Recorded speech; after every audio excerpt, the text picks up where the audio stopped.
The CoCo Nation Show is an unscripted, live, and interactive broadcast. Anything can and will happen. The views and opinions expressed by members of the panel and the live audience are their own, and not necessarily those of the CoCo Nation Show, its sponsors, affiliates, or subsidiaries. Open minds are encouraged, and a sense of humor is recommended. Thank you for being a part of the CoCo Nation.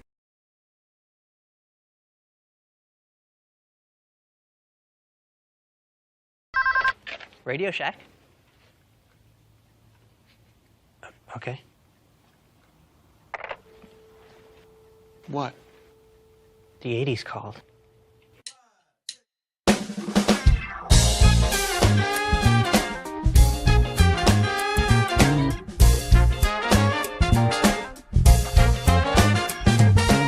Welcome to the CoCo Nation, the world's first live and interactive talk show featuring the Tandy color computer and its hardware cousins.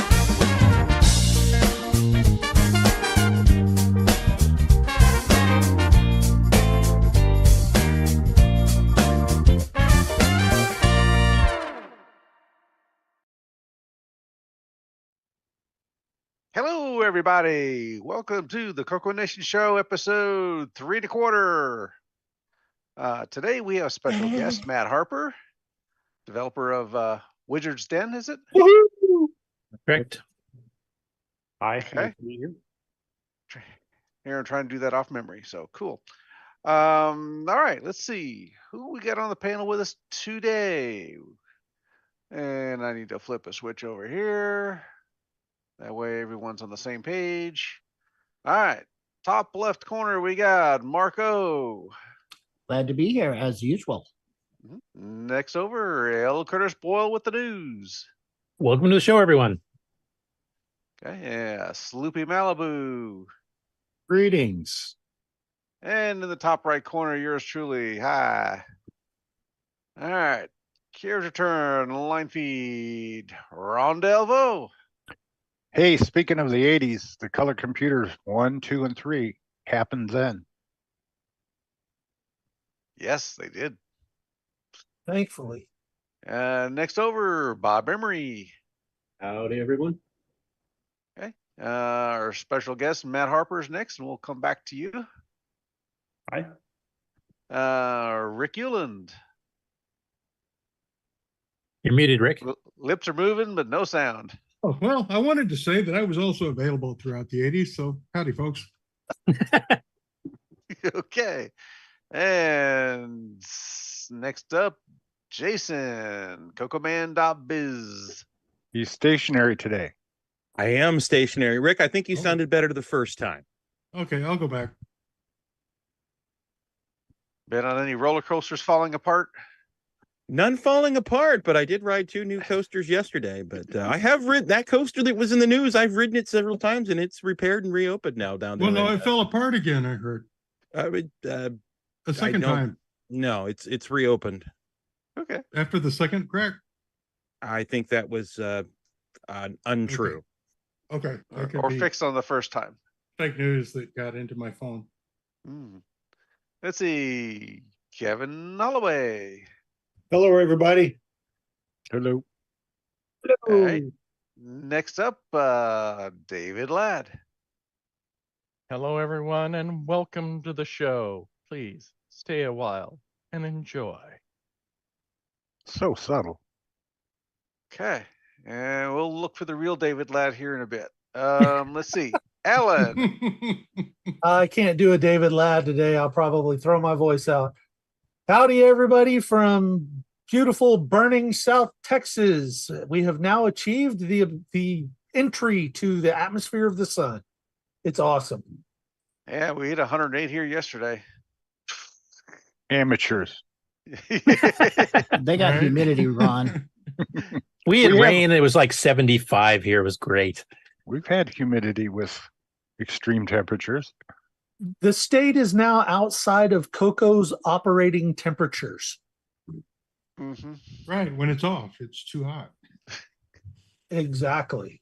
Let's see. Bottom row, we got Brian Weasler. Hello, everybody. Welcome to the show. Okay. And last but not least, Nick Marentes. Hang on a sec. Did you say the 80s are over? No, no one would say that, Nick. You no. Sorry, I thought I missed.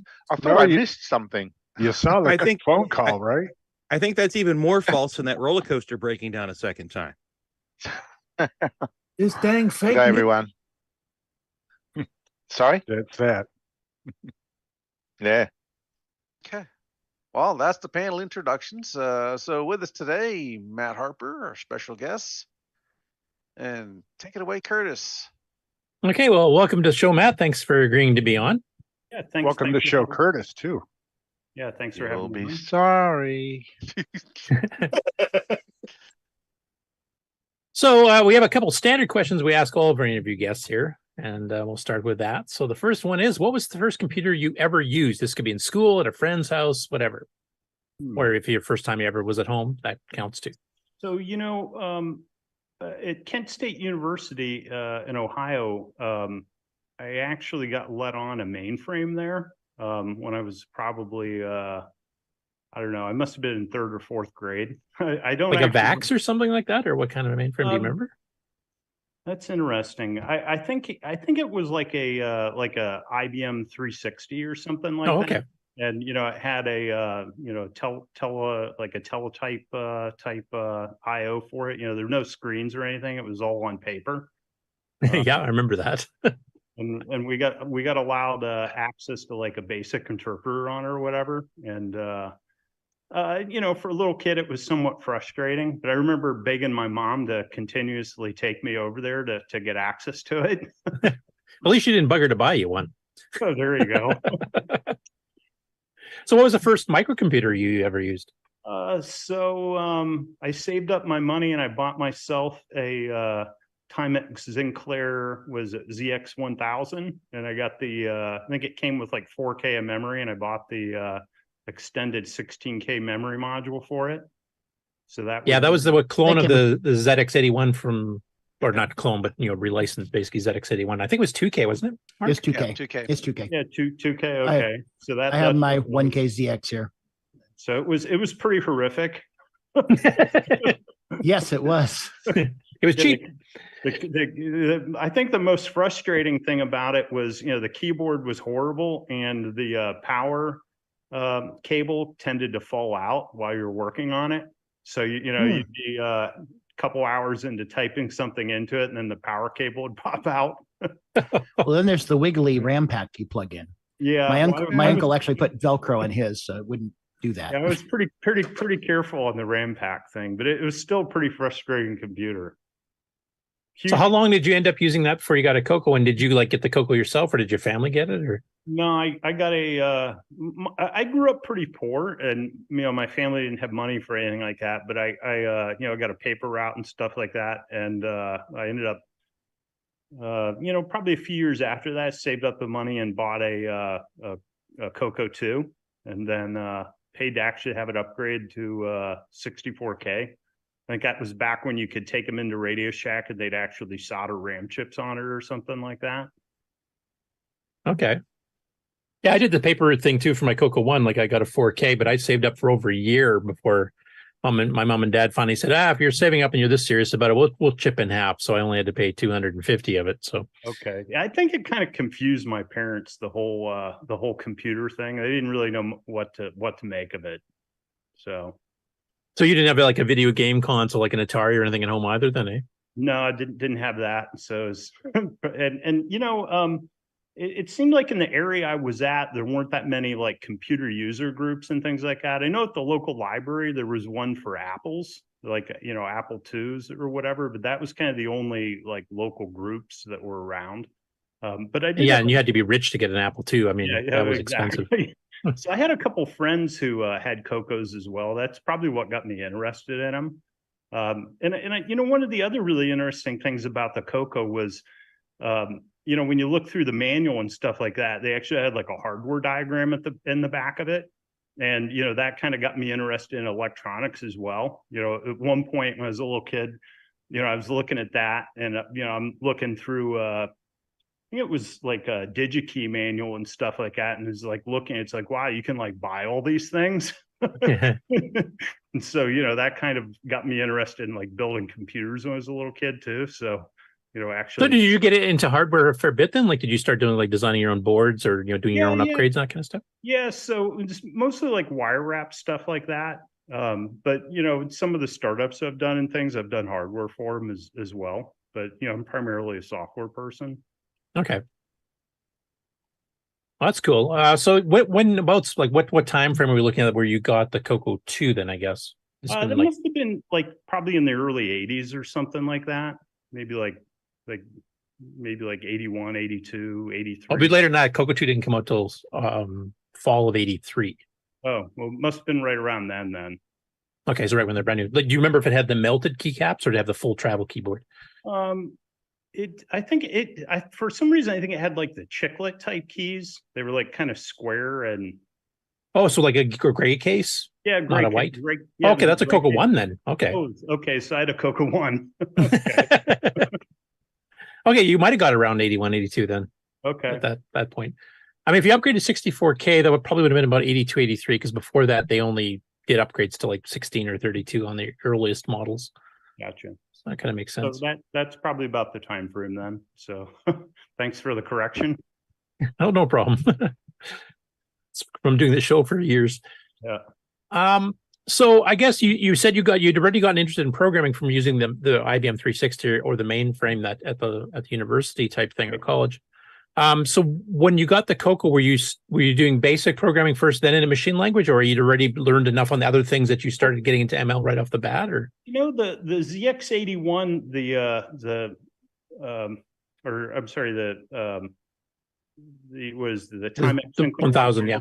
In the manual of it, it had this cryptic stuff in the back of the manual. It was like basically like opcodes and that you could type in, and there was basically you could sort of like hand assemble little programs that did kind of trivial things, and the thing was like so horrifically slow that when you'd code these things in machine code, it was like almost magic on it. You could like clear the screen like instantaneously versus if you did it in basic, it might be a couple seconds to clear the screen or something. And so I think that was probably the first time I did any machine code or anything, but I don't think I had a really firm understanding of exactly what it was. It was more along the lines of kind of, magic or whatever. But, on the CoCo, I kind of educated myself enough to the point, where I first did a bunch of basic stuff, and then, I kind of got interested in, trying to knock out some games and things like that. And that's where, I started doing machine code, on it. Did you ever try publishing any of your basic ML hybrid stuff like through one of the magazines like Rainbow or Hot Cocoa or anything like that? Or no, I did have subscriptions to Rainbow and Hot Cocoa. I think it was Hot Cocoa. I had subscriptions to both of those. One of my friends, his name's Daryl Olm, he actually published a whole bunch of stuff on. There was some sort of service where you could submit kind of little programs, and like they'd send you a tape every month or something like T&D or something like that. Maybe that might have been who. Because that name sounds familiar, and I've started going through T&D for my website, so that so I'm remembering it. He was a friend of mine that had one. He wrote a bunch of like little utilities and things like that.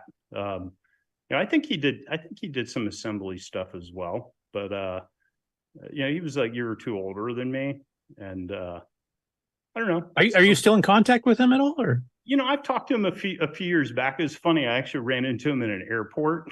And that was probably 5 or 6 years ago. But, he's a computer science professor now. So it's kind of. Well, if you get in contact with him again, maybe send him our way. I wouldn't mind talking to him either, and just to see what stuff he did too. Yeah, he'd probably be a pretty interesting guy for you to talk to. I'm sure he's got a lot of CoCo stories for you. Yeah, I mean, if you want to come in and co-interview, we've done that a few times where people that have known each other back in the day help interview each other type thing, and that usually works out pretty well. Interesting, sure. Okay, yeah, just throwing it out there. So had you attempted to do any games before that you completed and were fairly happy with? You just gave them to friends or something, didn't really release them, or did you kind of get into the whole Wizard's Den, and then that was the first one you really concentrated on? That was really the first one that I did, that was polished. I did sort of just kind of little toy things, guys moved around on the screen and things like that, and kind of exploring how to do animation and, building some tools and things like that. I had actually built another game I never released. It was this game I called Traps. And, it was kind of like a exploration game, but, the whole thing was kind of filled with trap puzzles, that were all kind of like animated things. It was actually a pretty cool game. But you don't happen to still have it or know anybody who still has a copy, eh? Unfortunately not. I mean, probably the only guy that, ever even saw it was Daryl. So the other guy I was mentioning. So did you actually give each other stuff when you guys worked on it, or did you guys just kind of show it to each other and that was the end of it? No, I mean, I definitely gave him some copies of stuff that I did. I don't really recall him giving me any stuff, but he probably did. I don't know. He wanted his royalties from T&D, I guess. Okay, so Wizard's Den is actually, it's a fairly complex. We've covered it on the show before because it was one of our Game On challenges, and the CoCo Nation covered it a couple months ago too. And it's kind of an RPG hybrid arcade game type thing. Like it's not strictly one or the other. So there was no design up front. It's just basically one of these things where he sat down and started coding on it, and it evolved into what it is. There's no planning. Some of the techniques that are used in it, like double buffering and things like that. I mean, I probably independently discovered these techniques. Little kids don't know much, and I didn't really have many like game examples to actually look how they're coded or anything. One of the games I think that I saw that I was pretty inspired by was, I don't know if you recall this game Bugs that was in Dave Schuchen and Roland Knight in Color Computer Magazine. Yeah, and Color Computer. That so they actually had a listing in there, and that was actually pretty educational, just like reading through that. So that would certainly be an inspiration. And then we used to hang out in the arcade and stuff like that, and saw a lot of video games there. Gauntlet certainly was around in the time frame where I wrote Wizard's Den. So yeah. Did you ever see the game Time Bandit by Mitch Strawn / Computer Shack? Because that was one that a couple people mentioned. It has some vague similarities too. I'd seen pictures of it, I think, in Rainbow Magazine, and I think I saw like some of their trees or whatever, and I probably drew inspiration from those when I did the graphics for Wizard's Den. Because that one was a strictly side scrolling. Yours actually is 4-way scrolling, so you took it up a notch, definitely past that. But yeah, and one of the other things I think you'd notice about my game versus others is how much of the screen real estate actually moves.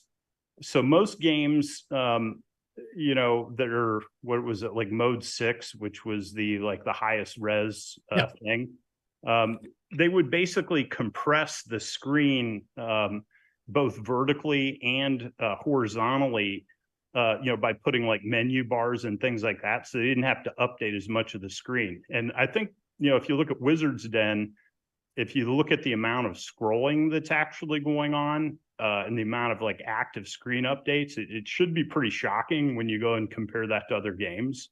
Because I use a special technique in the how to move memory and stuff, and I'll kind of talk about that a bit in the little presentation I did. Okay, I'm going to take a guess up front. It was stack blasting, but anyway. Yeah, so yeah, it was basically like massive pushes and pops. Yeah. Yep. Yeah, that was a common technique for programs that knew it. Like Steve Bjork, he's the one who first told me about. He did a ton of stuff for Tandy. Okay. And then some of the games for the CoCo 3 and stuff, because now you had a machine that had twice the CPU speed, but the graphic screens were 4 to 5 times bigger, so you had even more memory to move around. So that was a common technique to try to get the speed back up. Yep. Now one thing, like when we talked over via email and stuff earlier, that you'd mentioned, and this is something I had not known until I got in contact with you, is that you were still in high school when you wrote this, weren't you? Yeah, I was. I was probably, I don't know, I probably started work on it was like 13 or 14 or something like that. And how long did it take to make it? I don't know. I probably worked on it for maybe like 2 years or something like that. And you're kind of learning as you go too. I mean, this was your first machine language real project, right? Yeah, for the first real big thing. And the tools I had to develop it were pretty bad. I mean, I only had one CoCo, and I think I was originally trying to do it with one disk drive, and eventually I got 2 disk drives. Because I mean, the source code on it was so big that it was actually really difficult to even compile it.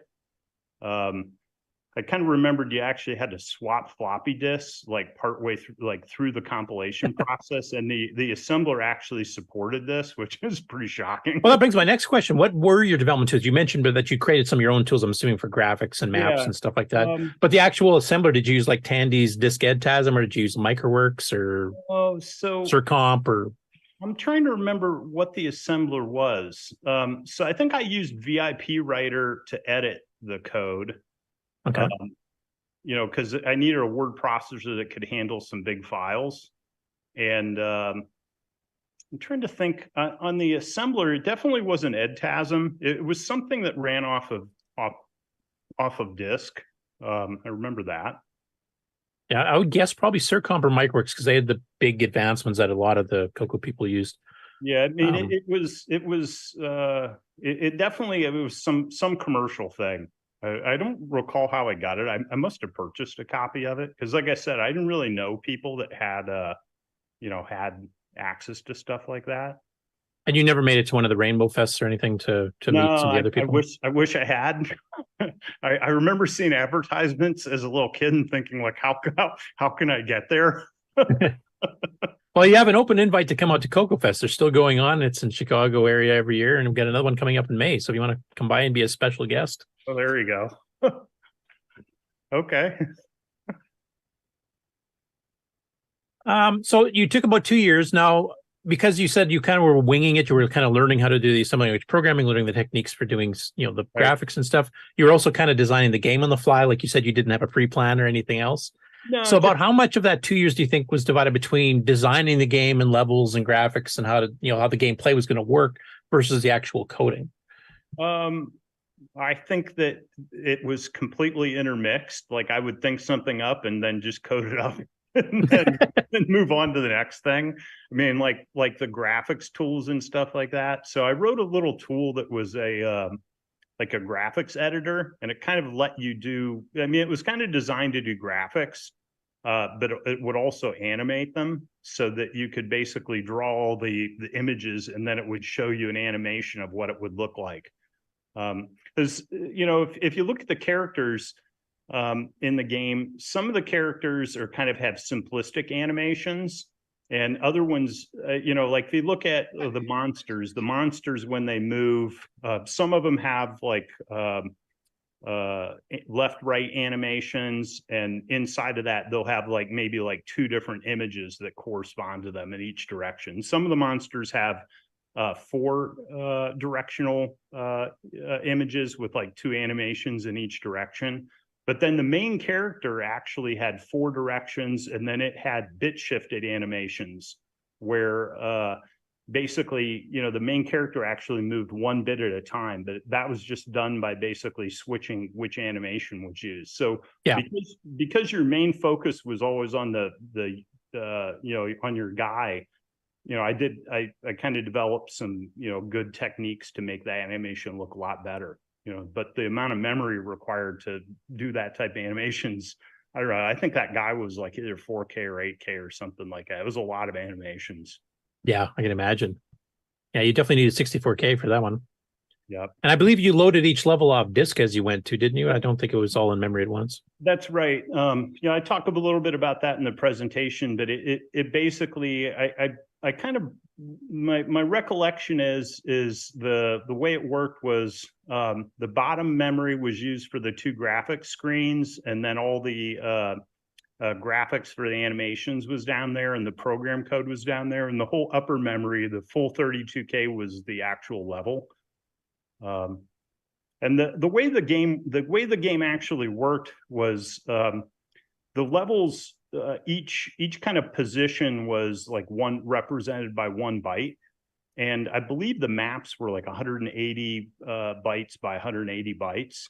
And then when it actually moved it to the screen, each byte was then translated to 8 bytes. So, each byte that you got would basically turn into like 8 bits of graphics, and then and 8 lines high, so like a tile system kind of thing. It was a tile system. And then the system also supported animations between the tiles. So if you look in the game, you'll actually see a bunch of the backgrounds actually shifting and stuff like that. So there was a finite state machine that basically looked at all the blocks on the screen, and it would actually change like what the background block number was. And so that's how animations worked, is certain tiles actually, change to other tiles, and kind of walk through it at a finite state machine. Okay. I'm just going to share a screen here. So I've got it queued up of the CoCo show with Boat and Aaron. Unfortunately, neither one of them can make it today. They were hoping to, but didn't happen. But just so some people that have not seen the game before will kind of see what we're talking about as far as the animation, what the graphics look like and stuff. Just going to find the right window here.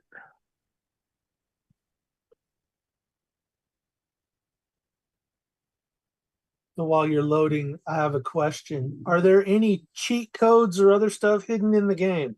So there's cheat codes to basically give you infinite lives, infinite potions. I think there was one to give you massive shot power or something like that. I was intending to actually disassemble the game to go find out what the cheat codes were, but I didn't get a chance to go do that. $5 a piece from itch.io. Do you remember if they're like just in open ASCII, or are they encrypted in some way? So my recollection is that there's some sort of finite state machine that, it looked for certain characters, and then it would basically, like, while you're looking for the arrow characters, I think it was also looking for those special keys. And so probably just change some state variable. And I don't recall if you could do it at any time, or if you could only do it on the screen before you entered. Okay, I guess we'll have to have some of our assembly language gurus with time, so that counts me out. See if they can go figure out what they are. Poor Buck Owens probably already knows them. That's true. Actually, he doesn't really need to know him. He's a good game player without him. Right, he just wins it. Yeah, I mean, the way to win the game is actually don't fight things. That's probably the easiest way to win. Yeah, just to go around collect stuff like you're supposed to. Yeah. Yeah. The ending couple levels are pretty nasty though. There's some area. I think there's one level where like half of it's bones or something like that. So when you go through it, it's just working your health down the whole time. So is my screen share coming through on the stream there, Mark? Yep. Okay, because I'll play a little. Okay, I'm going to play a little clip here with the audio, because I mean, Boat and Aaron are funny, and I won't play a lengthy one here, so people want to go see their review of the game, and they quite liked it. I'll give you a bit of a spoiler alert there, but their reviews as usual are hilarious. So, and it'll also show you a little bit of the gameplay, so people can kind of see what the game looks like. Now, the game at the top, this is a game that actually has a an area for information that doesn't suck. Yes. It's actually good.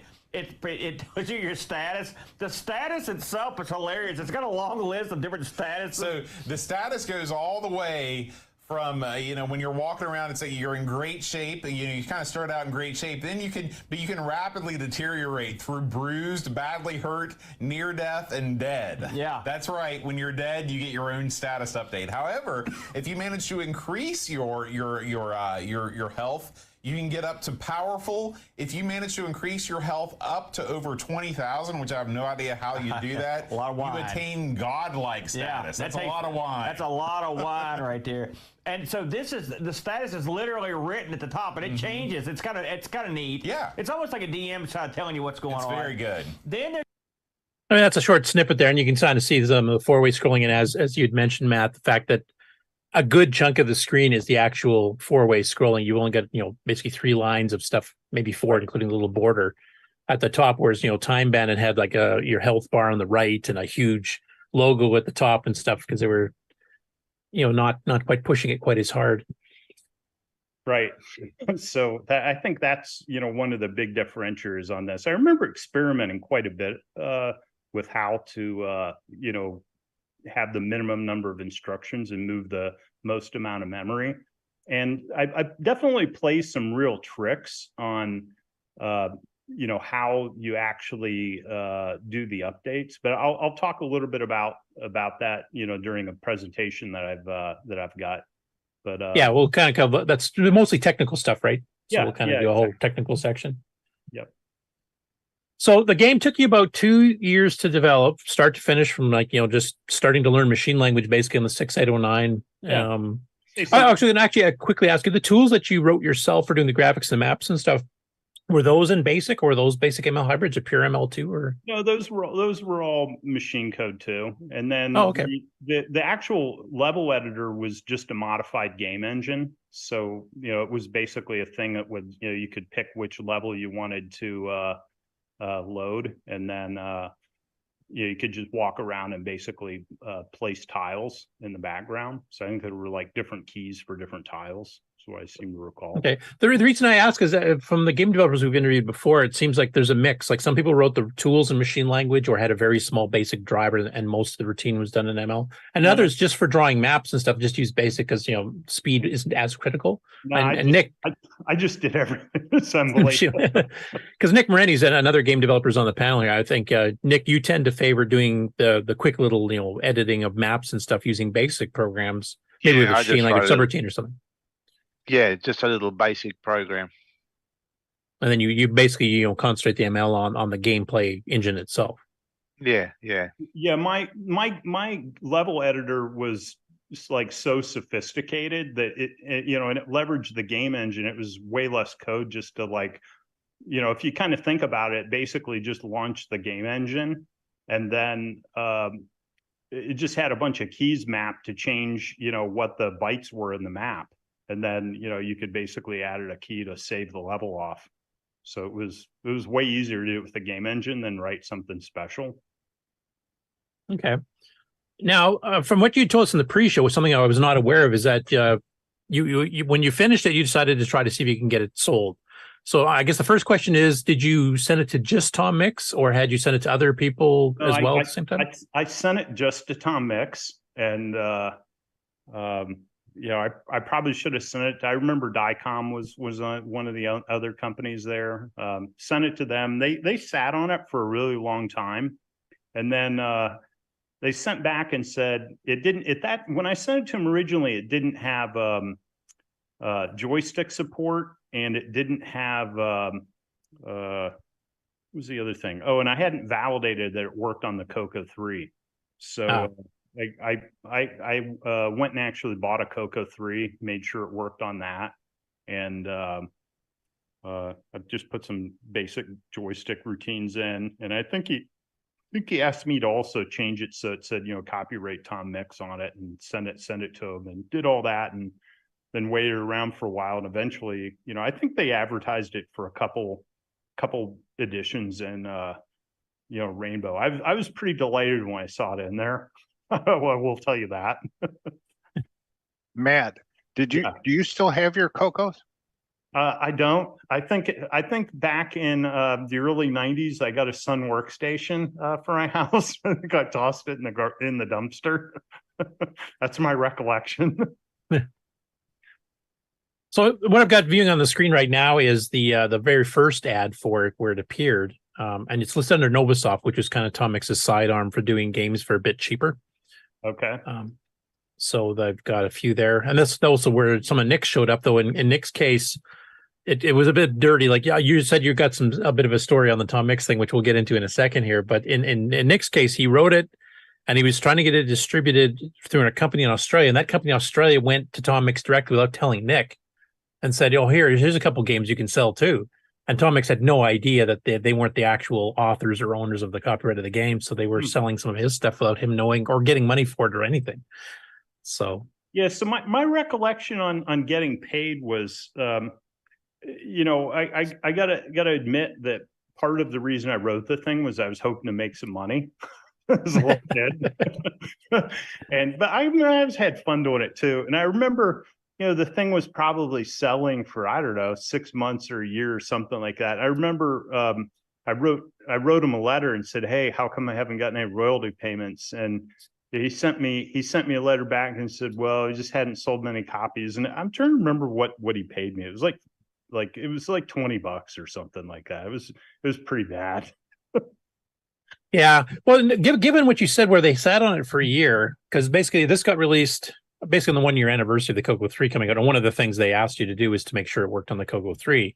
Yeah. And I'm wondering if they were wondering if, the market was going to transition, if enough CoCo 3s were sold that first year that maybe, CoCo 1 and 2 games might die off. Because I know some other companies did that too, where they basically said, we just want the new flashy 16 color stuff on a CoCo 3 type thing. Gotcha. And CoCo 1 and 2 games basically didn't sell as well after that, though a few did obviously come out. Dicom sold a few, and Sundog even sold a few, etc. Even some of the newer companies. Yeah. So I'm wondering if maybe that was part of why they sat on it, just to see if, was the market going to be all CoCo 3 at that point, or could be. My interpretation of the market, at least at that time, I remember the computer I wanted was an Amiga 2000. I remember that at the time, or maybe it was an Amiga 1000, but certainly an Amiga was definitely on my radar as a computer I wanted. I think the CoCo was sort of on the way out. Yeah, we kind of got a burst of life when the CoCo 3 got announced, because actually Rainbow even increased pages briefly for a bit after the CoCo 3 came out. So it was a bit of a jump, but yeah, it never took off like the CoCo 1 and 2 originally did. So yeah, and I think the PC was just kind of starting to emerge then too. And yeah, well, it was starting to decimate, a lot of the smaller stuff, like the TI-99 disappeared before this, the Timexes disappeared before this. The C64 was still really popular, and the Apple was popular. Both of those machines, I think, sold a ton of units, and there was a big market for those. Yeah, because it basically was 83, 84 is a shakeout, like the Coleco Atom disappeared, the TI-99 disappeared. I don't think Atari was doing that well at this time, because this would have been like the XL years or even after that. I'm trying to remember the time scale here. Sloopy, you might know. What were sales of Atari like in the 87 area? Like, were they already concentrating on the ST? Because the ST came out about 85, if I remember. They mostly were concentrating overseas in the Eastern Bloc countries that had just opened up. So although there was some sales for the 8-bits here in the US, it was mostly over there where they were really selling. But that was also the time that they released the XE game system. So that got a boost in sales, because the XE game system is literally an Atari 8-bit computer. But for the most part, they were concentrating more on the 8-bit stuff over in Eastern Europe and the ST here in the US. Okay. Yeah. So I guess one of the things, and you already kind of answered it here, is you had a couple things that I thought were kind of innovative for games in general, but for the CoCo in specific, having both joystick and keyboard controls. I think Boat and Aaron even mentioned the fact you could actually assign the second joystick button to like use your potions, so you didn't have to hop to the keyboard. You could just have your two joysticks beside you on the couch or whatever. Oh, maybe. I don't recall that.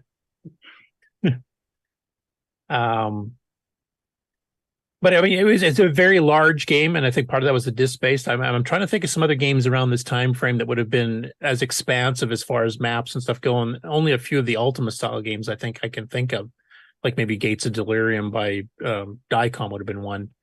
Yeah, or even I had seen some games that had big scope. Like I had seen the game Wizardry on the Apple II.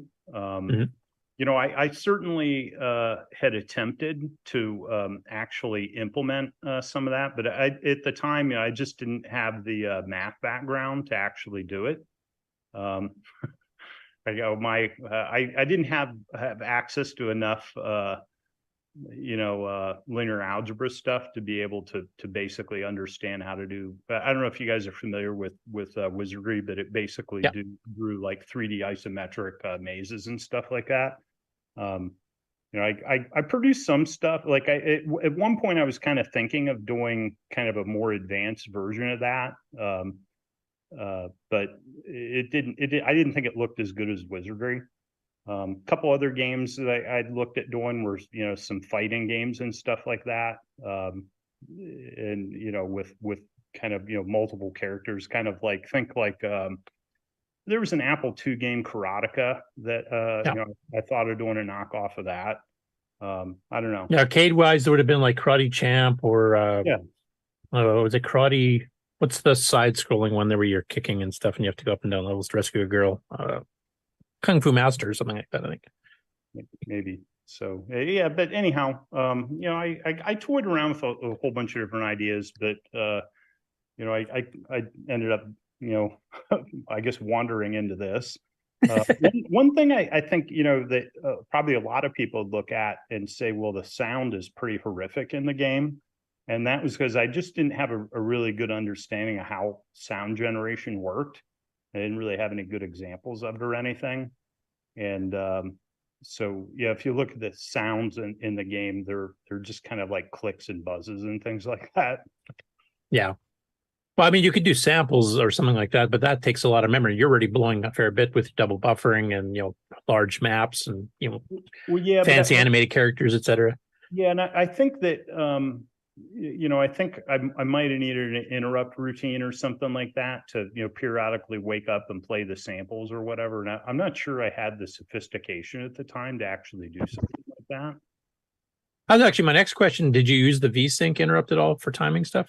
I'm getting a little bit ahead in the technical stuff, but so I was definitely using the VSync, but the only thing I used that for was to control when to flip the graphics screen. Oh, okay. So basically, I never did any changes to the screen that was being displayed. I always did all my updates to the backup screen. Okay. We have a question from the chat here from Rob Inman. Actually, I thought is a pretty good one to ask you here. So did you ever consider submitting Wizards Den to Tandy directly? They were more invested in the CoCo 2 software even after the CoCo 3 came out, given that they were still selling the 2 for several years. No, it obviously is that would have been a very smart thing to do. Probably dealing with anybody other than Tom Mix might have been a good thing to do. But I was pretty naive. I think originally I didn't even call Tom Mix. I think I just wrote him a letter and put the CD in it or whatever. I didn't want to pay for the long distance call to him. Yeah, from my understanding, from talking to other people, like we've interviewed Chris Latham, the guy who did Donkey King and Sailor Man, for example, and he actually did pretty well by Tom Mix. I think he said he actually gave us some dollar figures too. I think he said he sold $40,000 worth or something like that for Donkey King. Wow, that was, I think, but he said he paid for a car and his college education with that one game alone type thing. Sailor Man, which actually was a more sophisticated game, 64K, double buffered, etc., didn't sell as well. But he said he should have picked a more popular arcade game to base it on. Yeah, Donkey King, I think, was one of the few games. Like I said, I didn't know anybody really with any stuff like that. I think Donkey King was one of the few games I actually bought a copy of it. So, and I had that. That was pretty inspirational too. Well, he helped Chris through college, so thank you. There you go. I'm glad. Unfortunately, we didn't help you too much on this one. Maybe a cup of coffee on the way to college or something. There you go. So the next question I have then, we talked about Time Bandit, and you said that might have been a bit of an inspiration, not just for the tree drawing, but also like the scrolling and stuff, but you definitely took it up at another level past that. Yeah, I don't think I ever saw any of those live. The only thing I ever saw, on most of these games was just pictures in Rainbow Magazine. So that's kind of my inspiration, was just looking at pictures. Yeah, and actually, just to kind of go on that line, like this is from the October 1987 Rainbow, the very first time Atomics advertised, and they submitted it for Rainbow review fairly quickly. So January of '88, you were the feature review actually. Yeah, so, I kind of recall that. I was pretty pleased with that too. And they do mention specifically CoCo 1, 2, and 3, so obviously that had been tested by that point. Yeah. But you said basically Atomics sat on it for years, so that sounds like because when you submitted it would have been right when the CoCo 3 was getting released. So I'm pretty sure that probably has a lot to do with it. Could be. But they quite like the game here too, and they got a couple different screenshots. And Tandy wasn't, or Rainbow wasn't doing too many multi-page reviews with multiple photos because that's more expensive to print color type thing. But they were impressed enough with yours. Plus, they had a good relationship with Tom Mix, of course. Sure. So I was wondering, like, since this was a major magazine for the CoCo reviewing your D game, and you mentioned that you got rid of the CoCos themselves, did you have this rainbow in particular, and did you keep that as a memento or no? I don't think I kept a copy of it. I know at the time I did have a copy of that rainbow, but I think that probably went in the dumpster at the time too. I don't know. Where's this dumpster located? I think we want to go find it now with all the source code and stuff too. Yeah, there's all sorts of interesting stuff. I think I kept it for a few years, but what it was is it was at it wasn't like with me. It was actually at somebody else's house being stored, and that's kind of why. Okay. So. Now you mentioned that you did get a CoCo 3 mainly for testing it. Did you actually explore the CoCo 3 much at all? I didn't.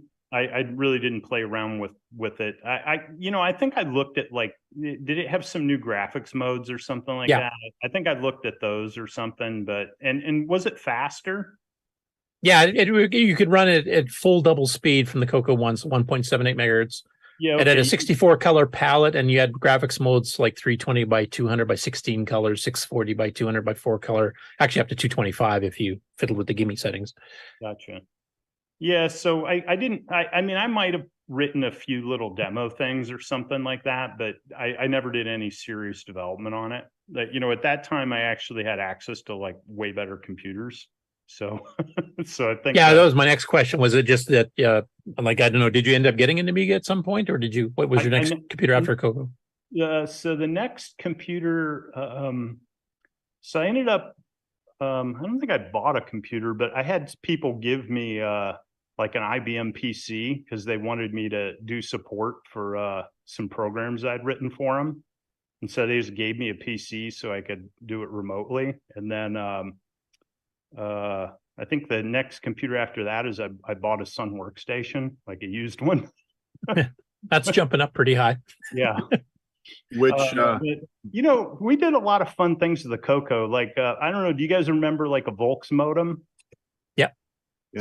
So I had a Volks modem, but I couldn't pop for the one that had the auto dialer.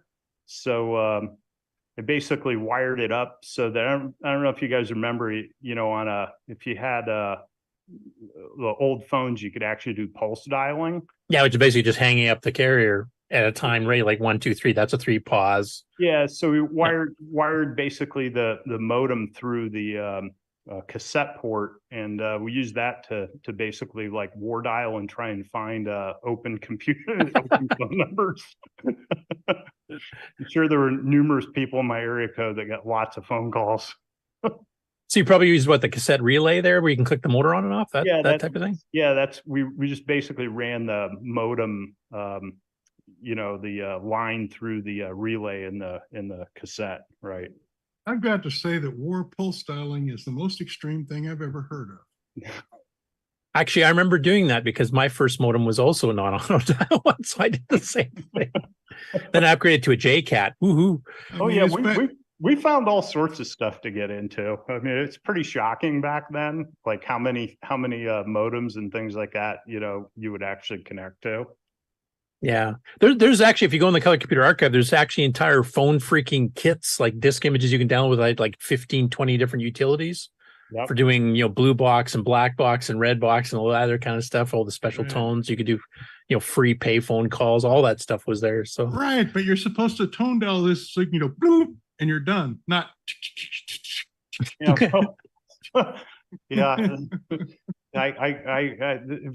My knowledge of how the phone system worked was pretty minimal at that time. So you hadn't found the Bell Technical Journals from '54 yet, eh?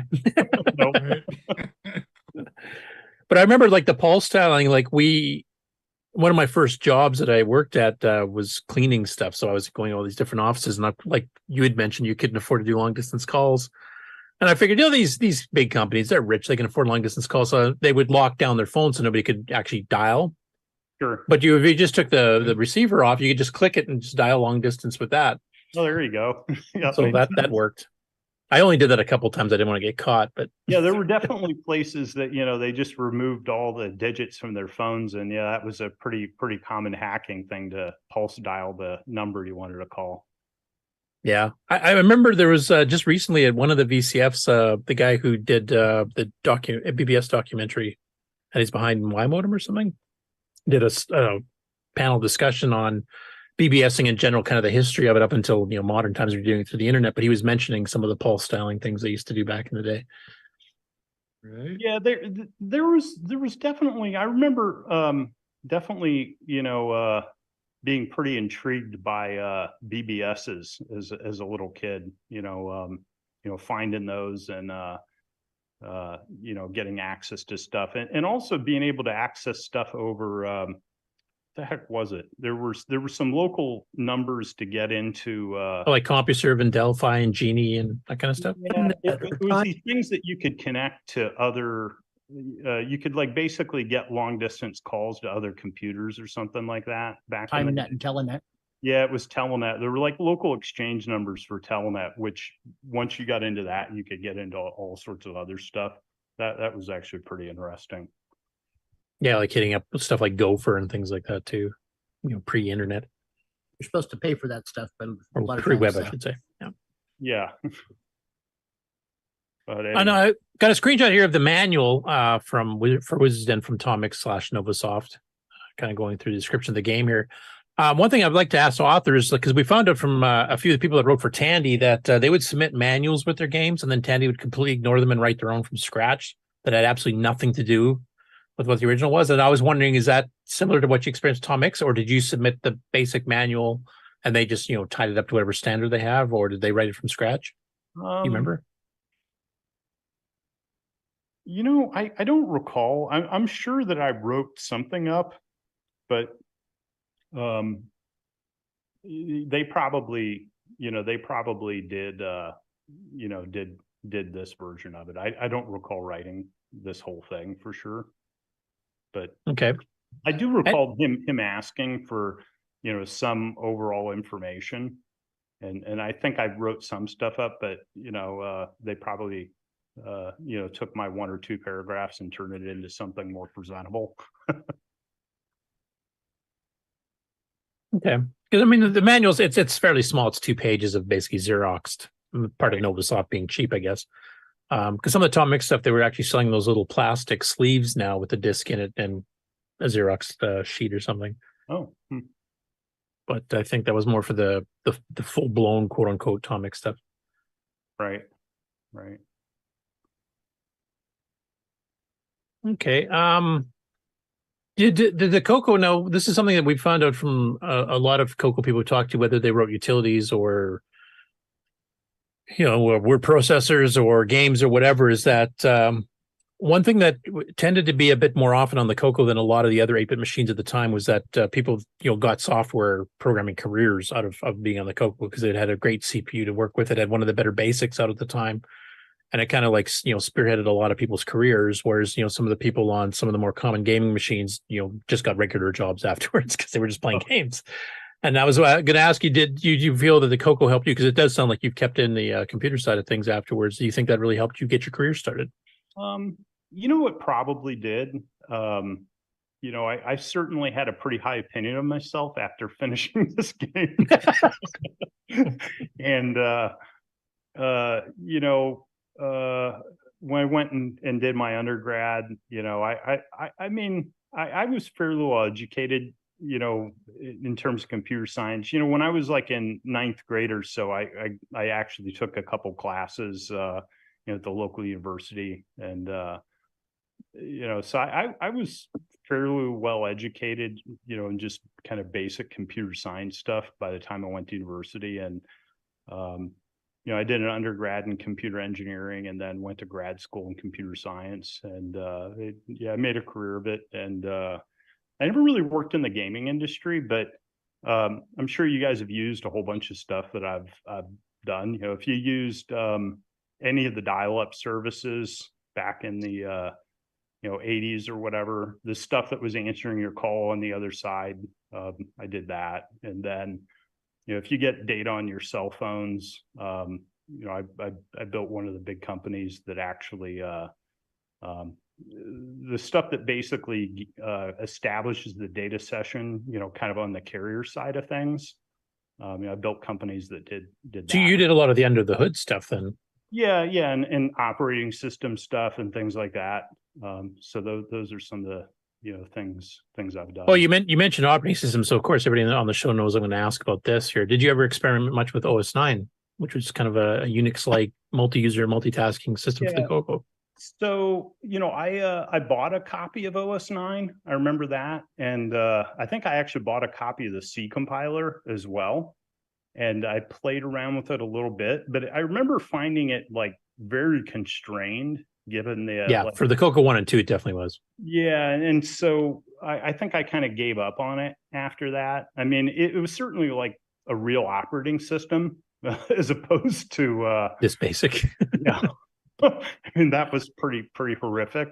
But I just managed to get access to like vastly better things, like kind of like shortly after I got a like workstations and stuff. So you're doing like real Unix, type thing. Yeah, and so it just those seemed like toys compared to that stuff. So that would just be what I'd say on that. Not that OS 9's bad or anything like that. It just it was just so limited. Yeah. I mean, myself personally, I basically had the same experience, like using CoCo 1 and 2, OS 9 level 1. It was a cool tech experiment. It was almost like a tech demo to me, but I didn't do that much in it because 64K just wasn't enough memory to really pull anything off with that kind of thing.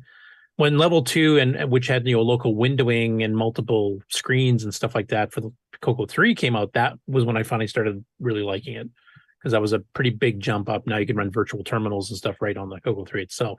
Plus you could bump it up to 512K of RAM. So yeah. So were you limited to what did it do? Did it have like a paging mechanism or something? Yeah, it had an MMU. It has an MMU built into it. So okay. Didn't if you're familiar with the old gimmick systems, it was another 6809, but that was like $6,000 a machine type thing. It was kind of like a very junior version of that. Gotcha. Well, the 6809 is actually like probably the most badass 8-bit processor that was ever out there. I mean, from the original generation, it definitely was. I would agree totally. The Hitachi 639, I don't know if you've heard about that, if you followed our show lately. But basically, Hitachi was licensed by Motorola to do a low power version of the 6809. They actually made a 6809 clone itself, the HD 6809, which is exactly the same as the Motorola one was. But they were asked to do a low power one because Motorola still had enough contracts that wanted 6809s, but they didn't want to devote to manufacturing. They're already doing 68,000s and 88,000s and everything else at the time. So they contracted them to do a low power one. So they created the 6309, which took 1/10 the power to run, 1/100 the power to run if you had it in a special sleep mode, which would be woken up on an interrupt, so you could actually put the computer to sleep basically. And it was also introduced at a 3 megahertz because Motorola never got theirs past 2 megahertz. So Hitachi did CMOS, I guess, instead of NMOS, and they actually added up to 3 megahertz. So it was a bit of a faster one. It's actually used in a couple of machines in Japan. Okay. But Hitachi, by that point, this would have been 85. Because they were using CMOS, and it was basically like a more of a programmable style chip internally, like you didn't have to do the old hard wiring stuff. They ended up adding extra registers, extra instructions, a native mode that ran faster, and a whole bunch of other stuff, block memory moves, hardware divide, all kinds of things to it. And then the speculation is that Motor said, we didn't ask you to do any of that stuff. You're not allowed to tell anybody about this. And they just sold it as is. And then, some Japanese magazine in 1988 figured out this stuff and published it, and then it got cross-posted on the Usenet to the CoCo groups in 1992. That's when we first found about it in North America. And then all of a sudden the CoCo 3 and the CoCo 1 and 2 suddenly had an upgrade path, because now we can put in a chip that not only runs cooler and makes it last longer, but has all these extra instructions. And that's what Nitrous 9, which I'm directly involved with, is completely 100% was formed on. And then, we've got it up to the point now it's running 2-3 times faster than anything, the original Motorola chip did. Okay. Nice. Which I guess it brings up to the last part, I guess, that I have questions for you on before you go into your presentation. Have you got any inclination whatsoever, maybe trying to, bring up the CoCo again? I know you don't have real ones, but there's tons of emulators out there now. And there's modern cross-assembly tools and cross-compiling tools. You can use like a native C compiler on a 32 or 64-bit machine. I would probably play around with something, see if I could do some little toys. I do find it quite intriguing how much you can accomplish in small amounts of memory. Yeah, it's like microcontroller type thinking.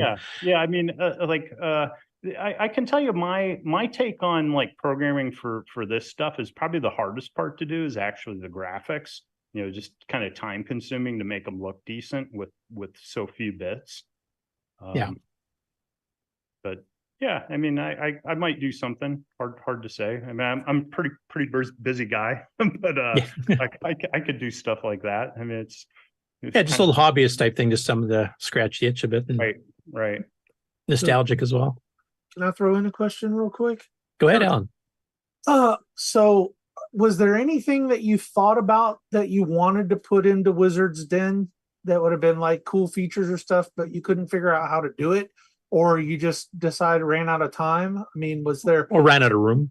I think it basically ran out of space. That would be the biggest thing. And I was really running into some like severe like tool issues that it was just really, it got to the point where it was really painful to develop because I only had one machine, and like to do a compilation or do an assembly, I think it was like 3 or 4 diskette swaps to actually do one, because it was like a multi-pass assembler, and I think each pass I had to swap like 2 floppies in or something like that. So it got to the point where it was pretty painful to continue development. It probably would have been. I mean, this other game I was working on, Traps, it didn't. It wasn't painful to develop on, so it was a much smaller kind of. I think I was using pieces of the Wizard's Den engine, the map system and stuff like that, but I had kind of chopped a bunch of the stuff out. I had access to a lot more memory. Well, a question for you. Like, we've interviewed Rick Adams, and Rick Adams, he did some stuff for Tandy, like Temple of Rom, if you've played that, for example. He actually had a game that he submitted to Tandy back then that they rejected, and he chopped it around and still couldn't get anybody to do it. And he actually had a videotape of the game running because his kids really liked it. And he eventually lost the source code, lost the discs and everything else. And he actually ended up recreating it from scratch and then sold it as a cartridge in modern times. And, because now you can use like LWASM by William Astle, which is, you run it on a local modern machine. You can assemble an entire disc in like half a second or something like that. And then, he had a lot of fun going back and, basically relearning what he'd kind of forgotten over the while and then recreating this game that he'd lost. And I was wondering, since you sound like you actually did quite like your Traps game, though it never really, got out to people, is that something you'd consider redoing with modern tools so it doesn't take you so long? Yeah, maybe. Maybe even a CoCo 3 version to spice up the graphics and sound a bit. Sure. Yeah, that'd be really cool to see. It sounds like an interesting game. Sorry, go ahead. Oh, I just think a CoCo 3 version of Wizard's Den would be cool with the better graphics. I mean, the gameplay, I've been messing with it here in XROAR. It's like excellent. Oh, good. Glad you like it. I'm sure it wouldn't take much to like massively improve it. The algorithms and stuff like that, a lot of it was just done for simplicity because it was just probably simpler for debugging to do things in a simple way rather than use any sophisticated data structures or anything like that. Plus I don't necessarily know I was particularly competent at that time. Pretty impressive. Hey, you got a pretty major project done. I'd say you're pretty competent. Yep. Remember, winners deliver. There you go. Yeah. Winners ship. There is a bit of that. I mean, I'm pretty persistent, and I think to be successful in life, that's actually one good characteristic to have. Is to actually complete things that you start. And I will say this it was painful in the end to actually finish the thing off. I think like any major project, I think, at least in my experience, and I'm sure Nick, you can probably agree with that too, is that it's that last 10% the hardest to do, because that's where you're just looking for bugs. You're not actually doing anything creative and innovative anymore. It's just, or I got to optimize this stupid routine a little bit faster, or there's some weird glitch, or I've got to shrink it, 10 more bytes to get it to fit in memory or something stupid. I mean, just as, if I had another machine to cross compile the thing, or if I had like another machine, where I could actually have one development machine and another one to, to actually test and run the thing on, I think that would have been a big step up.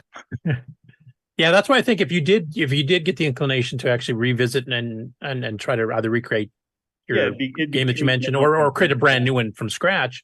Cross assemblers, compile or the emulators, and there's a variety of them available. You can take your pick which one you want. They all have debuggers, and you can like set in real time traps for on a H-sync, stop the code here type thing. Like there's all kinds of stuff would make it a lot easier than it was in the old days. You know what's funny? You'd bring that up. So this must be back in when would this be? This would be probably in early 90s. Or no, I guess it'd be like maybe like 94, 95. I know that you had actually mentioned people are using MAME to emulate the CoCo. Yeah, multiple I still do. so what's interesting is back then I remember myself and another guy, we downloaded a copy of that, and we actually modified it to run multiplayer on the network at work.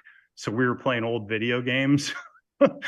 Multiplayer, where you could basically connect, two MAME instances. So I've played around with MAME a bit in the past. I think that's actually my main one because the debugger I'm just so used to. I mean, the other ones like XOR and VCC do have options for debuggers as well. Yeah, but I just got used to them. It was pretty minimalistic at the time, but it was even back then. I haven't played with it recently, but it was pretty impressive back then. I remember, getting the 20 DVDs or whatever ROMs from people, the long thing or whatever. Oh, the arcade games, all the old machines. Yeah. It was quite impressive. As a little kid who didn't have access to an endless supply of quarters, I remember when I got that, I definitely scratched some itches I had.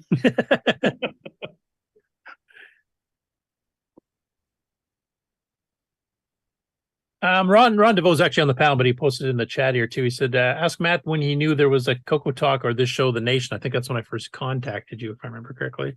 Yeah. Or had you seen us before? I hadn't seen it before. I think you reached out, Curtis, and mentioned it. And, I think I Googled it.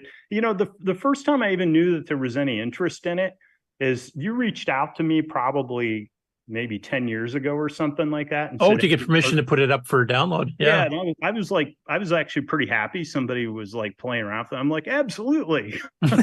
So, 10 years after that, you call up and say, hey, people were reviewing your game or whatever. And I was pretty delighted by that.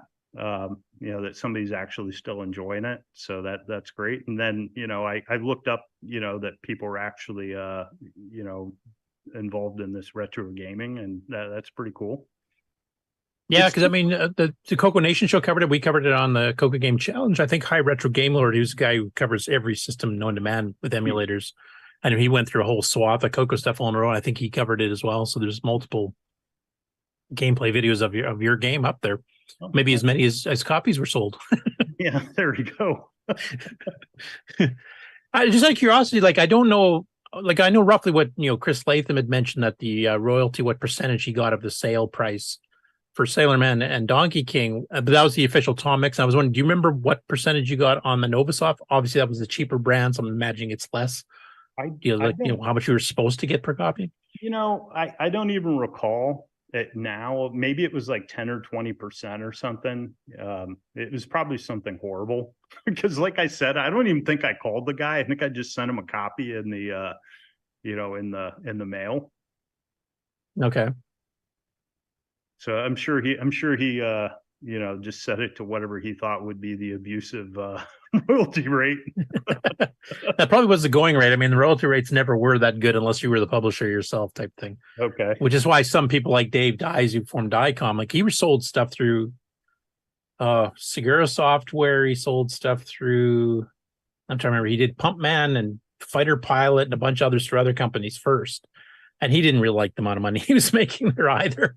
So he formed Diecom where he was in charge. And I actually remember contacting Rainbow Magazine and looking to see what it would actually cost to run an ad. I do actually recall doing that, which probably was pretty. Yeah, it was a few $100 at least, wasn't it? It was. I think they gave you a break if you guaranteed to run it for like 6. You had to. You got a pretty good break if you would run a bunch of ads, but it wasn't a ton of money to. It was like $400 or $500, I think, to run like a half-page color ad or something like that. And then you have to make at least that back in sales to make up for it, right? Yeah. Right. So. Okay, well, I don't have any more questions myself. I know you have a technical presentation you want to get into, but before we get into that, I just want to ask anybody in the panel, anybody in the chat, and they're on a bit of a delay, so we'll give them 30 seconds or so. If anybody else has any general questions on your experience with the CoCo or Wizards Den in specific, any other projects you may have done CoCo related, like you mentioned the other game, you mentioned you created a lot of tools yourself. But any general questions for you? We started getting into the technical side. Anybody on the panel? So what do you think of the CoCo SDC? Do you know what it is? No, I don't even know what it is. Okay, take it away, Curtis.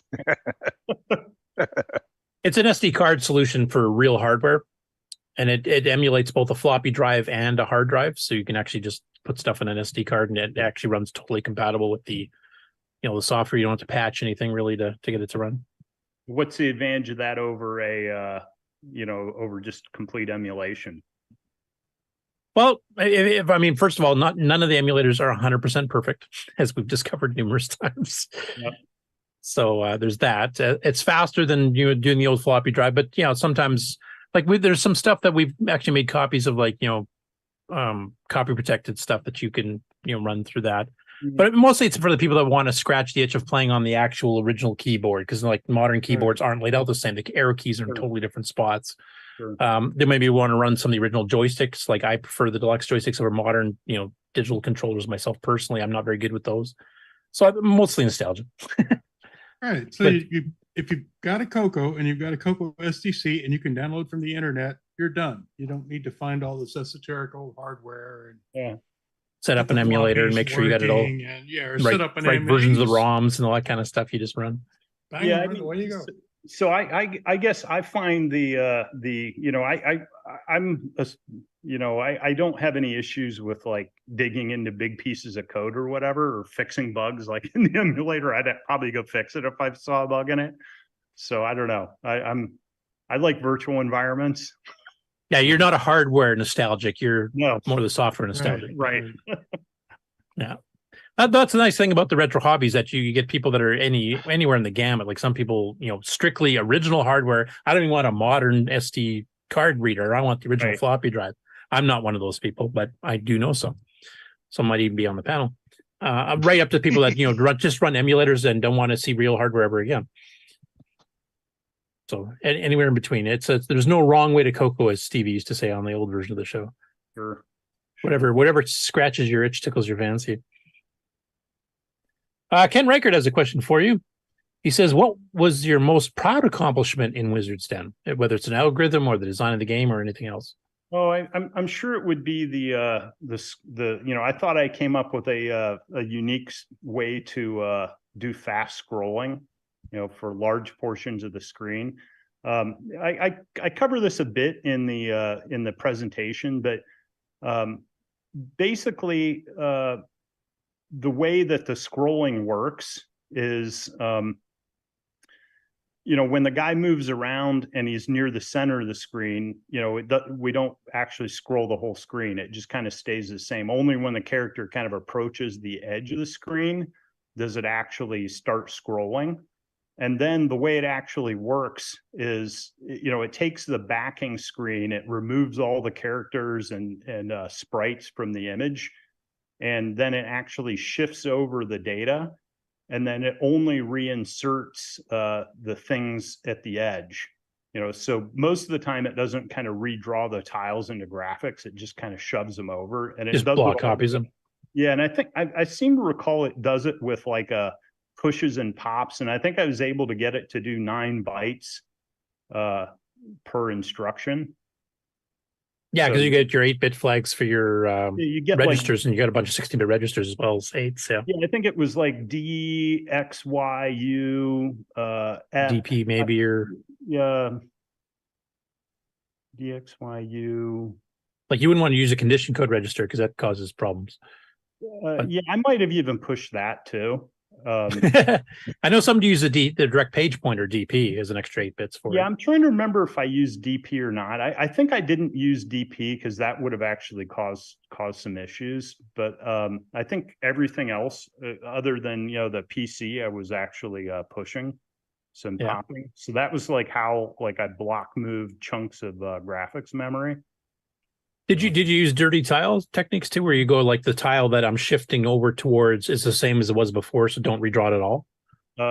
No, didn't do anything like that. But what I did do was I kind of knew I didn't need to redraw the tiles because what I would do is on the back screen, during each iteration, I would basically just go remove all the sprites.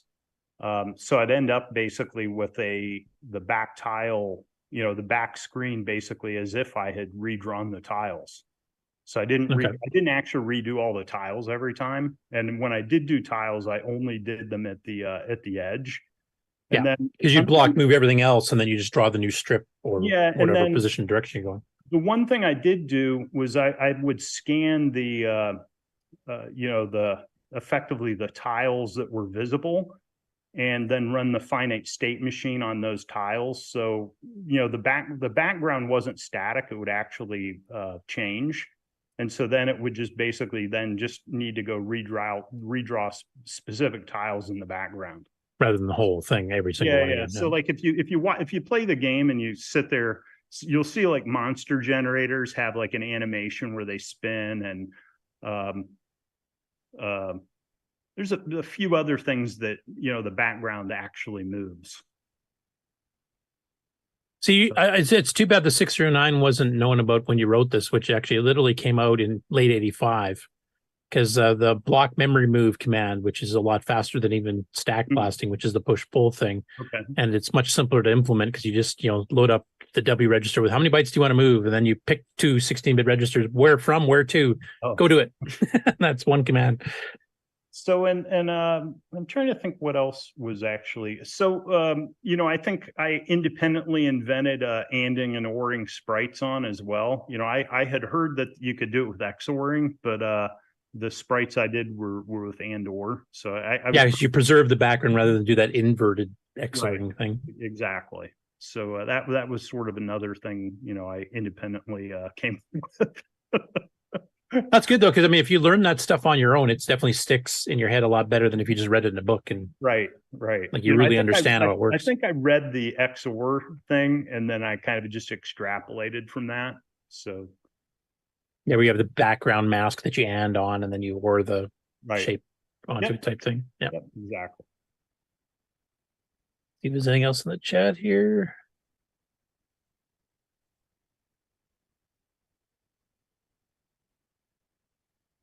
It'd definitely be worthwhile to add real sound to the game if people want to play it. Yeah, that's certainly missing, or maybe some cool intro screens or something like that. I don't know. I remember I did like your current intro screen actually wasn't bad. That kind of like dissolving onto the screen thing comes down and goes. Yeah, I actually wrote probably like 20 different like screen type things. That would be like another thing. I did a ton of those. Honestly, the Sundog intro screen that has their logo, the Sundog logo, actually kind of does the same thing. So I don't know if they borrowed it off you because that came out a few years later and it was CoCo 3 exclusive. But they definitely had a similar effect. I have a question. Go ahead, Slippy. Which Sun workstation did you get? So let's see. I had a bunch of 350s. I had 360, I had 380s, had some Spark stations, had all sorts of stuff. So the 360 and stuff, that's the old 680XO versions of it, wasn't it? Yeah, so the 350 was an 020 and the 360 was an 020, but it ran faster and had more memory. And the 380 was a 68030. And then around 1990, 91, I had a 360 myself. Yeah, 360. The 360, that was kind of like the main machine I had at home in grad school, and that was I had like a color graphics card and stuff from it. Funny story is I actually bought that off of a guy at Apple. I remember actually going to like One Infinity Drive when I was out in California. And this is like when Apple was like in its like deathbed. I mean, it was just about to go under. And I remember going into their building, and there were very few engineers even left there. Yeah, Scott Griepentrugger, we've interviewed before too. He did a lot of OS9 stuff on the CoCo, but he brought his Sun 360 to CoCo Fest multiple years in a row to show it off. So, oh yeah, like that, it was just like a super badass machine at the time. Most people just never had access to that type of stuff. Yeah, they weren't cheap. No, and I remember I also had like a almost a one. What was it? I think it was almost a 1 gigabyte hard drive or whatever. And it was a surplus used hard drive that I bought, but it was big at the time. Did were you running X Windows on it too at the time then too? Yeah, absolutely. Yep. So Matt, were you programming on that machine? Yeah, absolutely. Wrote all sorts of stuff for it. So how was the code translation between 6809 to the newer one? I mean, I never wrote any assembly for. That's what I'm asking. Yeah, sorry, should have said that. Everything in C, C++, and stuff like that at that point. I mean, there's, never had the need to. I mean, I've written assembly on some other projects, but it was always for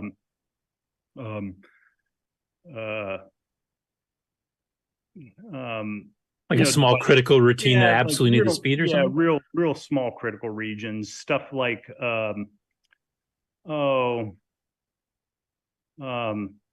just like some device drivers for like weather radars, or like some checksum generation routines for networking, on packets and things like that, to generate like CRC codes and stuff like that. I mean, that over my whole career, that's probably the only other types of assembly stuff I've needed to do.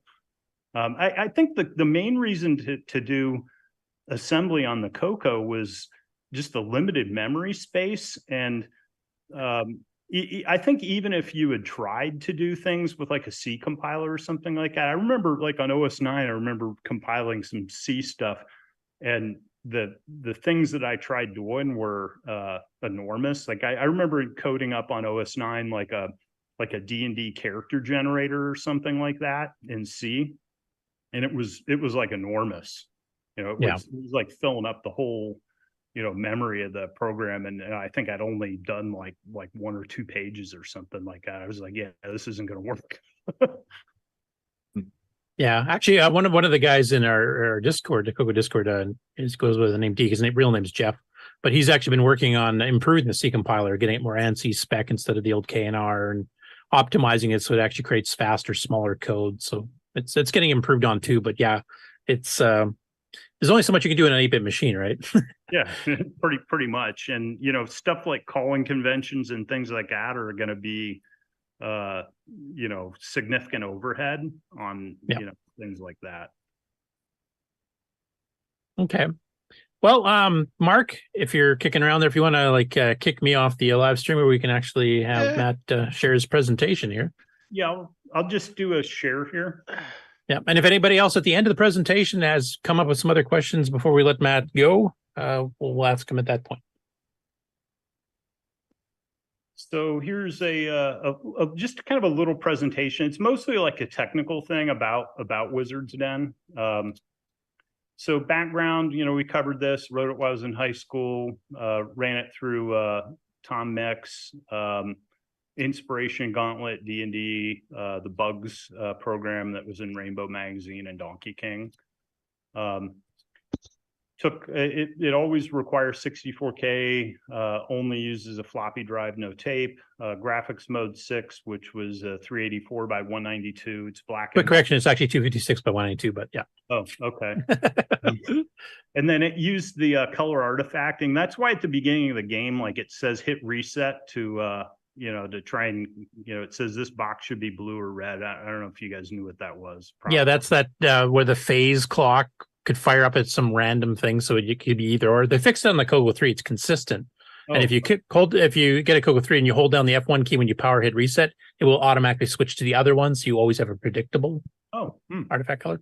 Didn't know that. Or maybe I did at the time, but I don't know. Wouldn't have solved it for the CoCo 1 and 2, which is what your game was made for, so you still needed it.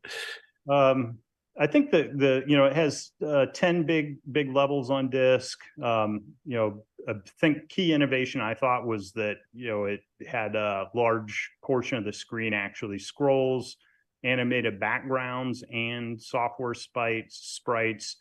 Very smooth, 1-bit accurate animation of the main character. And it uses all 64K memory, and the disc is also stuffed. I think were they 177K? Is that right, or 156? I think is 35 tracks, single sided. I mean, most people had 40 track, though they didn't know it, but they never fixed the disc extended basic to use the extra stuff. So I didn't. So I may have been using more tracks or something like that. I don't know. The way that I actually accessed the disc was. There was some like ROM routine you could call to like read a sector or something like that. Yeah, Discon. Yeah, that's what I actually used. Yeah, I mean the controller itself was capable of doing 80 track double sided. You could do a 720K disc. In fact, I used 3.5 720K in mine, but Tandy never supported that except in OS 9. Okay. There's a gameplay video up there if nobody's seen it, which I actually thought they did a reasonable walkthrough. Yeah, that little clip I played earlier was from that exact same video. So design regrets, there was no design per se. I just made it up.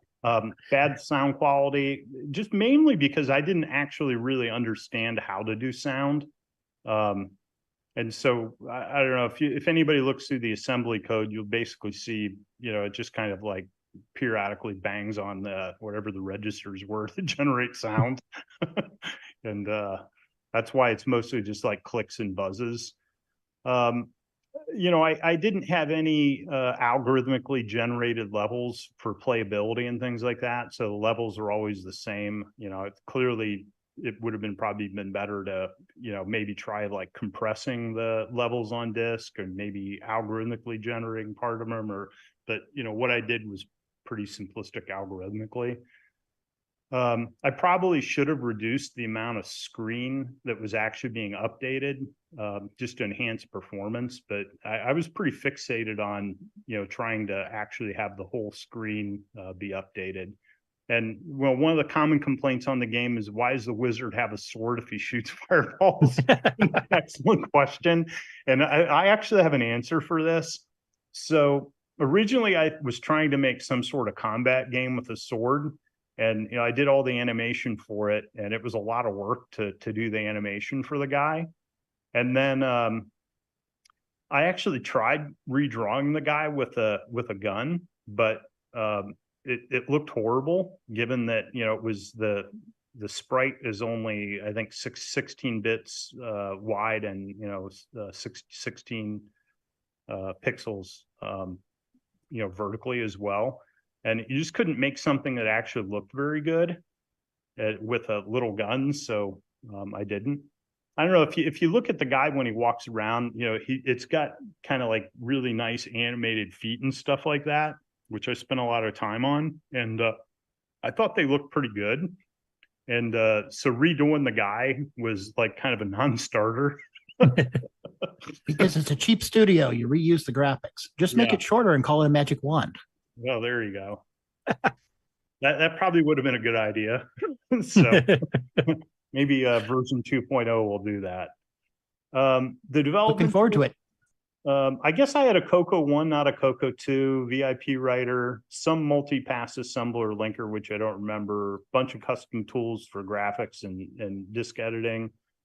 We talked about that I purchased a CoCo 3 and some joysticks for later development, and I just needed better tools. And, compared to today, development for the thing was just so painful.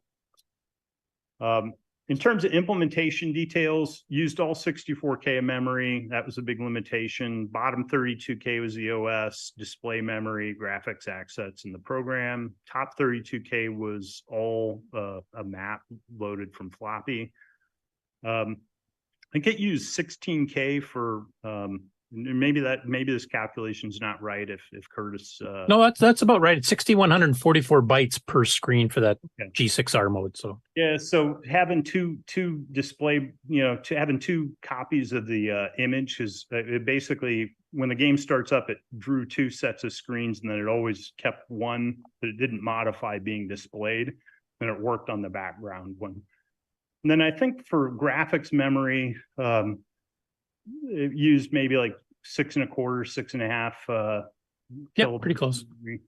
So there's 256 background tiles. They're 8 bits by 8 bits. And then it also had an animation FSM. And the way that worked was certain tile, like basically every tile also had like what's the next animation number that it should go to. And so, to get an animated, static tiles just basically kept the same tile, but an animated tile would, let's say it's number 10, it in the remap, it would say 10 goes to 11, things like that. And then they always cycled.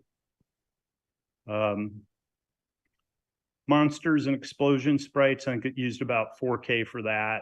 I think there were 16 sprites that were 16-bit by 16-bit.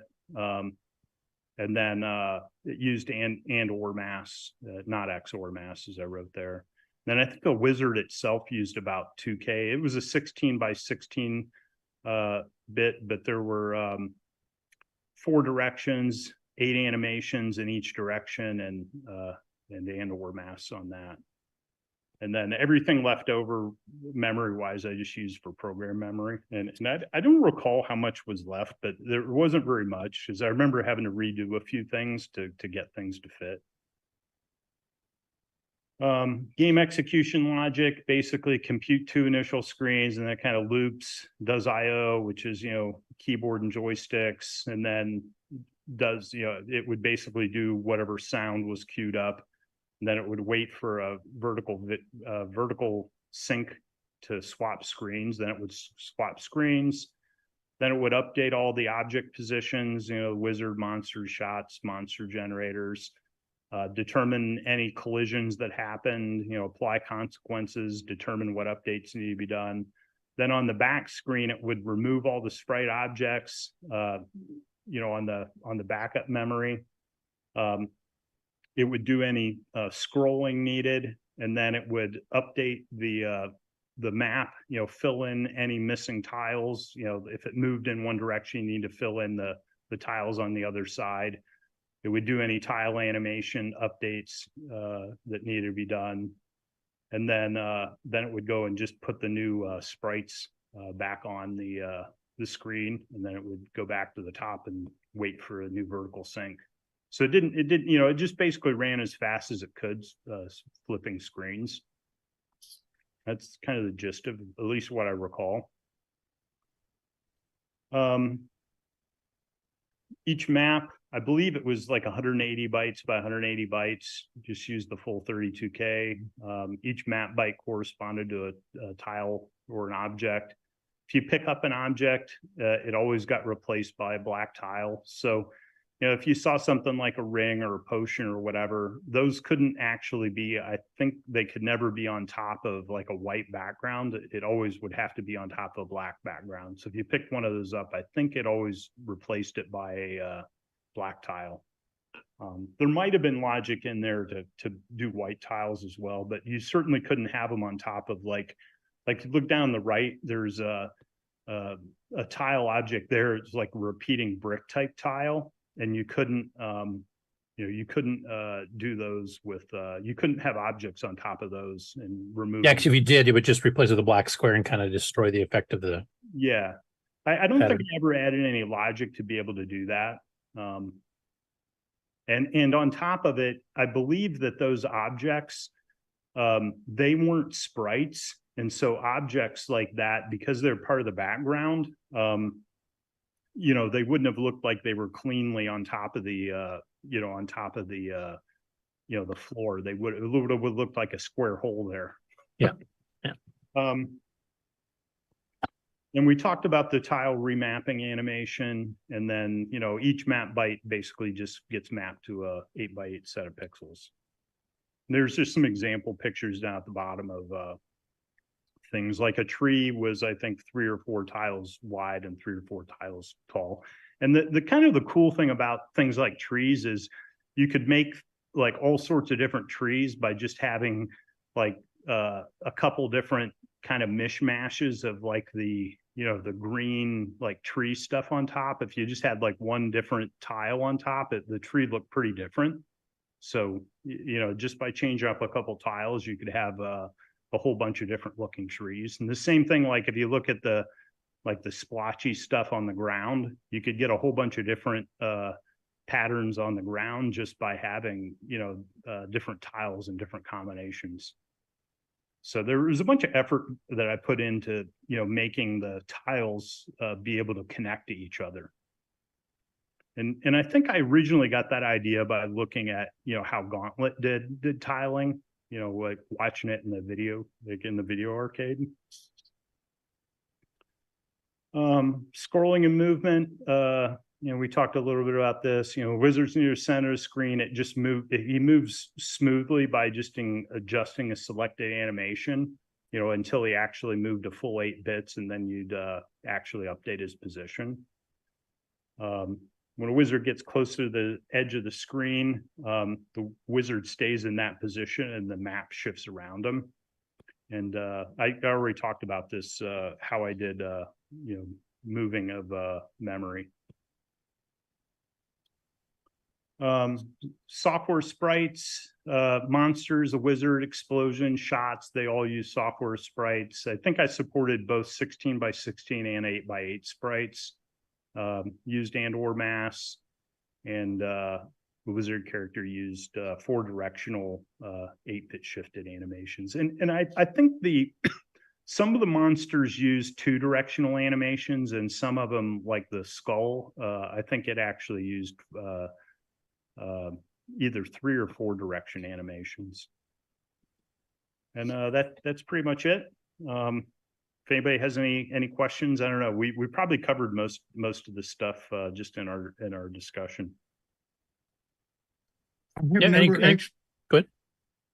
I was going to say, I've never actually seen stack blasting defined on screen, but now I have. That's cool. Yeah, it's just basically, get your stack at the right place, and then you just start repetitively pushing and popping. I don't care what it is. Shove it in there. Shove it all in there. Yeah. Yeah. The big advantage of stack blasting is that the push and pull instruction basically has 5 cycles overhead for the instruction itself. But then every byte you're moving after that is only 1 cycle.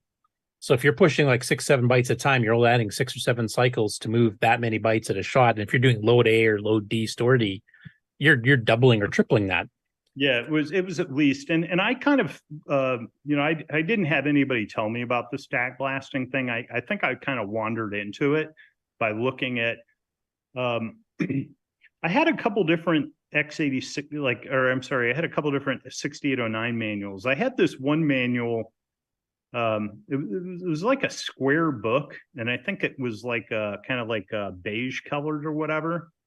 It was about the 6809. Yeah. Trying to think, would that be William? Was it CoCo specific? Do you remember, or just 6809? I thought it was CoCo specific, like assembler on the CoCo or something like that. Might be William Barton Jr.'s. That sounds right. That's right. William Barton Jr. There was quite a few. We had quite a few good manuals. There was Don and Kurt Inman did one. Lawrence Teppolt did 2. One CoCo 3 specific. I just remember looking through all the cycles, how long each command took, and that's how I kind of wandered into doing that. And it was certainly way more effective, just like you were saying, Curtis, than trying to. And the other thing I did was I unrolled the loops pretty well. So there was that helps a lot too. A lot less branch compares and stuff, so that saves you even more time. Right. I mean, the whole moving the thing around was pretty deterministic. If you're moving, shifting memory, up, down, left, or right, and it's all pretty deterministic. So I will mention, I don't know if you've ever had a chance to take a look at some of the Williams arcade game 689 based games like Defender and Robotron and Joust, but they use stack busting a fair bit too. So you're in good company. Oh, that's cool. I didn't know those were 6809 games. That's pretty cool. Those have been transcoded to the CoCo 3. You can actually play them at speed on a CoCo 3. Really neat. Yeah. Oh, well, you've got me intrigued enough. I probably will play around with some of those.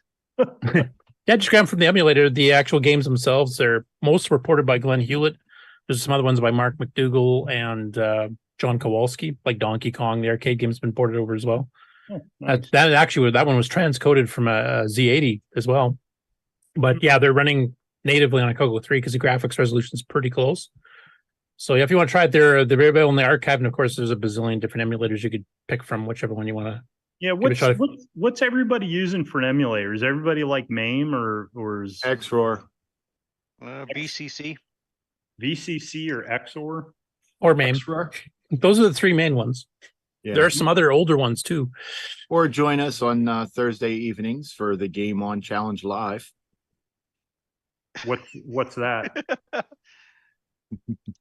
It's Well, part if you that guys we haven't get gotten together to. and Play it in commercial. play it live on the air. Oh, okay. The segment's coming up here soon. Yeah. I will mention VCC is basically a CoCo 3 emulator. XROR and MAME both have the options of doing pure CoCo 1 and 2s because there is some compatibility differences on some of the semi-graphics modes, but yeah. Okay. Yeah, if you have any problems, either see us, ask on the Discord, or if you're not on Discord, you can see us on the Game On Challenge, and we do help people even live on the air get set up. And play. All right. Well, most likely I can figure it out, but if I can't, I'll certainly ping you guys. yeah. But yeah, if you want to get the actual software to try, like colorcomputerarchive.com has all the transcodes and, Nitrous 9 and tons of games. And so you probably can find your assembler again. Oh, cool. It's probably up there too. I probably just use something else. Yeah, I would highly recommend LW Asm by William S. Lost Wizard is what the LW stands for. It's his nickname. But all right.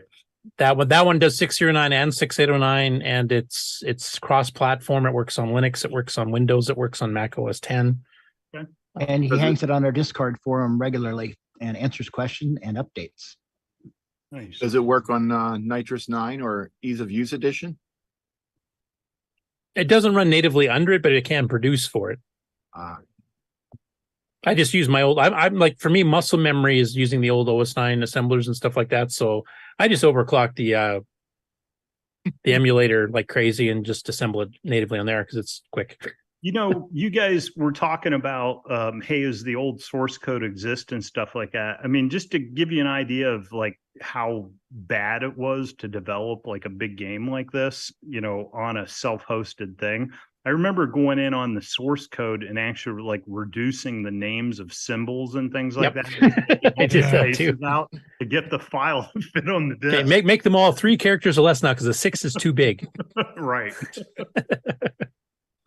So. And rip your comments out and all kinds of stuff. There were no comments back in those days.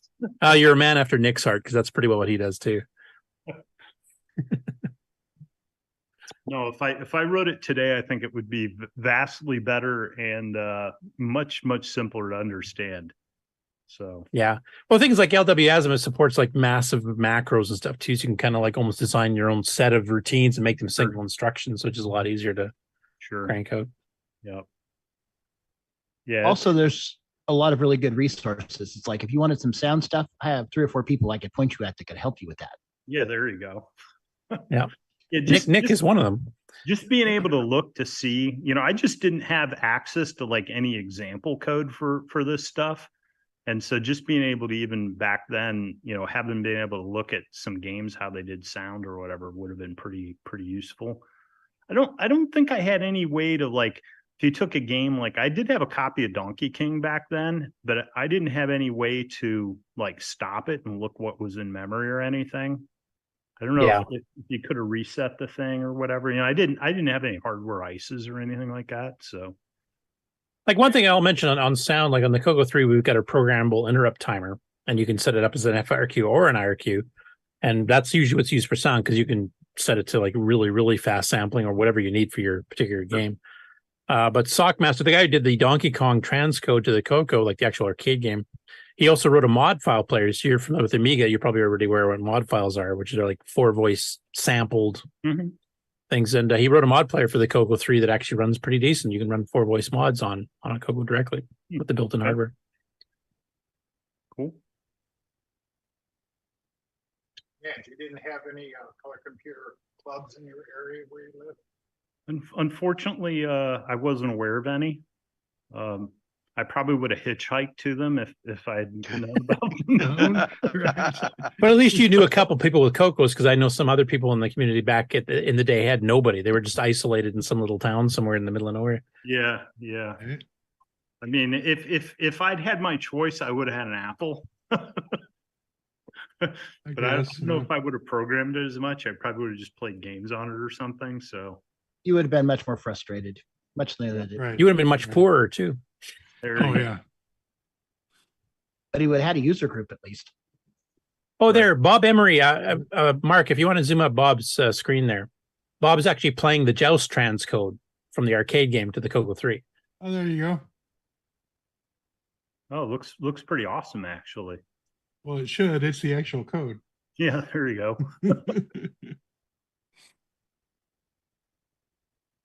And so was it using like one of the CoCo 3 graphics modes or something? Yeah, it's using a 320 by 225 16 color out of a 64 color palette. Nice. Quick go here. And you have palette registers too, so you can do animations with palette registers and having to physically redraw everything. So that effect on the border would be just a palette change. Yeah, makes sense. It's even got the digitized sound effects and stuff too, so they sampled it. Because there still isn't a sound chip in the CoCo 3, but you can pound the DAC with that interrupt timer. Unfortunately, I think Bob's not sharing the sound right now, but You get the idea.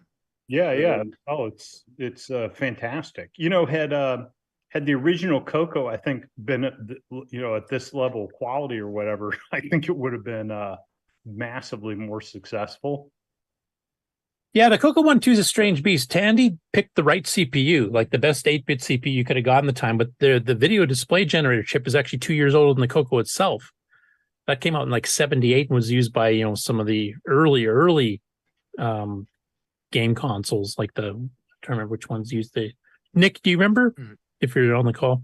That was like the 6847 or something, the one. Yeah, because it was done on like the Videotex machines user, which is about half a year older than the CoCo 1 itself was. But there was also some old, really old. Was it a Famicom? No, not Famicom.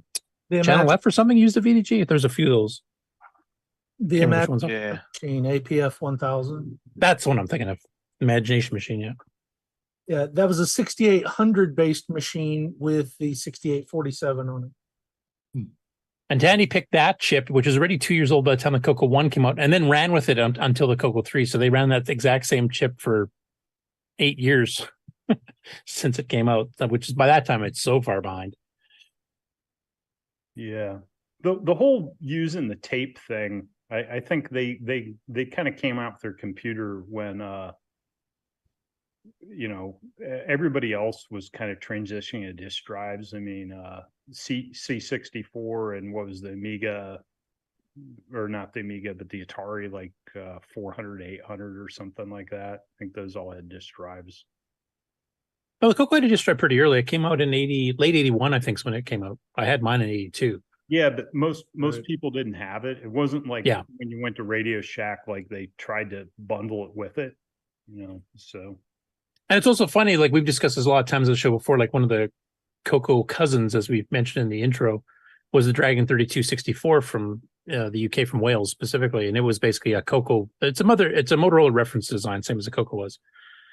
Except they added a real keyboard and a real parallel port and stuff. But it had the same issue that you're mentioning, except much more so in that the UK market stayed on cassette for years past the North American market.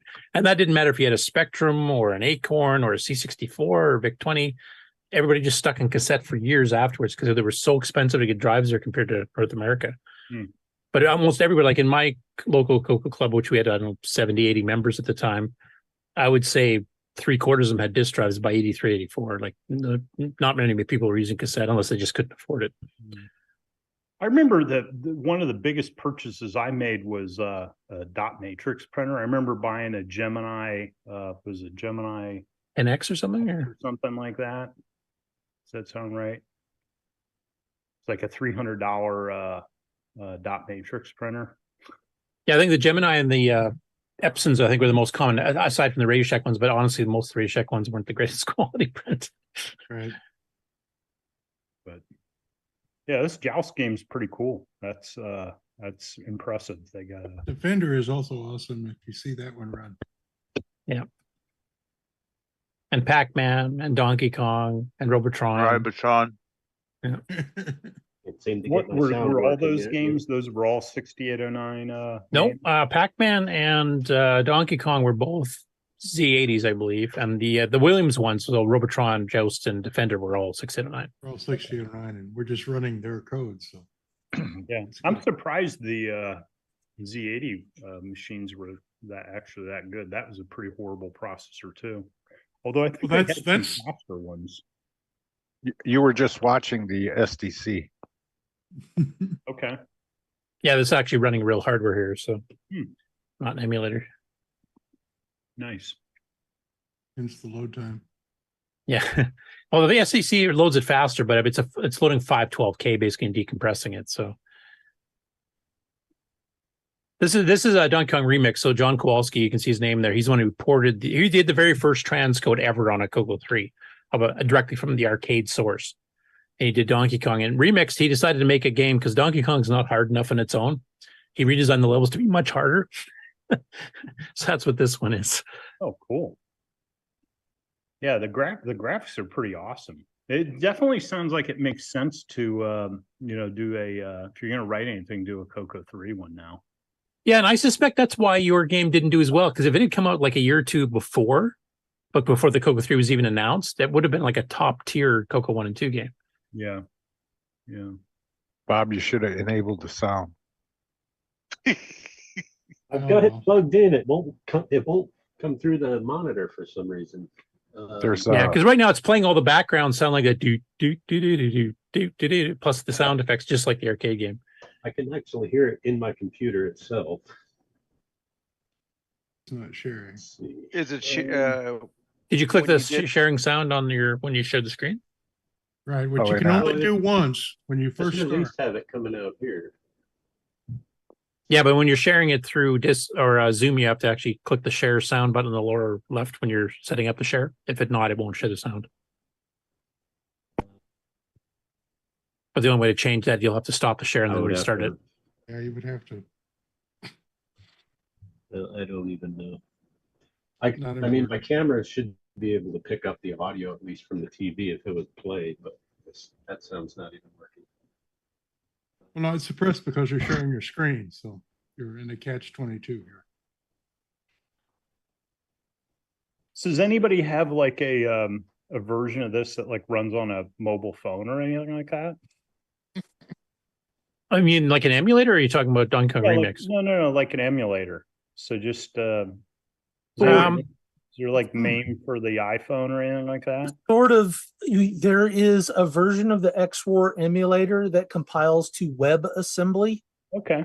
And I run the WebAssembly version on my tablet. So it's really mobile friendly depending on the web page you set up to show.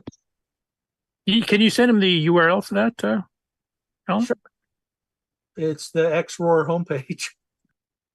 Oh, the online version of the emulator is actually right on the homepage? I haven't been on it for a bit. No, he's got a link to it online from the XROAR page. Okay. This is one of the remix levels here. This is one of the new ones that John made specifically for the remix version of the game. Deceptively looks simple, it's not.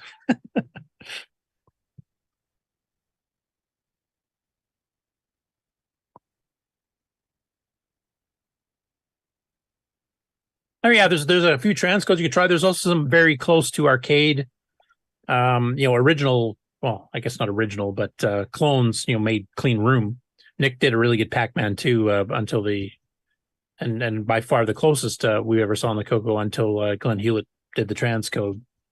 But they're still both pretty close, so it's you pick either or.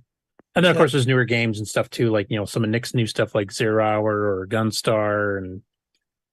There's just a ton. I'll definitely, when I'm feeling nostalgic, check some of this stuff out.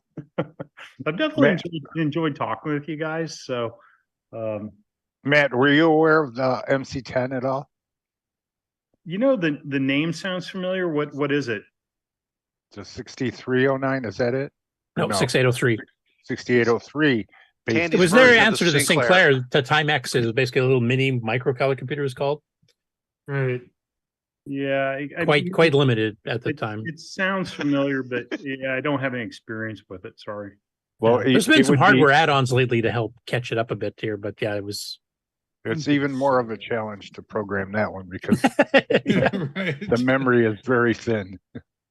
So it does have now. It has an SD card solution too. So the CoCo that you showed there was what my CoCo looked like. So is the that one behind Ron? Yeah, that's the CoCo one. Yeah, that's what I had. Yeah. Cool. Okay, was there any more questions for Matt from the panel? I didn't see anything really coming through on the chat. 60 has a comment. The author of XROAR. Okay, go ahead. Oh, it just as XROAR Online works very nicely on a mobile phone, surprisingly, with how slow phones are today. But without a keyboard, it's not terribly useful. Well, you need your Bluetooth iPad keyboard that you can pair to your phone, and then you're good. Yeah, then you're good. Your phone's now this big, but first world problems, I guess. Cool.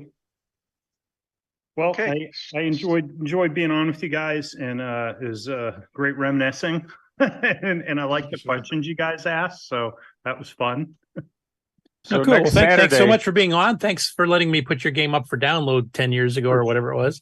Yeah, of course. Next Saturday or the Saturday after, you need to let us know that you did get another CoCo. Okay. By that we mean an emulator. Yeah, whatever. Yep. All right, guys. Hey, have a good one. Okay. Thanks again. All right. Thanks, guys. Right. Thanks for being on. Yep. It was a lot of fun, huh? Okay. Commercial break. Yay.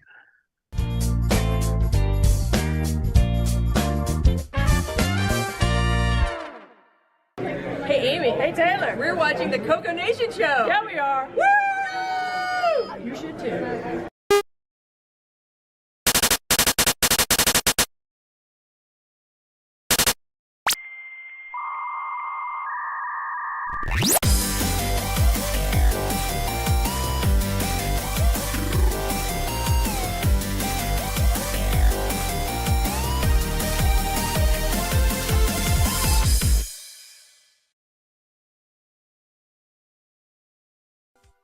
Hello, everyone. It's your good buddy, your good pal, Amigo, and joined by that dastardly The Brent from ARG Presents. You're watching CoCo Nation.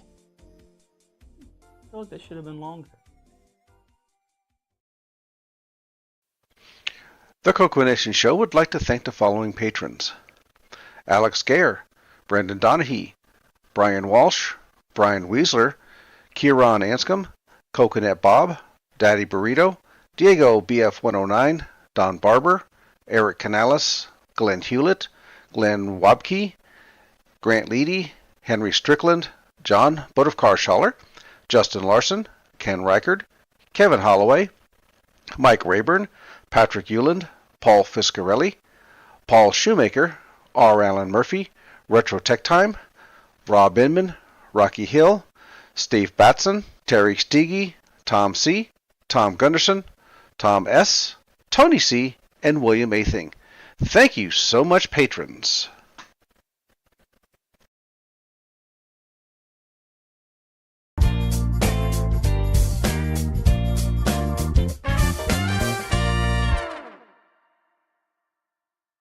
Welcome to everybody's favorite segment, Who's New to Discord?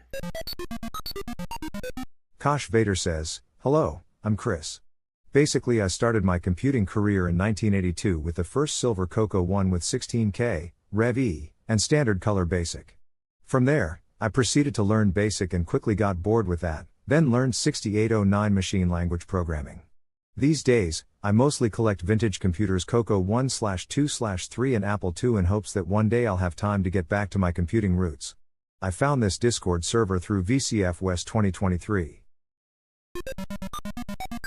Alkin says, "Hi, I'm Andy S., and my first computer was a 16K CoCo 2. Unfortunately, I don't have it anymore, and I threw out all the tapes of stuff I made for it many years ago. Saw Michael Furman's display at VCF West, joined here mostly out of curiosity of what the machine was actually capable of and what has been done, since I never got past a couple lame Radio Shack game carts and basic programming on it. The previous bios were edited for time. Thanks to Alex Gayer, Boysen, Glenside Computer Club, Paul Fiscarelli, Paul Shoemaker, Tandy Color Computer 3, and the CoCo Nation patrons for boosting the server. Please consider joining Discord and visiting the welcome section to read these bios in full and see what the community has to offer. Just go to discord.thecoconation.com. See you on Discord. Okay, next up, we're going to do some acquisitions and updates. There's the button I need. Let's see, Brian, what you got up for us today?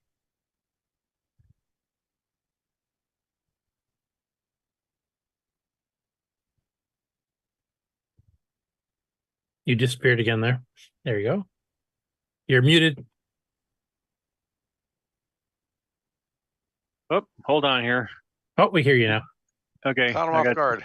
I got something else that's going on here. Let me stop this here. There we go. Okay. Okay, let me get one thing here going here so I can share this with you guys. Oops.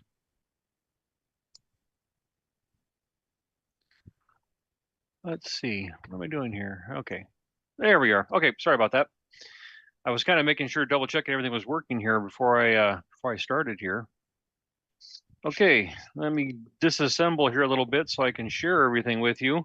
So something we've been talking about for a while now, and I think a lot of people have been anxiously waiting for. I know a few people in the community have them, and so Curtis cannot say anything. Does anybody know what this is?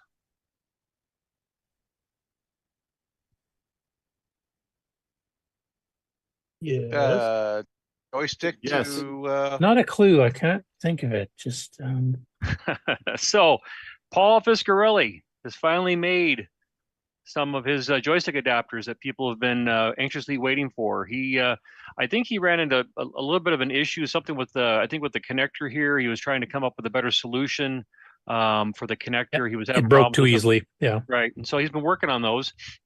And him and I have been chatting off and on over the past months and stuff like that. And he finally got some available. So he sent me one. Whoops, keep it in screen here. When you purchase this, you get the adapter itself, and you get he sends you a nice little USB to USB-C cable. And he also has, whoops, and he also has this nice little instructions that he sends with it.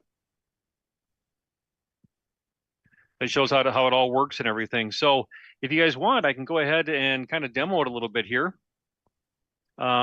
of what you might expect. Now, I'm going to be using VCC here. So those of you that are XROARs or other, that use the other emulators, I can't speak to those, but I can speak to what the experience is with VCC. I got a question. Mm-hmm. Does that work on the CoCo Pi? Yes, it would. Yep. Cool. Yep. So the way this would work is you would go ahead and you plug this, you plug it into your USB port. I'm just describing here, and then I'll share my screen here. So when you plug it in, There. Ooh, that comes through nice and bright. Wow. He gave you a laser. Get a little laser right there. There you go. Ouch. So that lights up nice there. So this is your power on button here. This button right here, this is a button and a light. So when I press it, you see that it's red. And when I press it off, so what this does is when you're connected to your emulator, this now outputs as a right joystick. When you press the button here, it now acts as a left joystick. So that's how you can switch between left and right within the emulator there, as far as how this thing acts as far as the output. The dial on the side here, this is a potentiometer that it's also an on-off, so it clicks on and off. So right now it's in the up there. Now it's off, and then I can turn it on and rotate it. What this is your auto fire. So if it's off, it's, bing, bing, bing, bing, bing. You got to sit there and keep hitting the button. When you turn it on, it starts to auto fire. And what you're adjusting here is the speed of the auto fire. It's a cheat thing. It's a winner. Yeah. It's a save yourself from going to the doctor for repetitive injury. Right. That's what this is. It's not a cheat. So it's a. By the way, Tom Eric Anderson in the chat says, I've been on the waiting list for that joystick adapter for a couple of years now. Sad face. Ooh. But you were on the list for quite a while too, weren't you, Brian? Yes. Yep. Almost since he made it there, and then he ran into the issue, and he's been trying to work out a resolve for that. So.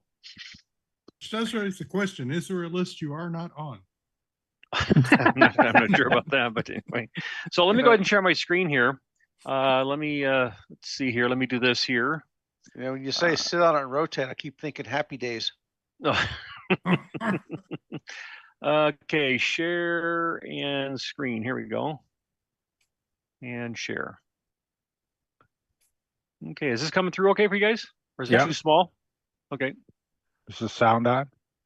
So you can see here, what I have up here is the joystick. So this is Windows. I don't know how it differs from Apple or Mac or whatever, but in Windows, if you were to click on the start button and type in joystick, it's going to bring up this joystick option here. And let me go ahead and plug in a joystick. This is one of the things that he talks about in the instructions that he sends you, is that your joystick may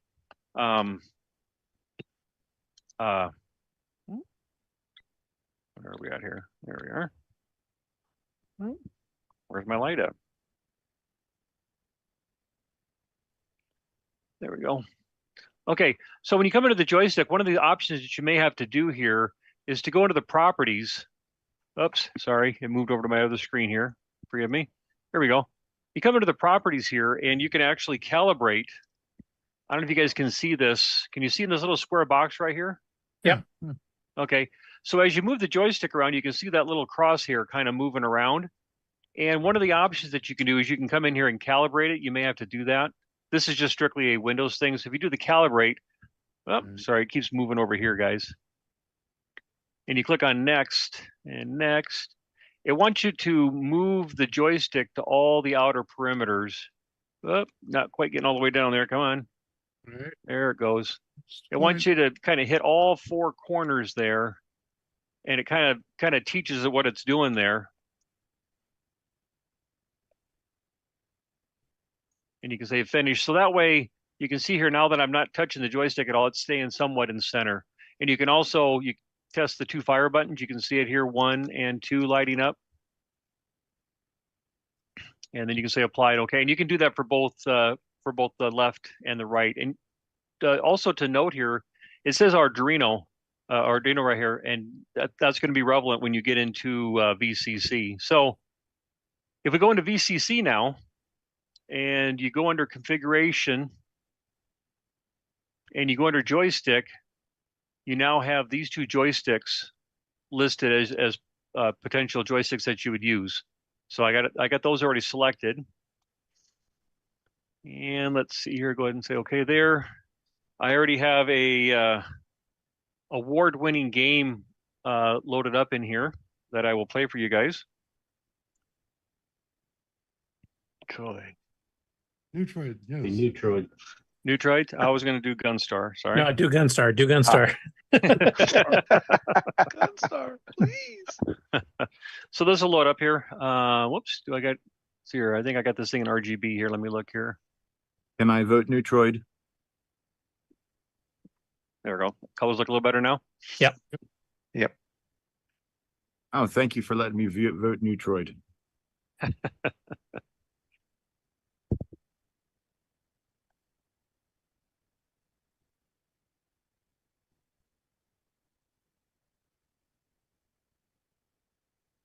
I'll go superhero mode here. Besides me, heard the opening explosion, even if it didn't come through the stream. So you can see here, I'm just holding down the fire button here. And see how it's kind of rapidly getting faster here now? I'm actually turning the little knob on the side there, so you can see here I can go all the way down to just like, almost like one shot at a time. I'm gonna go ahead and turn the dial up now, and you can see the shots keep getting closer together because he's got a maximum of 3 on the screen at once. Right, but now I can just sit here and just kind of hold the button here, and it'll keep on sending them away at me here. So. But I think that kind of now, in gives this you guys a little bit of particular flavor. game, you can run out of shots, so you probably don't want to do that. But. Correct. I just wanted to kind of demo the auto fire feature there. So, but to kind of so people can get a flavor of that. So, anyway. So for those that aren't familiar with this is basically an adapter that will let you plug in an actual CoCo joystick, like a Deluxe or a Black Beauty or a Trackball or a Waiko or whatever, and actually use those exact joysticks in your emulator. So you can actually use original CoCo joysticks if that's what you're used to, like I am, on the emulators instead of trying to transpose it onto some modern digi-sticky thing. Right. So I have it I have a Deluxe just plugged in is what I've been. You guys saw me kind of demoing here. So. Is it under 700? Under $700. Oh, yeah. What is it? Yeah. I think he's charging. I think they're 44 is what he's charging for him. Wow, that's reasonable. So what he did was take the crappy USB micro B connector out and put a USB-C connector that doesn't break every time you sneeze.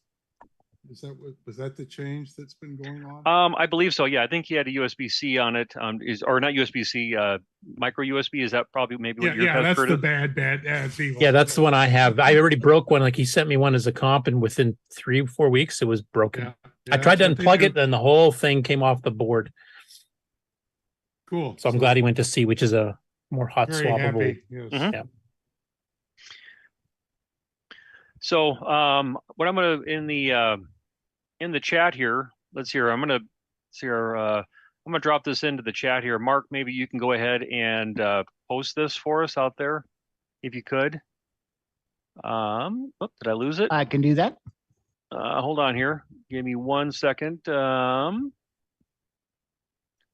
This is going to be the site to where you can go and order them. I believe he's going to have some available. I'm not sure of the numbers. Hopefully he hasn't forgot about his waiting list. What's the adapter called? It would be let's see, what's the official name that he has on here? The CoCo joystick to USB. And he used the number 2 in it. Joystick number 2 USB. Okay. There's a quick shot of the website. Yeah, it looks like he has a kit version that's only $23 if you guys want to do soldering. You can guess which one of those 2 I'd pick. The soldering one. Not if I want a working one. Right. So yeah, does anybody else have any questions about that at all? Or I just wanted to. Looks cool. Yeah, no, it works great. So yeah, if you're using the emulator, confession, I hope my boss isn't listening though, but I've actually taken this to work and brought up the emulator and played some games during my break at work there. So that's kind of You were testing hardware. That's right. I was testing hardware. So. During your break. during my break, yes, quote unquote. So anyway, but so no, works great. I really like it. I've been waiting for a while for it, and yeah, it works really nice. This would have been handy during Balloon Fire. Sit there and keep on playing that. So. I do have another thing here I'd like to share with you guys here. Let me unplug just a few cords here. I had it all hooked up here so that way we could so I could test it out while we were doing that interview. While you're getting ready for that there, Mark, on the CoCo Nation Show website, we have that set of pages for vendors and stuff here. Is Paul's up there for ordering these? Do you know? I didn't even know that Paul had an active site like this. Most of the stuff has just been GitHub things. Okay, because we should add that because that's something that some other people have been asking for. So if he's actually starting to get them available, that would be good to put up there for people to find. Yes, we should. Is that you in charge of that, Mark, or is it Mark B that's in charge of the website, or Terry Steggy? Or? I think any of us can access it, but okay. Terry Steggy's been the main one, so. Okay, so the next thing I was going to show, it's kind of along the same line. I can't remember if I've shared this before, and I think this was being sold maybe 2 years ago. Maybe it's been maybe even been longer than that. Maybe that's just when I happened to pick this one up. But it was the CoCo PS2. Does anybody remember seeing this out there? And forgive me, I wish I could remember the guy's name that made this. And so what it does, turn around. Yep. So you can plug your joystick port in the back here, and then what it allows you to do is to use a PS2 mouse or a IBM style joystick that would use like the 15-pin. Game port. Game port. There we go. That's what I was looking for. Thanks, Alan. Game port. So it has a switch on the top here, J and M, to switch between whether you're doing mouse or joystick. It also has some switches on the bottom, and in the instructions it explains what those switches are for. Depending on what combination that you put them on or off, affects the speed of the mouse, how rapidly it would move across the screen there. And then it comes with its own. I already got it plugged in, so I won't disconnect it though. But it comes with a USB cable for power. So when you plug it in the instructions that comes with it here, he has this nice little card here. It tells you that you have to have a PS2 mouse plugged in at all times, even if you're not using it. So there must be some way, however it's reading or whatever, it tells you that you have to have that plugged in. And I think it's just the PS2 protocol, because even on PCs, you had to plug them in before you turn the machine on. Right. The And I'll system go ahead, interrogates the mouse at startup, so it probably needs to be there when you first power it up. go ahead and plug this in. He also provides a cable that has, get it into the camera. It has a cable that has your DIN connection on each end. He provides that as well. And I'll plug in the power. And when it's lit up, it has this nice little glow to it there. And let's see here. I just want to make a correction here too. I thought that was a kit version of the joystick adapter on Paul's site, and it's not. It's actually, that's a key adapter. Oh, keyboard the key adapter. adapter. So that kit has nothing to do with the joystick adapter. So my apologies for reading that wrong. Okay. You'll Okay. fly. Let's see here. Let me do another little switch here.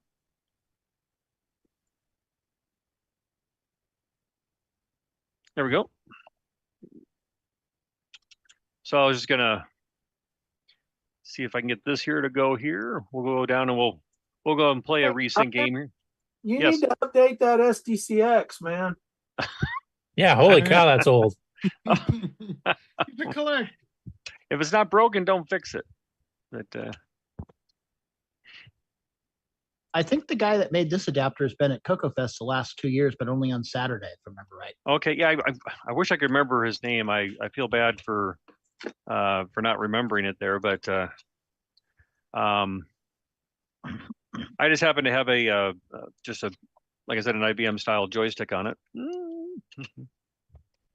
But I mean, so if you have a favorite joystick that you like there, you can go ahead and just kind of fire away. And but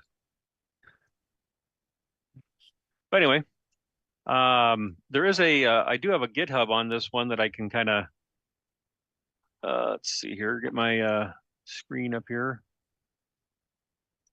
switch my video. Sorry. Well, I keep clicking the wrong thing. I'm getting click happy here. Sorry, guys. Oh, this must have been this You're would running be the CoCo Nation Show. was that?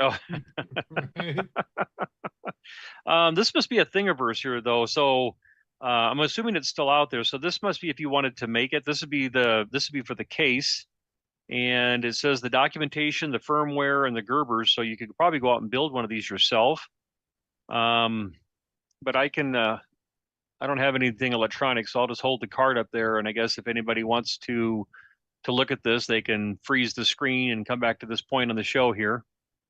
And if they wanted to go there themselves, because I don't know if anybody's making these anymore or not. Or at least I haven't seen. So I have a bunch of the David Ladd version that only does just the PS2 mouse, doesn't do the mouse. joystick. Okay. Okay. So I have those available if anybody wants any. So Classic Computer Workshop. Classic spelling is everywhere. Or classiccomputerworkshop.com, and you're on the right track. And it talks about here that this device allows you to use a standard PS2 mouse, PC joystick controller on your Tandy Color Computer 1, 2, or 3. It's compatible with the Tandy high-res adapter and will function with the 2-button deluxe style joysticks on your CoCo 3. Only the left button is functional there with the CoCo 1 or 2. And then it goes into basically telling you what to do and how the different what the different switches and everything work. So anyway, I just thought since we were kind of I recently got this here from Paul, and I'd show this other the PS2 adapter there and kind of a little bit of a game flavor of things today. But unless anybody has any questions about it, that's all I wanted to share today with you guys.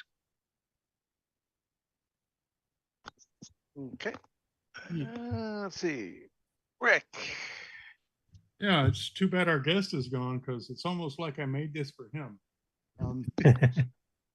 Give me the screen here and I'll show you what I got going on.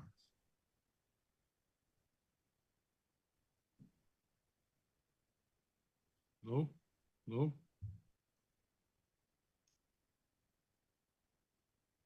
We hear you. I'm so little. I want to be big. I'm not seeing a screen share yet. Well, just give me spotlight. I'll handle everything. All righty. Come on, Zoom. There we go. So anyway, so the idea was we were talking about the ZX81. I've been crawling around looking for my serial port test equipment, and in the process, I came up with my ZX81 P2, which is, an upgrade I would really like to see. Nice. Look at that heatsink. Hey, that's what a P2 takes. And so while on the process, I thought about other upgrades that I might like to see. And I was working on my CoCo, which, let's see, can I throw this up? So here's my CoCo with the little sun monitor, which is a very nice upgrade for a CoCo. I might add, it fits, it's the exact right size. And, that all looks good. But what other sun things could we use with the CoCo? And I came up with the Sparco, which there we go. A Sun Spark CPU and a little bit of a couple of gigabytes RAM upgrade. And if you look really closely, here are the Sun expansion slots, because you might actually want to go to the Super Sparco, which would be a Sun Spark 2 CPU and a Sun GX frame buffer to assist the Gimme with its work. Is that on your website? Is it available for order now? No, but the kit is on this one. Yeah, if you want to solder yourself, I got some plans for you. So anyway, I just thought this tied in very well with the Sun workstation that our guest wanted to have, and wouldn't this be the CoCo for him? Even the introductory one where the Gimme is still doing the graphics, you still got the seat. So Rick throws in his contender for the CoCo 4. Exactly. The Sparco. Oh yeah, and the Super Sparco. We all want the Super Sparco. Anyway, that's all I've got. And of course, somebody's got to do the TI HyperSpark version. Yeah. That might be a slight improvement in performance. You really need to see them from the side because they are some cool looking CPUs. They look saucers are landing on this thing. And we have Mitsubishis. And Didn't the Sons. government just have some committee about studying these UFO things flying around? I think so. You were the cause of this all along? Looks like a miniature city from Logan's Run. It does, doesn't it?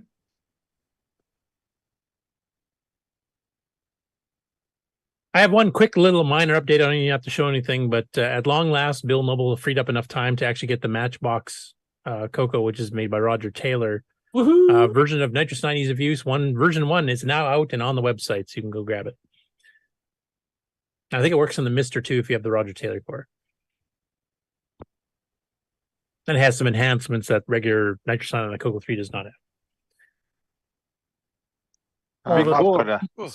Be cool if Roger Taylor would come on. We've tried. Sometime. Come on, Roger. You're my buddy. I've got an acquisition. Couple of months ago, if you recall, I mentioned on the show that my CoCo SDC died. Right. I have one of the original CoCo SDCs made by Darren Atkinson.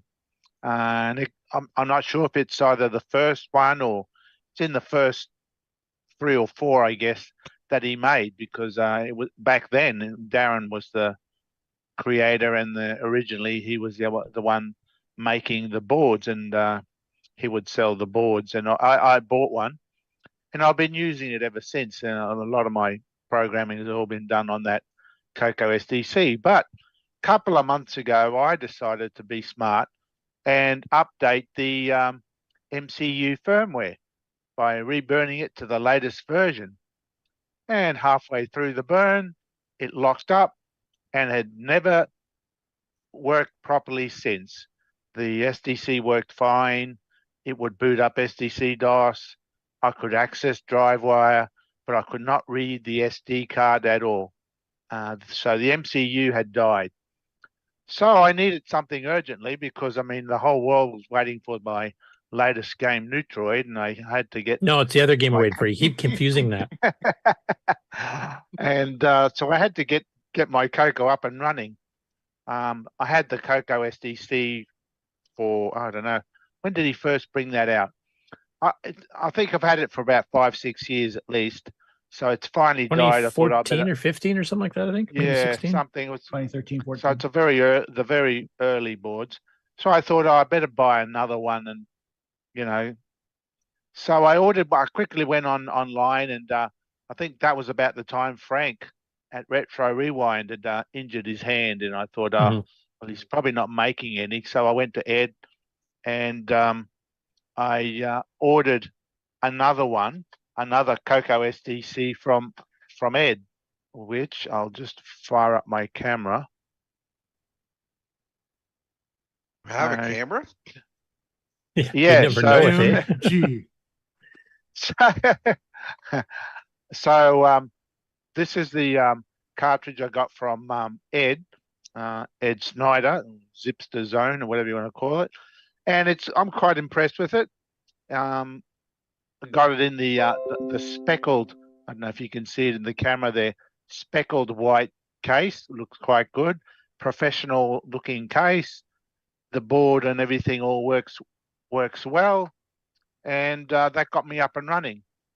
So while that was up and running, it just slots into the CoCo here, of course. I got in touch with Frank, and Frank said that he can send me a replacement MCU. I thought, oh yeah, okay. And he said he has heaps of them in stock, and they're very cheap for him because he buys them in bulk. And he sent me an MCU in the mail, or courier or wherever. And so Can you zoom up the screen, Mark? Yeah. Oh, yeah, I guess how to do that. I'm just sitting here wondering why his cartridge door is light colored. I can explain that in a minute.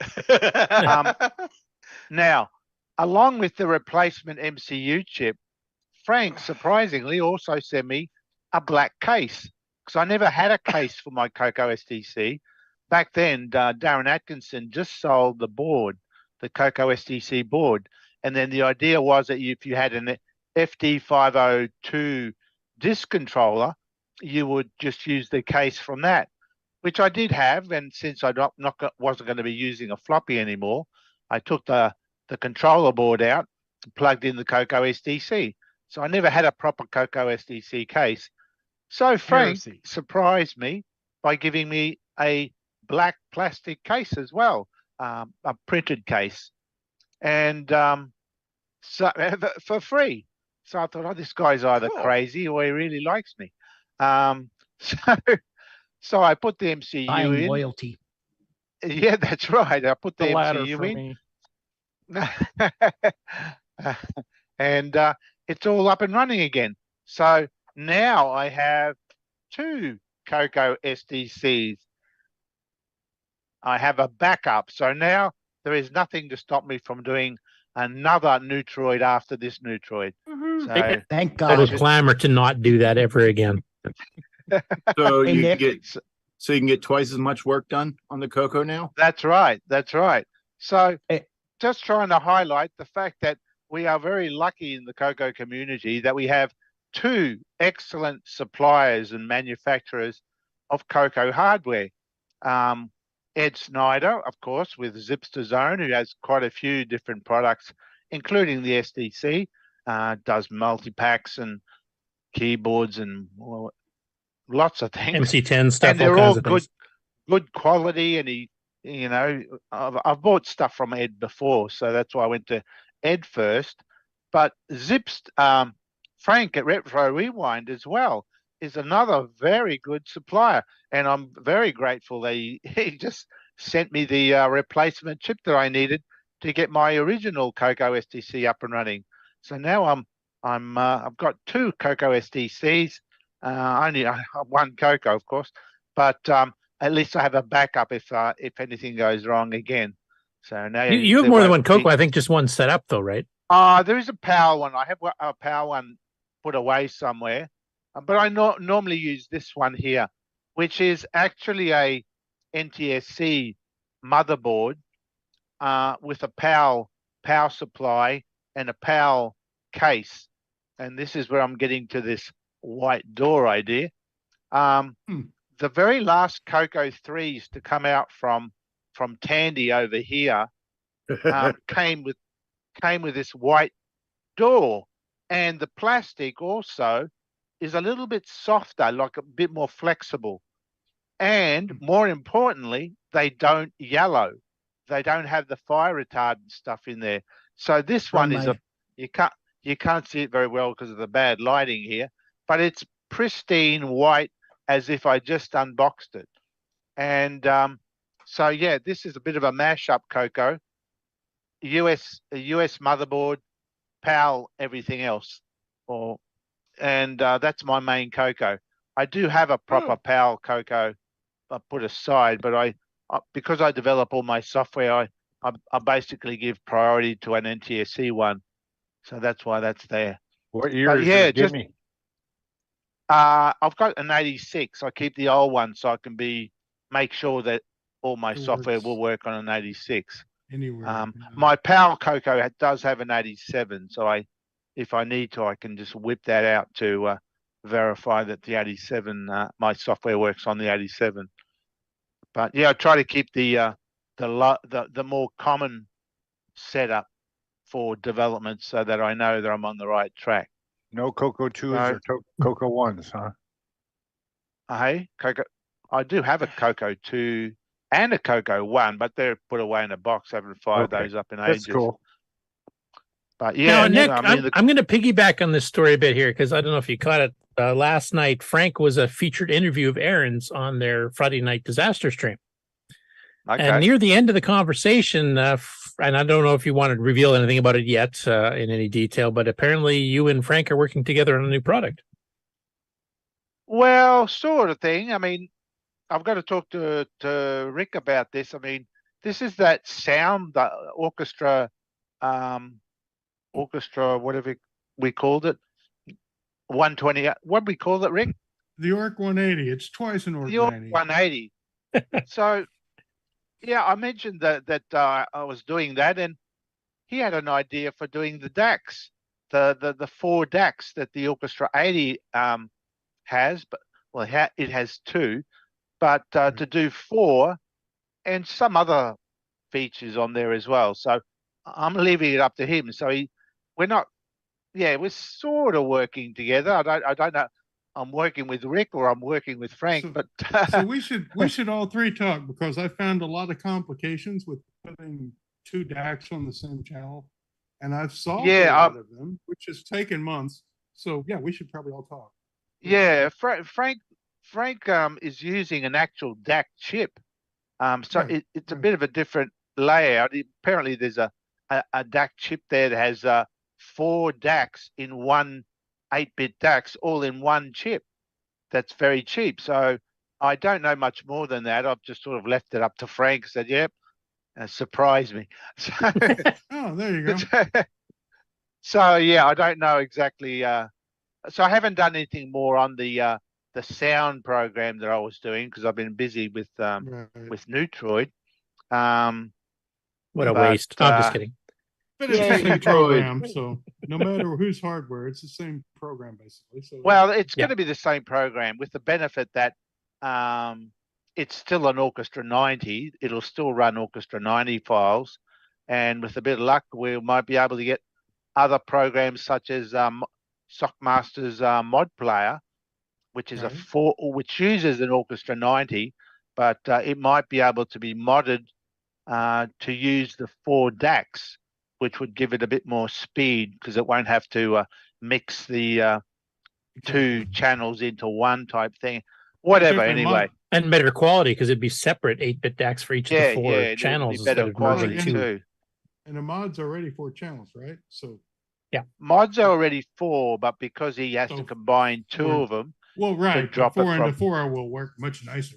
Yeah. Oh yeah, there's no merging or mixing of the tracks at all. But my thing was just to do like a sound program. I don't even know what it is yet, so that's so what's that thing plugged project. into? Doorless CM8 or a 8CM515? What, my CoCo? Yeah. Oh, it's in a what you call a Magnavox, I guess. Yeah. 8550. Yeah. There you go. Magnavox, and these funny things haven't been on for years, so right. they're physically there because I've got nowhere else to put them. But yeah, they never get used, of course. That's where they go. Thanks to the, I don't know. It just looks good. Look wrong if you put them there. It looks period correct. Right. It's Yeah, that's right. 5050 TIAC drive, right? Yeah, something like that. Yeah, they were cool because they but- matched. Yeah. So I've still got the drive there, but I just never use it. Everything now is done with the CoCo SDC, the greatest product ever made, supplied and manufactured by 2 of the best hardware developers that we know of on the CoCo world, Ed Snyder and Frank, I forget his last name. Lynn Harris. Just call him Retro That's Rewind. right. Yeah. Of Retro Rewind. And I highly recommend both those suppliers for certainly CoCo SDCs, but for anything else that they make as well. They provide a good service, good quality, and I can't say anything more. They're just brilliant. How much memory you got in that there, CoCo? I've actually got a 2 meg in there, which yeah, it's got 2 meg of RAM in there. So I think I've got a triad. Is the whatever he nameplate called it. correct? Yes, it is too. Look, I don't know if Wow. this or it. You are so high tech. There we are, 2048K. Wow. So that's my pride and joy. Okay, I'll stop the video, and that's all I've got to blab about. Okay. Well said. All right. Any other project updates? Well, I do have Yes. Neutroid, but I won't say anything Sloopy? because I'll get. Sloopy, you ready? Save it for next week, Nick. No, I'm sloopy. Yeah. Well, if you're not ready, then just go anywhere. Okay, let me see. I gotta hit this button over here. You doing it live or you got yeah, that's right. You didn't send me one, so Yeah, of course I'm doing it live. okay. Let me see if I can find the right button here. I'm used to doing it on the Stream Deck.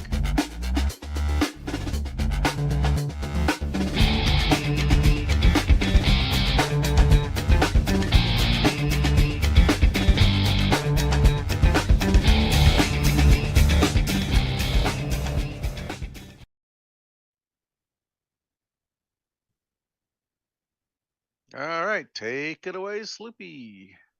Greetings, all. Welcome to the CoCo Nation Game On Challenge. I need to talk to my what do you call it? My agent, because Ken's been gone a while. I want my name first.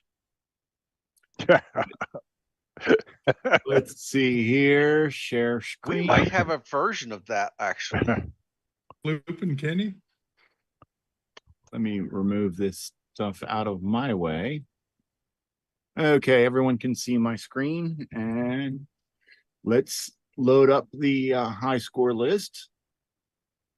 Thank you. Load. Game on 177. Don't worry about any of that other stuff there.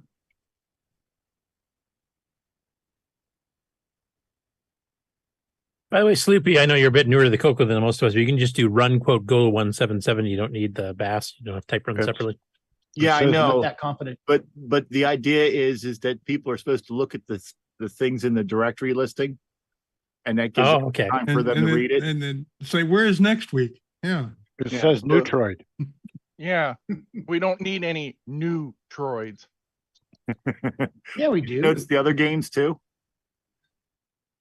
Neutroid, Gatecrasher. Yes. Yeah, all right.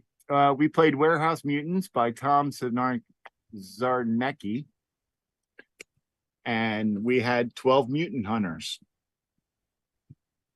And no, we had 8 mutant hunters. I forgot to update that line. And 8th was Exile in Paradise, who rolled a 0.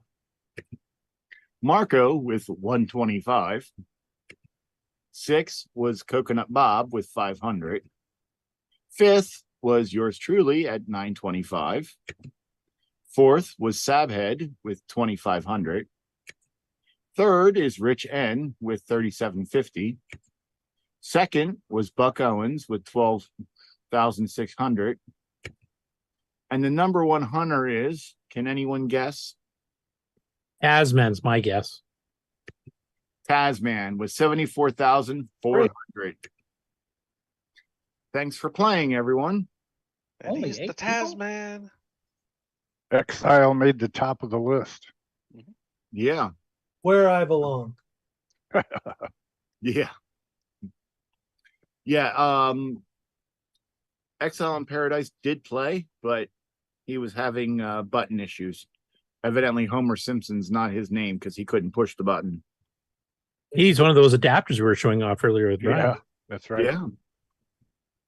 So, as people suggested in the Discord, there are strategies to it, which obviously not many people got real quickly with the low scores.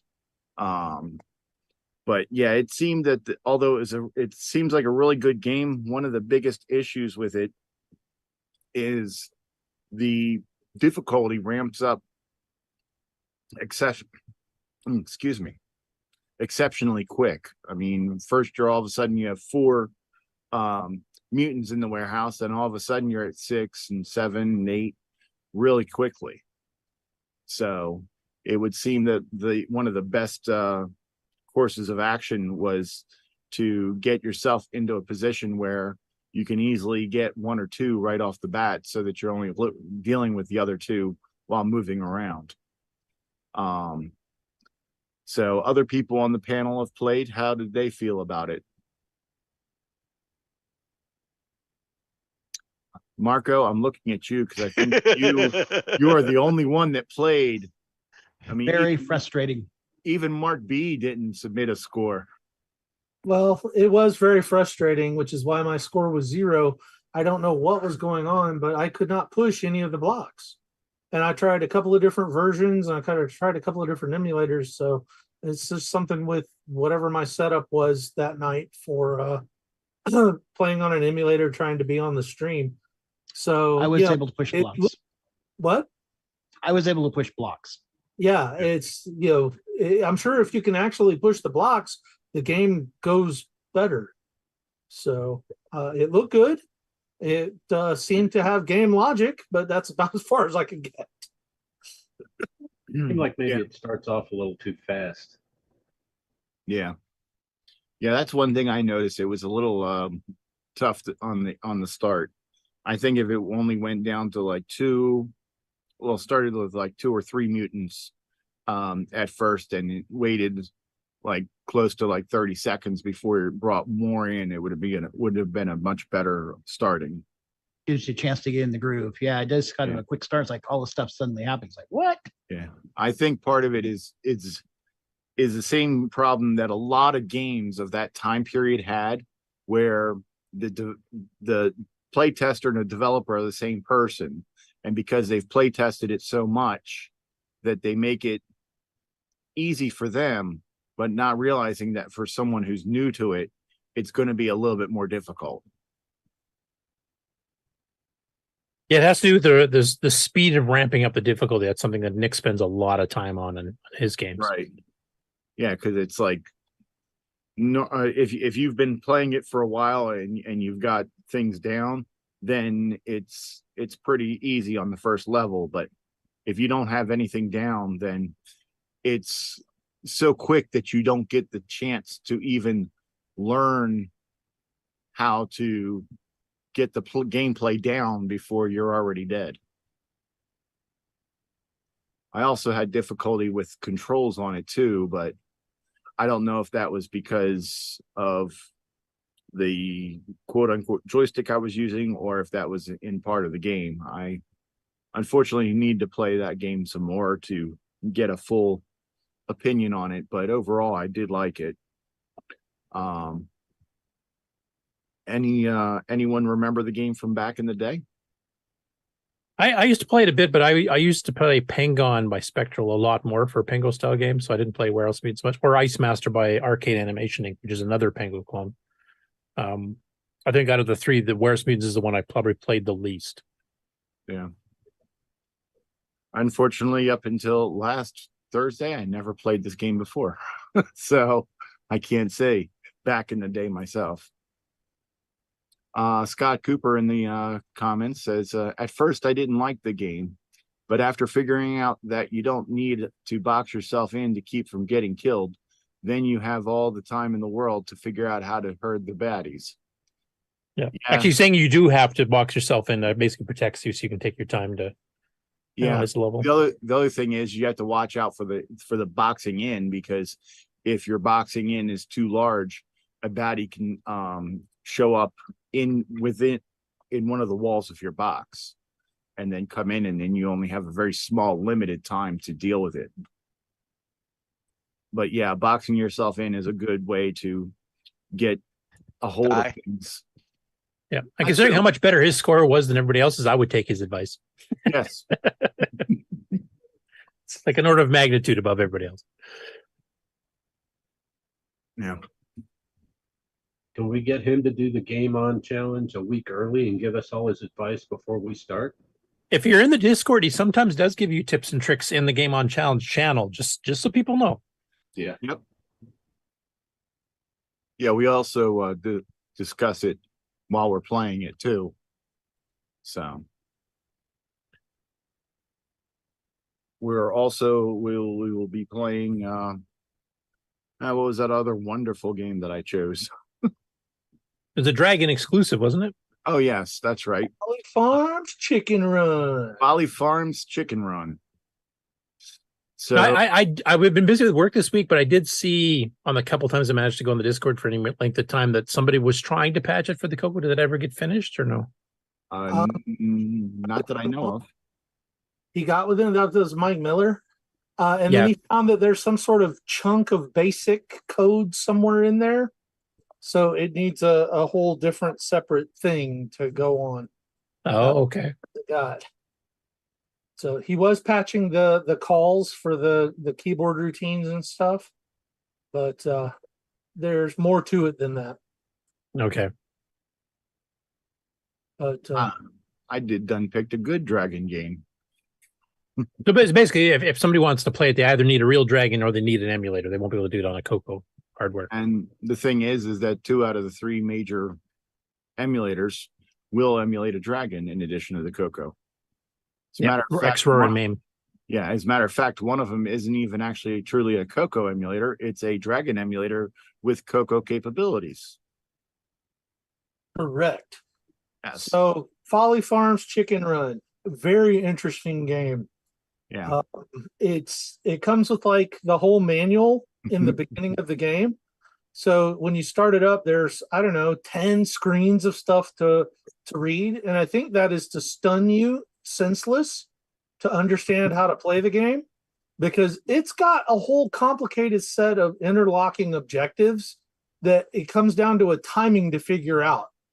After reading all of that, I didn't think that I had enough of a graduate degree to even attempt the game. But it turns out it's easier than it reads. Mm-hmm. This reminds me of Neutroid. It does take a bit to understand the timing of when to feed the chicken. You got to watch one edge of the screen, where the farmer is on the other edge, where the little open door flap things are at this moment. Then when is that all going to come together with when you should actually start doing the egg laying thing? You know, plus the fox. There's a lot going on with this game. You have to kind of pay attention to all of the screen at once. Yeah, and when the fox is looking into that specific level of the chicken house. And But, yeah. This week on the Game On Challenge Live, I will be playing it on my Co-Dragon and see how well it does there. Yeah, that'll be a cool experiment. You want to tell people what that is for those who don't know what the Co-Dragon is? Because I remember that, but other people might not know. The Co-Dragon is where I modify a CoCo 2 into a Dragon 32. And it works fine. You added a parallel port and stuff too? No, it's just everything. And a real keyboard? Everything, yes. Well, it's the CoCo 2 keyboard, but there's an adapter that adapts it from the CoCo to the Dragon layout. Oh, so is it like a ROM upgrade you did? Then it's basically changing the ROMs. It's a bone stock Dragon 32 ROM. Nothing has changed in the ROM. Okay. But he is putting that ROM in the machine. Yes, the ROM is going in the machine, and it's actually in a little adapter that goes into where the keyboard plugs in, so that you can can actually use the full keyboard, because the keyboard lines are a little bit different. And when you're using a CoCo SDC on it, you actually have to put the CoCo SDC in Dragon mode in order to use it, and it does work with the CoCo SDC in Dragon mode. So literally the only change is the keyboard map, and Dragon ROM in a CoCo 2 and flip the keyboard map and it's a Dragon? For the most part, yes. Other than the things it doesn't have. It doesn't Yeah, like have a parallel port, or if you have a Dragon 64, it had a real serial port of 6551 as well. So there's a few things, Yeah. but Cool. Yeah, this was originally supposed to be part of my internal drive wire board that was supposed to be released sometime in vaporware, but unfortunately, because of lack of interest in it, it just hasn't been done. Because it was supposed to be a special feature of the CoCo 1 and 2 internal drive wire boards. now back to the game for a second here. Is this game work off cassette only? Like, do you have to load it off a cassette image, or can you load off disk image on Dragon It was DOS? originally released only on cassette, as far as I know. I've not found a disc image of it. Okay. There is a disk image out there, but it is the Dragon VDK image. So you'll be using a Dragon DOS to run it. So would you be calling this a Draco? Hey, there you go. No, it's Hi, called Draco. it's called a Co-Dragon. Yeah, Oh, Draco the figures. Coke. I think Draco's a great name for it. Yeah, it sure is. You're welcome. No charge. Do the dragon logo, but in cocoa green. Yeah, there you go. Yeah. With But, scales on it. Yeah, the idea for choosing this game was, I mean, we constantly will pick CoCo 1 and 2 games, and then usually about once a month we pick a CoCo 3, and then every once in a while, every few months, we'll choose an MC10 game. And the thing is that we are the CoCo Nation, and we support more than just the CoCo and the MC10. We also do the Dragon and the CP400 and Potomac 6809, Sampo. Exactly. Even the Alice.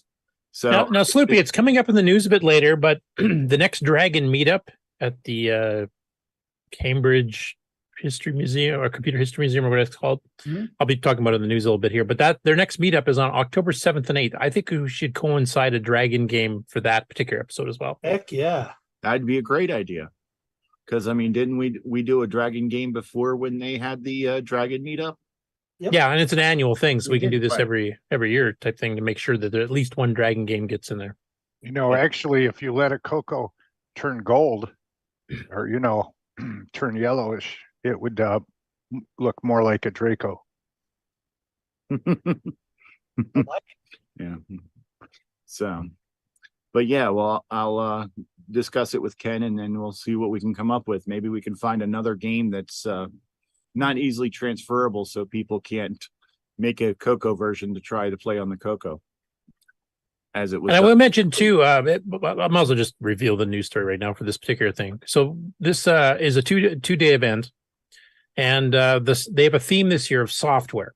And one of the things they're going to be covering with the software side, of course, is games. So you might even get some suggestions from them. Maybe talk to some of them because they're going to have some game on challenges themselves internally at the show. Maybe we can get some of the people in the this side of the pond to actually play the same game as they are and make it a big international game on challenge, more so than normal. And they're also be covering other software stuff. They're going to be covering alternative operating systems like Flex and OS 9 and all kinds of other stuff too. I would imagine assemblers and things too. But the theme this year is software, and they are doing some game challenges on Dragon games. So I would maybe get a couple of Kieran or somebody that's got access to the people there and see if you guys can work something together. Yeah. Okay. And Tom Eric Gunderson pointed out why I didn't call it the Draco, because there's already a Draco 64, which allows a Dragon 64 to run CoCo software. Okay, so Co-Dragon. So and it's Co 64. You have both. Yeah, because someone recommended Draco before, and I was like, Co-Draco. No, no, I like the Co-Dragon better because it sounds more than just a dragon. Co-Dragon, yeah. It's like Go Dragon.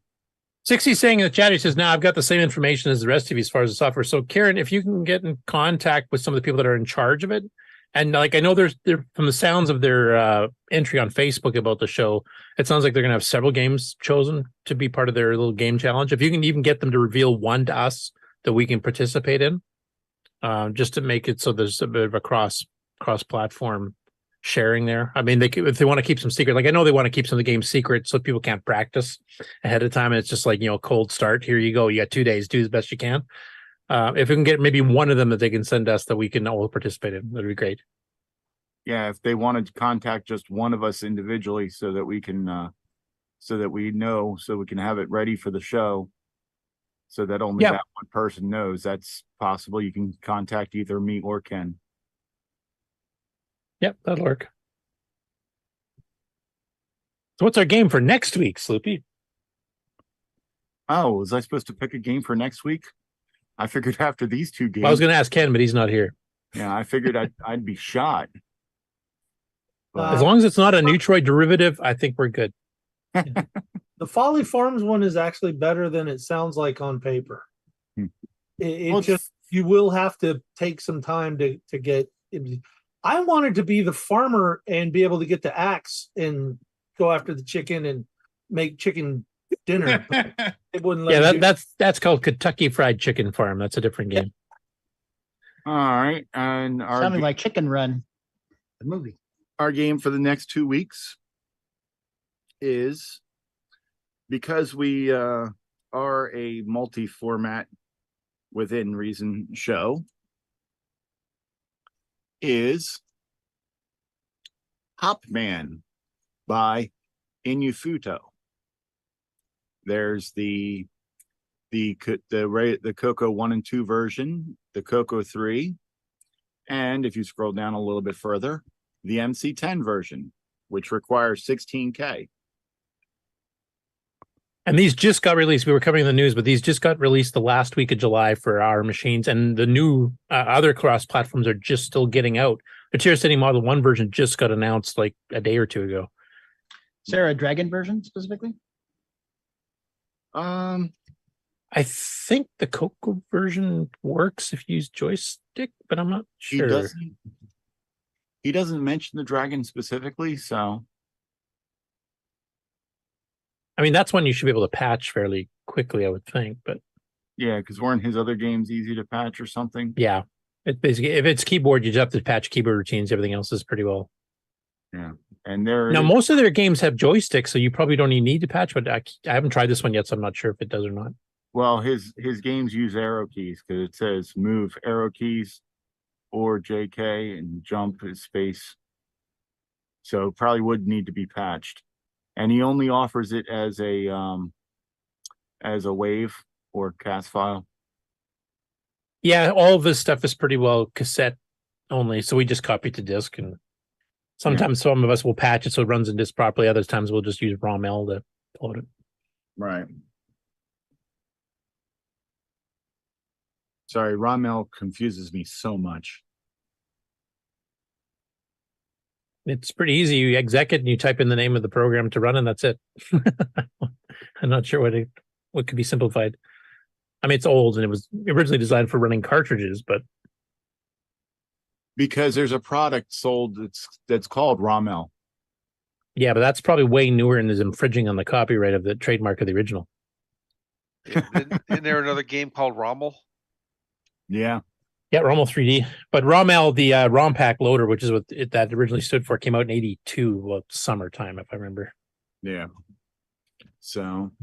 Or the Dragon existed. ROM-L is a German general. Northern Oh, yeah, that's even older yet. Right. So That guy came that was first, but that was the CoCo 1 and 2 version, and here's the CoCo 3 version with slightly better graphics.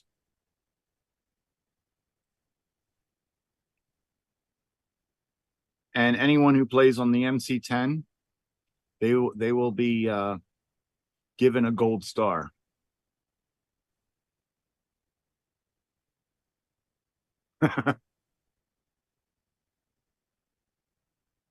Okay.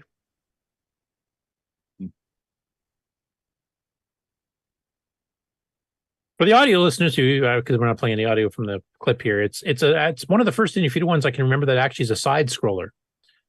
So you're basically hopping between platforms, you're collecting flags, you're dodging monsters, etc., trying not to plummet through the hole in the bottom. You've got little elevators that lift you up and down as well.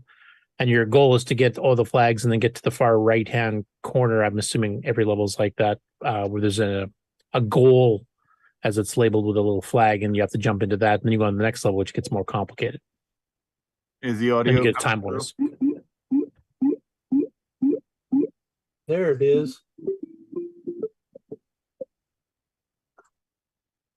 All right. And MC10. It's amazing they haven't changed the name yet. Name to what? Hot Person. I was more wondering what that nude beach game for the CoCo was. The new what? Oh, it was a YouTube suggested video, said something, it's a sign about a nude beach. Really? Yeah, YouTube suggestions are getting retarded. I'm getting all kinds of crap in mine now. That has nothing to do with anything I'd ever be interested in. Well, they got to compete with TikTok. Yeah. So now they're just going to spin the random dial and hope the algorithm excuse works. So that's all funny right. because That's Yep. All right. So Hopman, let's get hopping. Yep. Hopefully that's it's as good as Ariel. If somebody can post the link in the chat too, it's just so people have it recorded for grabbing the game later. And we'll idea. post the link, of course, in the game on chat. It's a free download, by the way. There's no, you don't have to buy it or anything. There. Yeah, and it will be posted in the Game On Challenge soon channel. So cool. But now, is Ken expected back in time to play this one, or? He is going to be back on next Saturday, but he won't be home to his cabin until the evening, from what I understand. Okay. And when is VCF Midwest you guys are going to? It is the second weekend of September. Oh, so he'll be here for a couple weeks anyway before that. Right. Okay. You'll be back to regularly scheduled games then, instead of the wonderful stuff that I pick. But look at the bright side. I pick the stuff that no one's heard of, let alone played. So. And the ones we have to go through hoops to actually play. Hey. Cassette only, Dragon only. This only runs on the Brazilian TV 400 with a special ROM upgrade. Hey, just think, once you get that Dragon emulator running, that opens up a whole new world of Dragon software to you. Yeah, but then I got to learn Dragon DOS because that's quite a bit different than Disk Basic. So I'm gonna have another learning curve. I boot instead of DOS. Done. So question for you: how soon until OS 9 is released for the Dragon? Since negative 40 years ago. Yeah, 1983. Ease of use edition. That would only work on what would be the Dragon Beta, maybe. Yeah. The board for that does work now, right? Yeah, and they've got their own custom level 2 OS 9 for with some special graphic stuff that our Nitrous 9 doesn't have. Professional. Yeah. Mark, did you bring enough for everyone? He's got goodies. Yeah. Where's ours? All right, so our 2 games for the next 2 weeks are what was the farmers one called? Farms Chicken Run. Bali Farms Chicken Run. And then Hopman from Infinito is the other one, which you play in the MC10, the CoCo 1, 2, or the 3, and presumably the Dragon, if it offers joystick controls, you might have to figure out the keys. And basically any other retro machines you have in the neighborhood. All right, Sloopy, I'm going to ask you. What's the little guy there in front of you? That's Joe. Anybody we know? Joe's Computer Museum or whatever it's called, the YouTuber? Yes. Joe is there to remind me that I'm way behind on doing something for updates and acquisitions, and he's there to remind me so that I don't forget. The whole thing about Joe will be revealed not next in week, due course, which is when it was originally supposed to be revealed. Well, not originally, but originally it's supposed to be revealed last week, but the following week, because I will not be here the next week. Oh, Julian Brown, the guys that does a lot of the development of the replacement motherboards and stuff for the Dragons in the UK, says, my next Dragon board should have enough memory for big OS 9, but needs drivers for the memory paging. So that's getting up to the CoCo 3 MMU type stuff. Cool. Ooh, nice. Okay. All right. Hey, before we hit the news and the Game On news, I think we should have a commercial break. Okie dokie. What a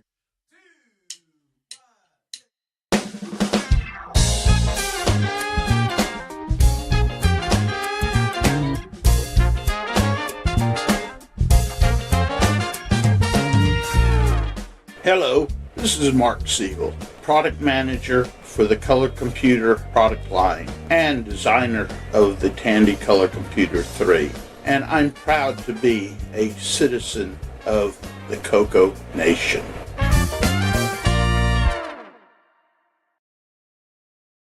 Shall we play a game?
making games for the CoCo for over 35 years.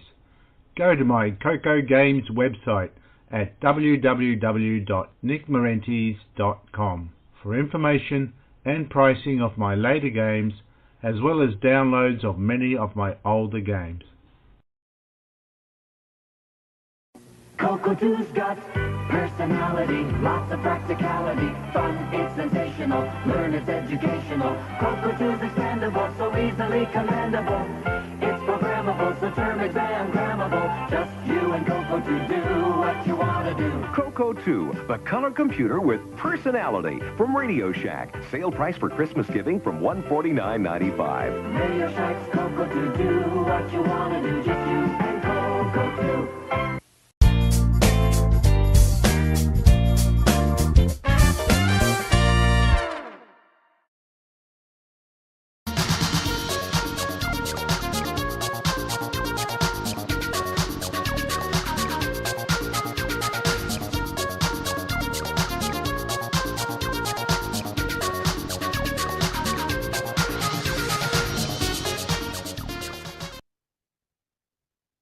Well, you got back just the nick of time.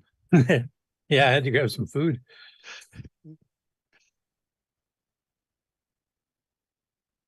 I want to know where my donuts are, Mark. You brought donuts. We didn't get any.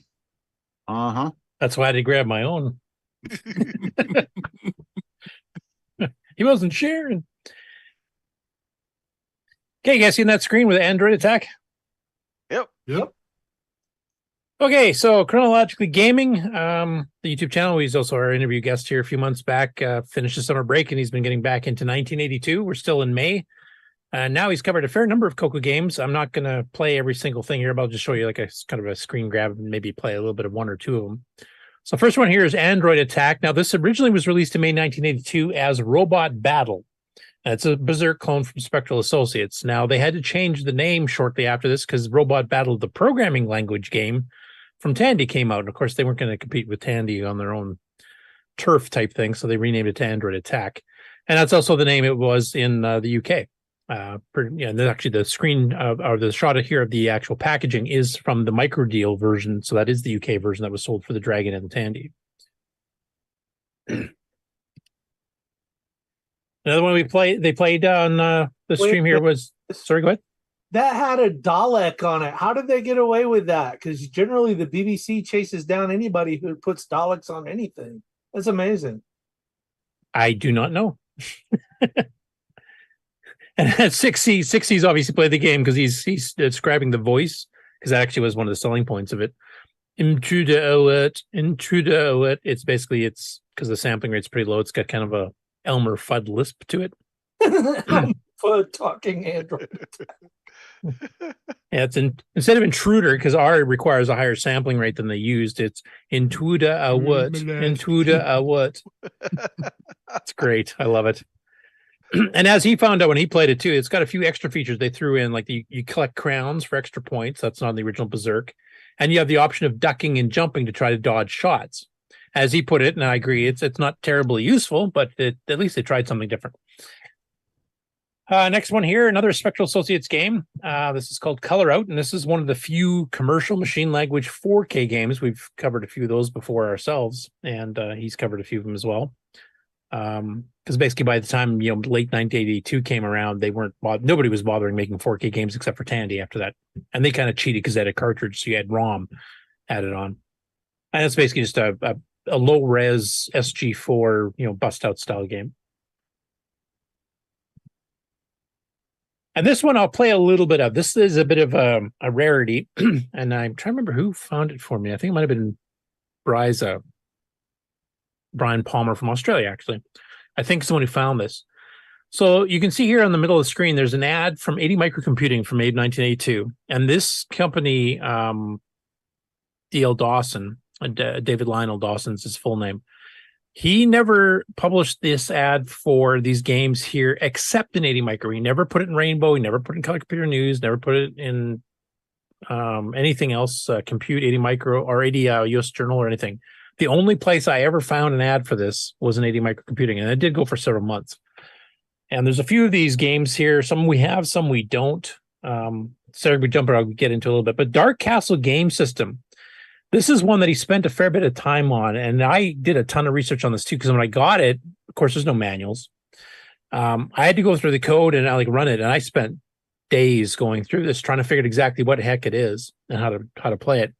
And it's actually a fairly ambitious project. Now, it's buggy. In fact, if you watch this stream here of it on YouTube or on Twitch, you'll see it actually crash out with a bad subscript error because it doesn't do an error checking what the player's entering. But basically, it's a design your own Dungeons and Dragons 3D type game. You create the maps, you put the monsters in, treasures and stuff that you get to pick up. You design all that from within a basic program. And then you also have the option when you play the game, you can play as 1 or 2 players. Now, if you play as a 1 player, then it's a standard, 3D wireframe. You get to, wander through and look for stuff in a dungeon. If you play 2 player, it's not 2 human players playing people going through the dungeon. The other one plays the dungeon master. So he can start doing things, and you have to have a bit of the honor system here. So like it'll say, the regular player's playing, so the dungeon master should leave the room. Or it's the dungeon master's turn, the regular player should leave the room, because the dungeon master can actually like move monsters between rooms on his own, or send scouts out to look for the player. So there's a fair bit of ambitious interactivity in this game, and it comes with 3 sample dungeons you can try. And I'll play a little bit of clip here because I'm pretty sure most of you have never seen this. I'd never saw it before this year myself. And if you guys are familiar with David Lionel Dawson, you may recall he actually did a machine language game later, because this is written in BASIC. He did a machine language game later for Color Quest, which was the games division of the same people that did the VIP library. So we've covered some of their games before as well. But he wrote Fire Draka. Since we were talking about Draka everything today, I thought I'd throw another one in there. But that's a semi-graphics 24 game with 9 colors and machine language, where you're shooting dragons, eggs, and dragons, etc. But this is stuff he did way before that, like at least a year earlier. Now, this is something if I had time and inclination, this is something I think is worth a good basic programmer should go through and fix it up, the bugs. And this was crammed into 16K. I mean, you can get rid of the 16K limit now and just do a 32K. And then you can do some improvements on it too, I think, to make it a bit easier to use. But it's actually a fairly ambitious, especially for this early, to have one where you can create your own game without having any programming at all. So I'll play a little bit of the clip of this one, and then we'll cover some of the other ones he covered this week in a second. All right, next one's also on the TRS-80 color computer, and this one is a massive game. This one's hard to discuss. So this is called the Dark Castle game system. And on the TRS-80 color computer, we've seen another game that allowed you to program your own pinball tables, save those tables, and then replay them later. Really cool idea, right? Well, this one takes it to the next level where I don't think we've seen any other home computer do what this game does. The Dark Castle game system is a design your own dungeon crawl game, even to the point that you can play with 2 people, where one person's playing as like the pseudo dungeon master, and then the other person is actually in the dungeon, kind of like an early version of Dungeon Keeper. So this is a very difficult game to do on the live stream because there's so much you can do. I will not be going through how you create your own dungeons, because that would be way too long. It's like trying to explain to someone what Mario Maker is in a few minutes. So the Dark Castle game system allows you to build your own dungeons and floors of dungeons. And I'm going to show you how it works when you play a 2-player game, because that's where it really shines. If you play the 1-player game, it's very similar to other dungeon crawl games we've seen in the past. No, yes, this is not the Dark Castle that we've notoriously known as being a terrible game. It's a completely different game. Yeah, but dungeon crawls is where this one's at. All right, so let's take a look at the artwork. We have an ad for Dark Castle. This was in microcomputing in May. Fully programmable graphics adventure system, as well as solo adventuring. 2-player option allows 1 player to become the dungeon's lord and direct creatures. Graphics show moving views of the evil lair, and the package allows players to create and save on tape an unlimited number of dungeons, and 3 dungeons are included inside. Oh, wow. Oh, the Apple Macintosh version? The Apple Macintosh version was all right. I actually enjoyed that one. The Sega Genesis one, no. And most of the other ports, yikes, they're scary. All right, we have a manual for this one. I don't think it's... Oh, yeah, okay. The manual is a homebrew one. This one's by L. Curtis B, because he went in and pretty much found out how this game works, and why we're able to showcase it here is because of his work. So a big shout out to L. Curtis B for helping me with that. All right, let's pop in and play some Dark Castle game system. At some point, 1982.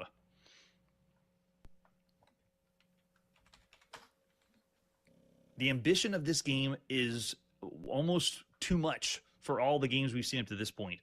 All right, so we're going to run this. This is in basic. I didn't know if we'd be able to get to this one tonight, but I know we're going to have to be finishing on this one because this one is so long. And you see what's also on the disc. They have Castle 1, 2, and 3, and they're like ones that came with the game. Now, you can play this one player, but I'm going to do 2 players because that's where this really shines, even though there's no one else with me. The Dark Castle game system. Castle Lord key, enter.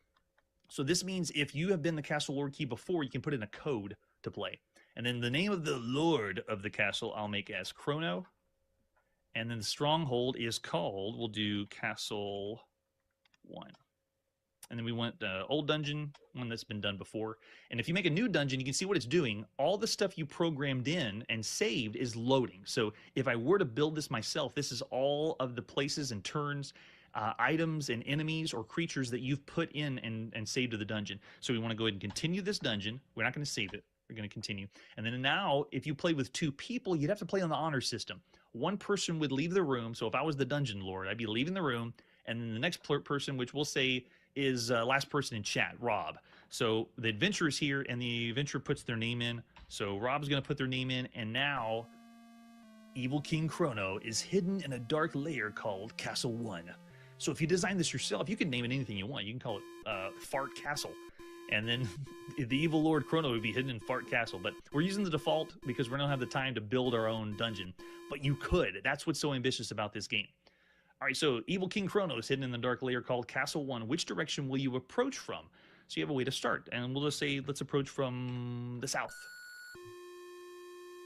And this is what Rob would be doing if they started the game. And it's a first-person perspective dungeon crawl, very similar to a Calibeth or Ultima. And now if you want to move through the dungeon, we walk ourselves forwards. And so you can see there's been a creature here. And we've been surprised for 0 minutes. The creature is 0 feet away, and now it says, what do you want to do? And so this is the point where you say, do you want to look at your stats? I think that's S. Or do you want to run away, or do you want to hit? And so we want to say hit. Blow hit the creature solidly, and then they hit Rob crushingly. That's not good. Well, let's hit again. So now you're making your first battle in the dungeon.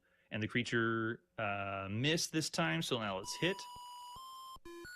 The attack missed the creature, and the blow hit Rob. Oh, solidly. Doesn't look good. Uh-oh.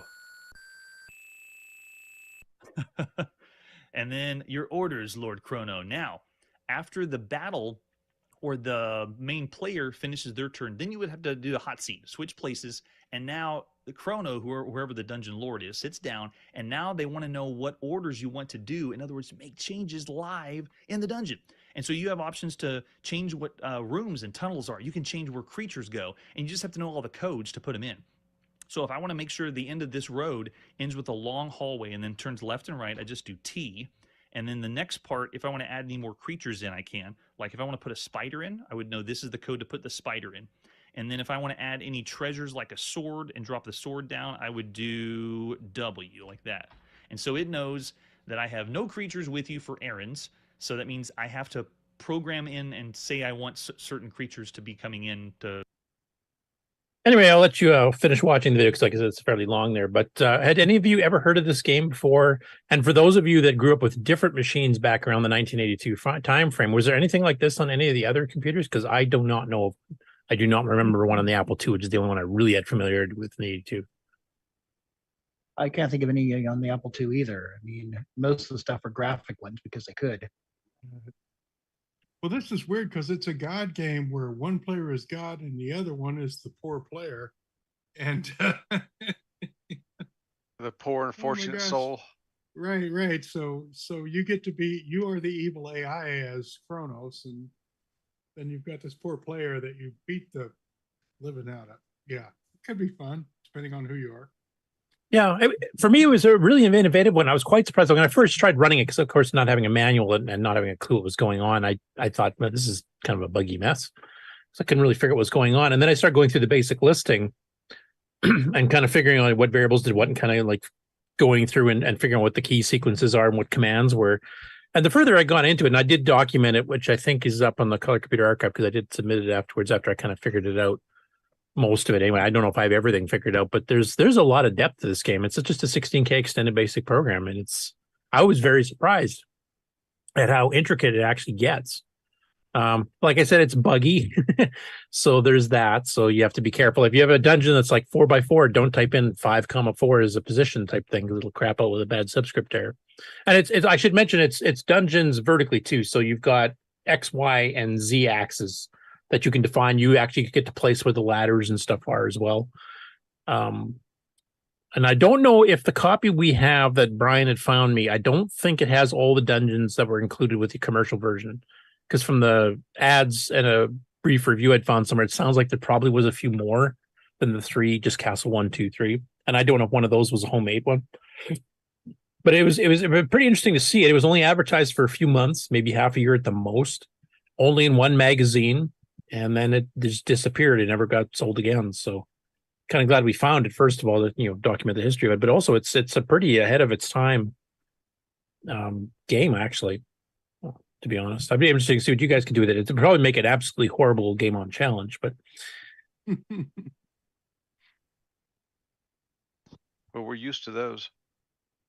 yeah, exactly. Especially when Sloopy picks them. No, I'm just kidding. Okay, so anyway, he did end up doing streams. He streams every one of the weekdays, so he actually had 3 streams this week that involved some CoCo stuff. So that was all one episode before. Now I'll just cover the other ones all in an order here. So this one here, of course, is Ghost Gobbler from Spectral, and this is the original CoCo artwork as it appeared from Spectral. Now I've seen 2 versions of this. I've seen a black and white Xerox cheapy version that I actually had paid for from Spectral, but I have seen the actual, color version like you're seeing on the screen here too. That is actually what they sold some of them to. I don't know when the transition between the 2 versions of it happened, but it's basically a Pac-Man game. The one innovative thing on this one, it has a teleport tunnel on the lower middle of the screen. If you run over this one spot, you instantly teleport to the top, so you can use it as a hyperspace to get away from the ghost, always to a fixed position. But if you don't want to teleport, you just hold down the joystick button, you can travel over top of it. I don't think we've covered this one on the challenge yet, have we, Slippy, or have we? Or do you know? I do believe we have not. Yeah, because we got like 12 different Pac-Mans on the CoCo, so yeah. I know we've covered some, just not this one. Oh, maybe we should choose that one, and I can blame you if everyone hates it.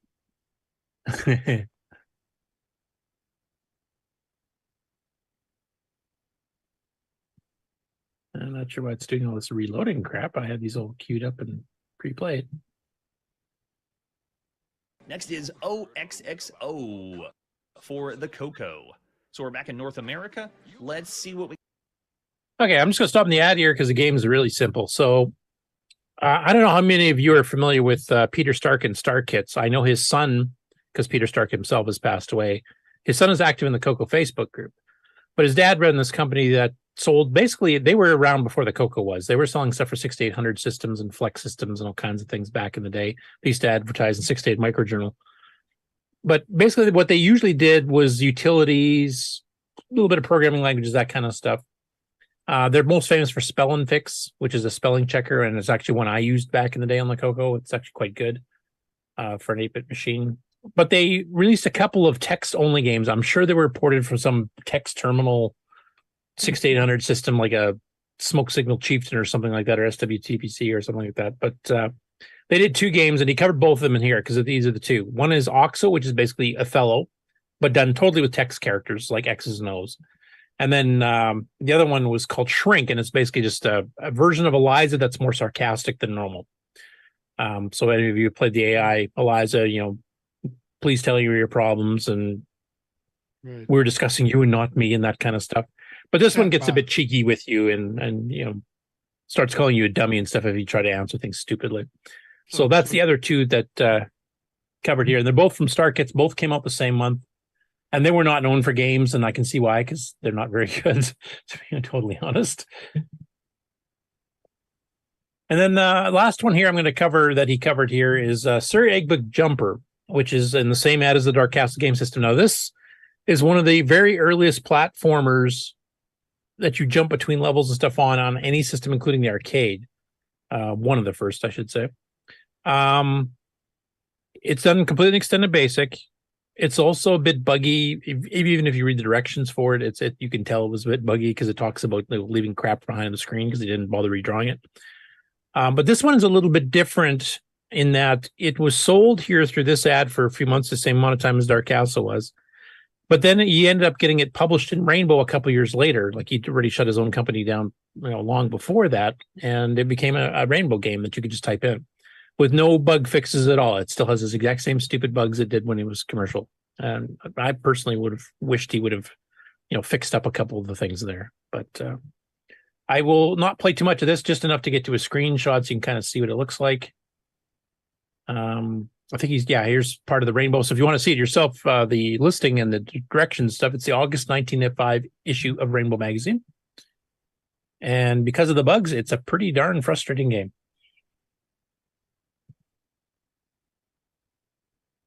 So that's a screenshot right there. I'm not going to bother playing it. Basically, you have to collect keys and other things. And what the heck happened there? Whatever.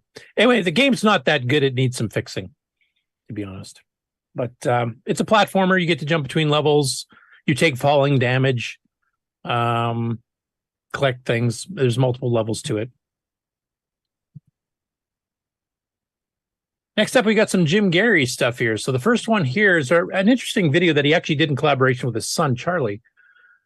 So he ported Randy Miller's original 1976 Altair basic program chess to the MC-10, which is, typical Jim. He takes some, version of a program from some other machine and converts it to the MC-10. Nothing new to talk about there. But then Jim's son's Charlie decided to pit it against chess.com's lowest rated AI coach, Danny. And to see how competitive this 1976 version is versus a modern, dumbed down version of it. The video is greatly sped up as the moves at regular speed particularly on the MC-10 conversion here can take minutes per move. But in Jim's words, and I'll quote him here, Miller's program loses, but it doesn't go down without a fight.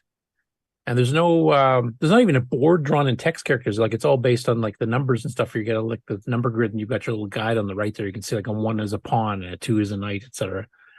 So it's definitely an old style version of it. But it was kind of interesting taking a program written in 1976 in Altair and comparing it with the super beginner level of a modern one, and it's still lost. But pitting two chess AIs against each other from different centuries was kind of interesting.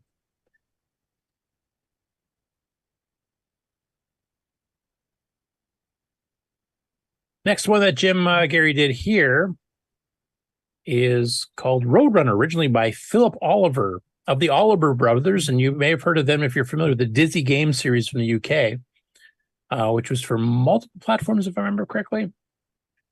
Karen could probably correct me on that in the chat. And this was originally a magazine game from Computer and Video Games Magazine in 1984, and they were paid £10 for this game. Now, of course, they eventually created their own software house and created their own empire. But so basically, converted this. It actually will run on a 4K MC-10. It does not require any RAM expansions. Here you can see that, and it'll just paste it into the MC-10 emulator. There's the entire listing. The original version was for the Dragon 32. This particular one. And you get to pick how many lives you start with, which is a bit rare.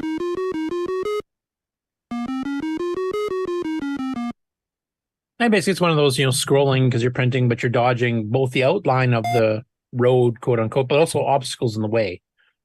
And your score is up in the upper left. So. And the last one here is called Drive. And this was originally by Dino Dini in 1981 for the Acorn Atom. So another UK-based one. Now, he's done this one before, but he modified it. So he did two main things to it. He used some of the optimizations and speed-ups that he's been fixing a lot of his older games with. But he also added joypad support. So this no longer requires a keyboard. You can play on the joypad. And that slows it back down a bit. So basically, it's running about the same speed as it originally was. But now it's joypad compatible. Now, Ron, I know you have an MC-10. I'm not sure who else in the panel has an MC-10. Do any of you have these joypads yet that Jim's been using? I don't know. I was just wondering if maybe somebody, if they get it, I would love to hear a review from one of you guys and see how much it enhances the gameplay experience. But here you have to collect certain things and not hit other things, and you're kind of wandering around in a wraparound left to right screen. And if I remember correctly, you can't move, you can't adjust your speed left to right. You're just moving. So you can adjust your up and down direction, and then you try not to hit the things you're not supposed to hit and try to hit the things you are supposed to hit. Splat. And from the looks of this, he didn't mention it in the docs, but I'm pretty sure this is running in semi-graphics 6 mode, because the pixels are actually square, like the player's pixel, instead of oblong. So I'm guessing this is the 64 by 48 by 4 color mode.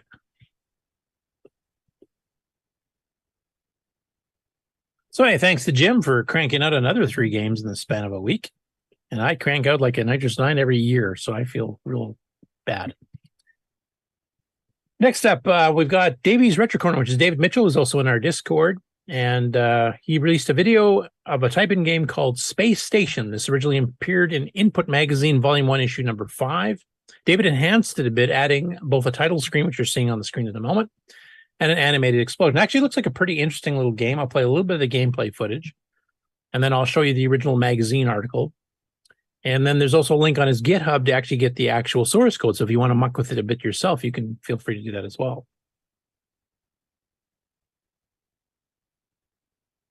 And there you can see a shot that was blocked by a shield.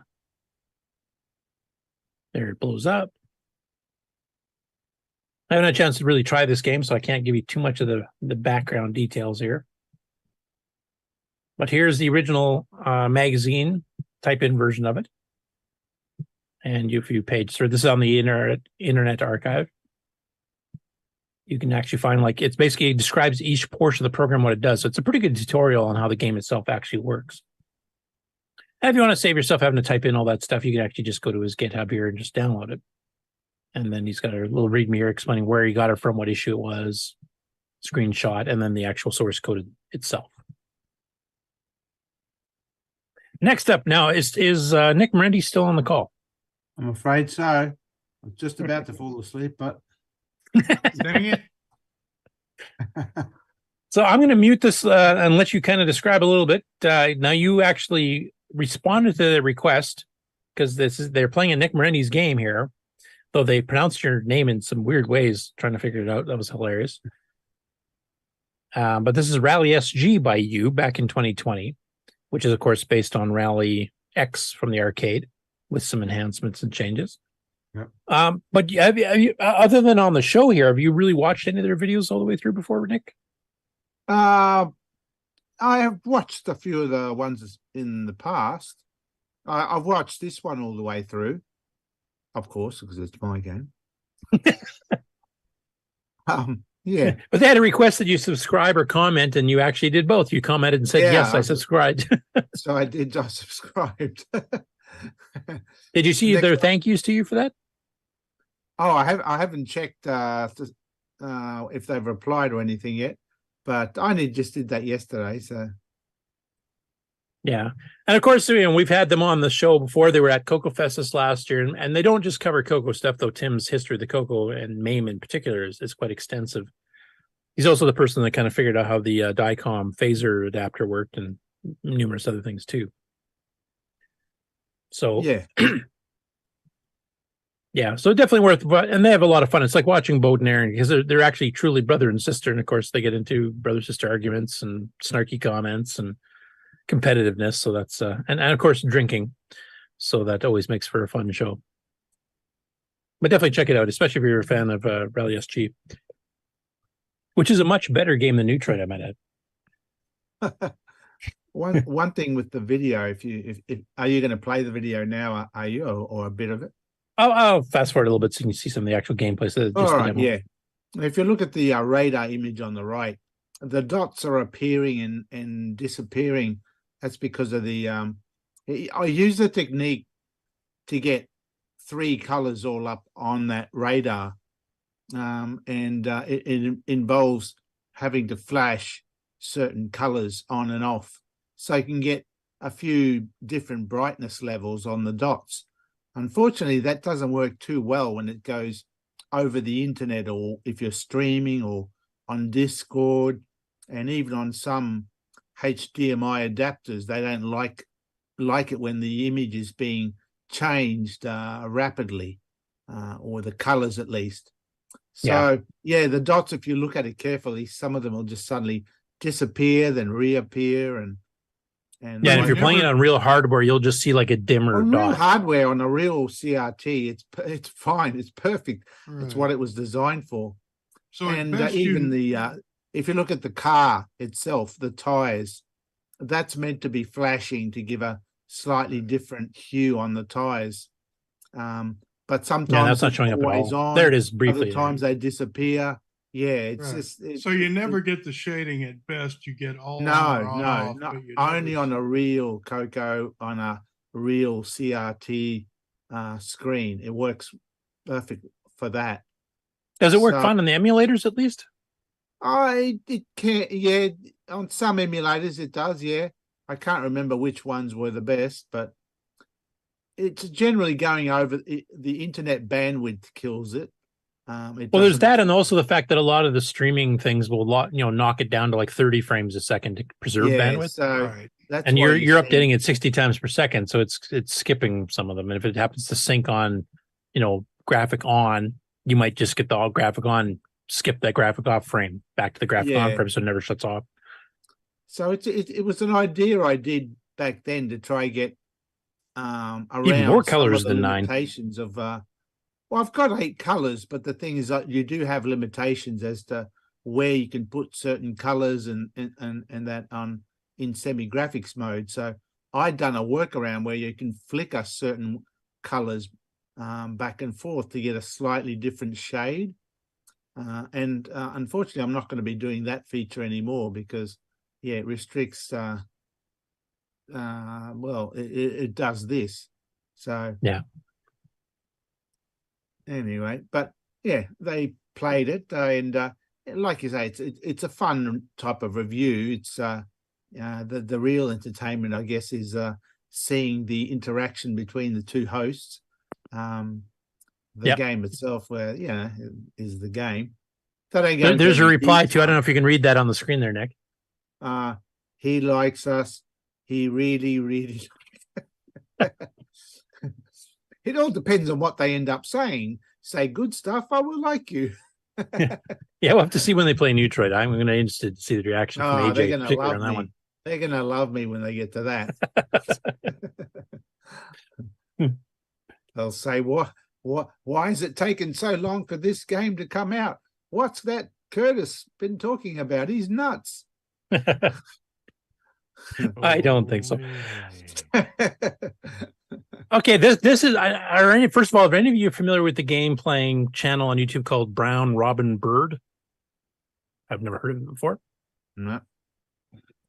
It's a semi-large one. It's got over almost 6,250 subscribers, so it's decent size. Now, what they're doing here is that they're actually going to be playing Sockmaster John Kowalski's Donkey Kong remix that we actually talked about during the interview, live on August the 22nd. So this hasn't happened yet. This is in 10 days, at 4:15 my time, so 6:15 Eastern, I guess. So I'm assuming you'll have chat people and stuff there too. I'm going to see if I can get a hold of John, see if he can pop in for maybe commenting on the game as the author, because this is where he redesigned all the levels to make them really, really hard. But I'm kind of glad that normally when I find these types of things about talking about some obscure CoCo game by people that aren't CoCo people, I find it after the fact, even if they did a live stream, so I can't comment or do anything else. But in this case here, they've actually giving us like a 10-day ahead schedule, telling us when it's happening. So some of you game players out there that played Donkey Kong Remixed or are fans of Sockmaster and the transcodes he does, I would love to see you guys pop in that chat. I'm gonna see if I can definitely be in the chat and maybe offer some tips, tricks, background information, CoCo questions answered, that type of stuff. He's really impressed. He's actually played the original Donkey Kong by Talkmaster. He mentions here, I've heard about this 5 years ago and I was still in elementary school, so he's a youngin'. And I said, I want to play it so bad, but I didn't have a Tandy Color computer back then. Heck, I didn't even know what one was until recently. But about 5 days ago, I downloaded an emulator that could run CoCo 3 games, and once I played the Donkey Kong remix, I raged a bit, but still had fun. So now he's gonna, do it live. So he's picked the right title. He says if you scroll up to the very top, it says frustrating yet the best. He's right. Yeah. It is quite frustrating. Well, Donkey Kong in general is, but Donkey Kong remix but this is a whole new harder. level of frustrating. But This is really for pro Donkey Kongers. Yeah. But it is the best Donkey Kong.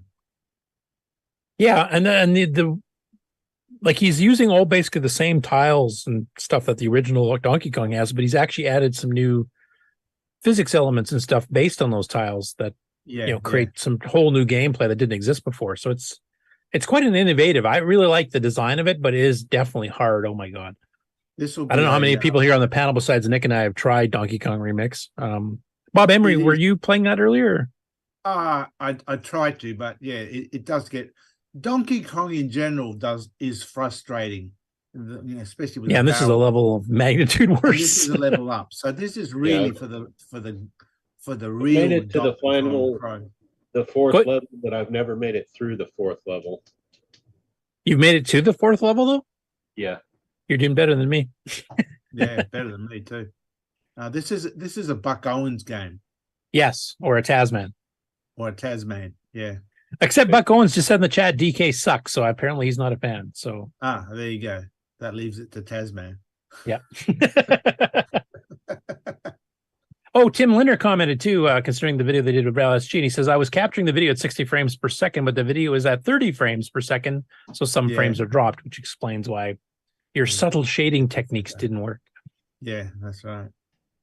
Anyway, I'll remind, because this is like over a week away here for this live stream. I will remind people next week as well. But I think it'd be fun if a lot of us showed up and kind of popped in. Yeah, it'd be good to see what their impression is. And maybe he's good at the game, unlike me. Yeah, this guy has seen it before, though, hasn't he? So he knows about it. Well, he said he just got an emulator 5 days before he posted that he's going to be doing a live stream. So he's only had 2 weeks experience on it. Yep.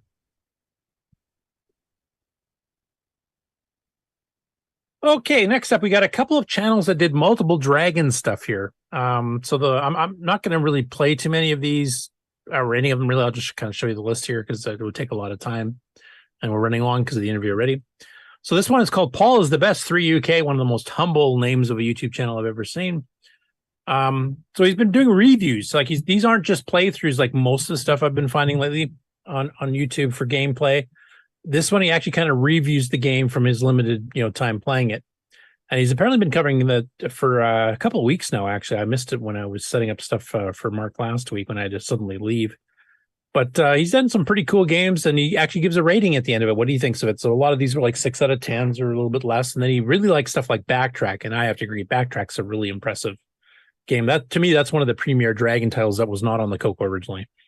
Because that 3D perspective when you're walking through the hallways from the top view and you're watching everything angle as it goes, that is just pristinely good stuff. I was quite impressed with that. But he's covered a bunch of others here too, like Barmy Burgers, which is I think it's written in BASIC actually. It's a version of Burger Time written in BASIC, and actually not bad considering. And stuff like Bug Diver, Ghost Attack, which is the renamed version of Pack Attack for the Dragon with slightly different colors. Anyways, he seems to be doing quite a bit of these here lately.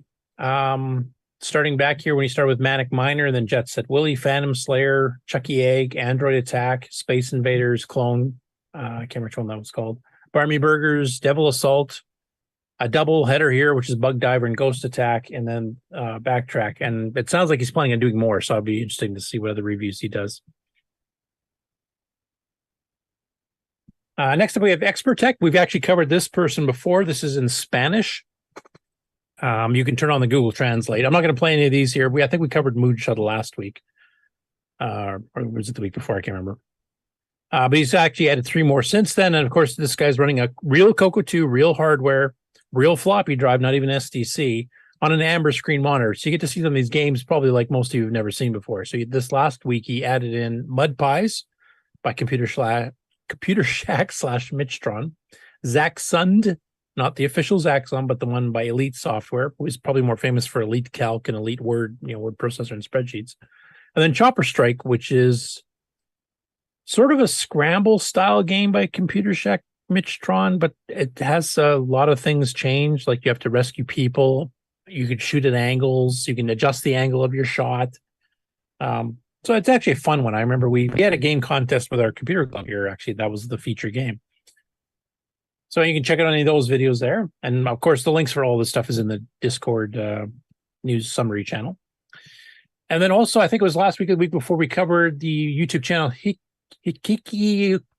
Hikikomori Style. I have no idea if I'm pronouncing that correctly, and I'm pretty well sure I'm not. So he did this pairing where you pick 2 Dragon games and show the cassette artwork for each, but they're linked in some way by theme, genre, character, whatever.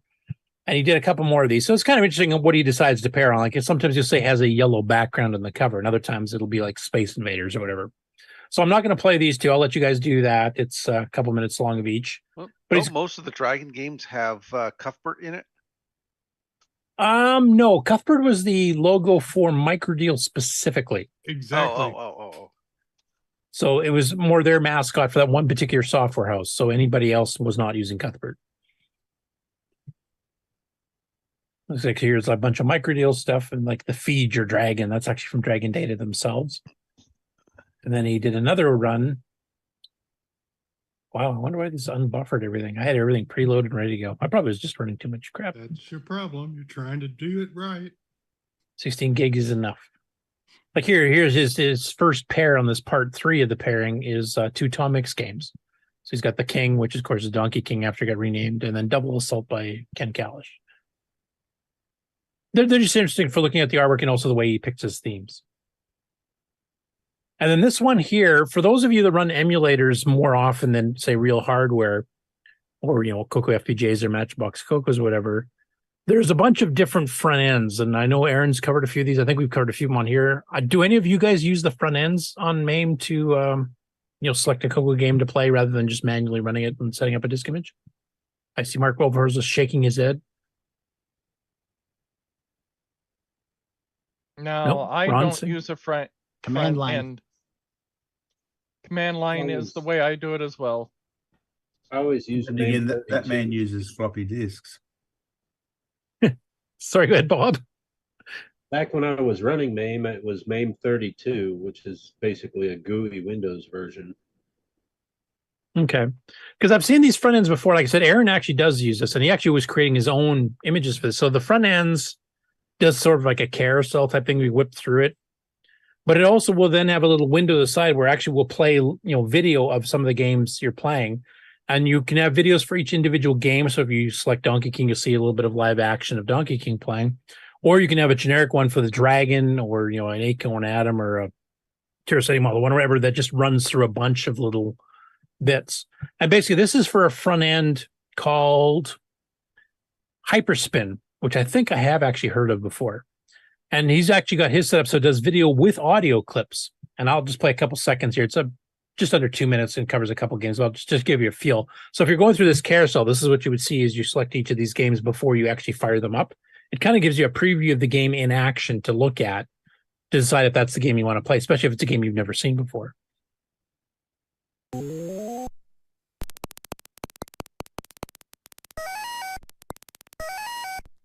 And for the audio listeners, I'm sure you'll recognize what game this is. Woody Woodpecker. Lots of calming green. Yeah, well, this is Dragon, not CoCo. So no artifacting here.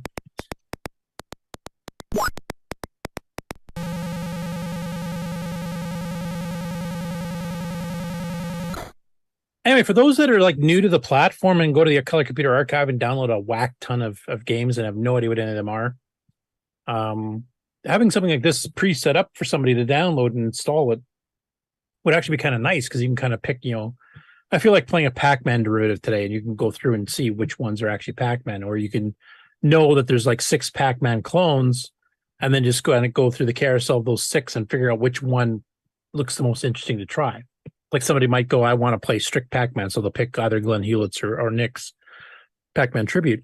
Or they might want something that says, quite a bit different with extra gameplay. So they might see Pac Droids where you can say, oh, you can shoot the ghosts. That sounds cool. Let's try that.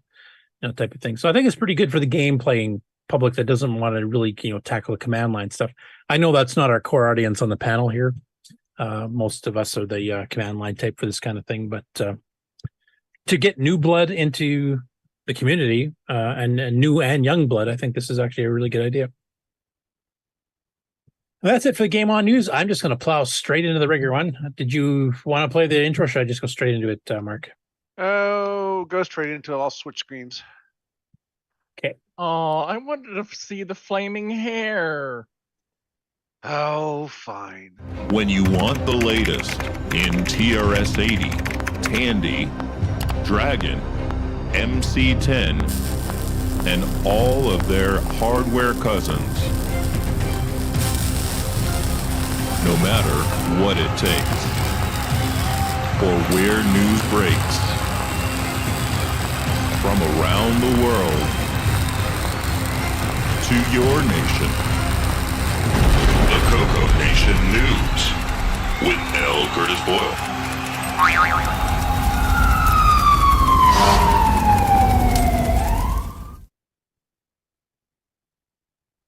Okay.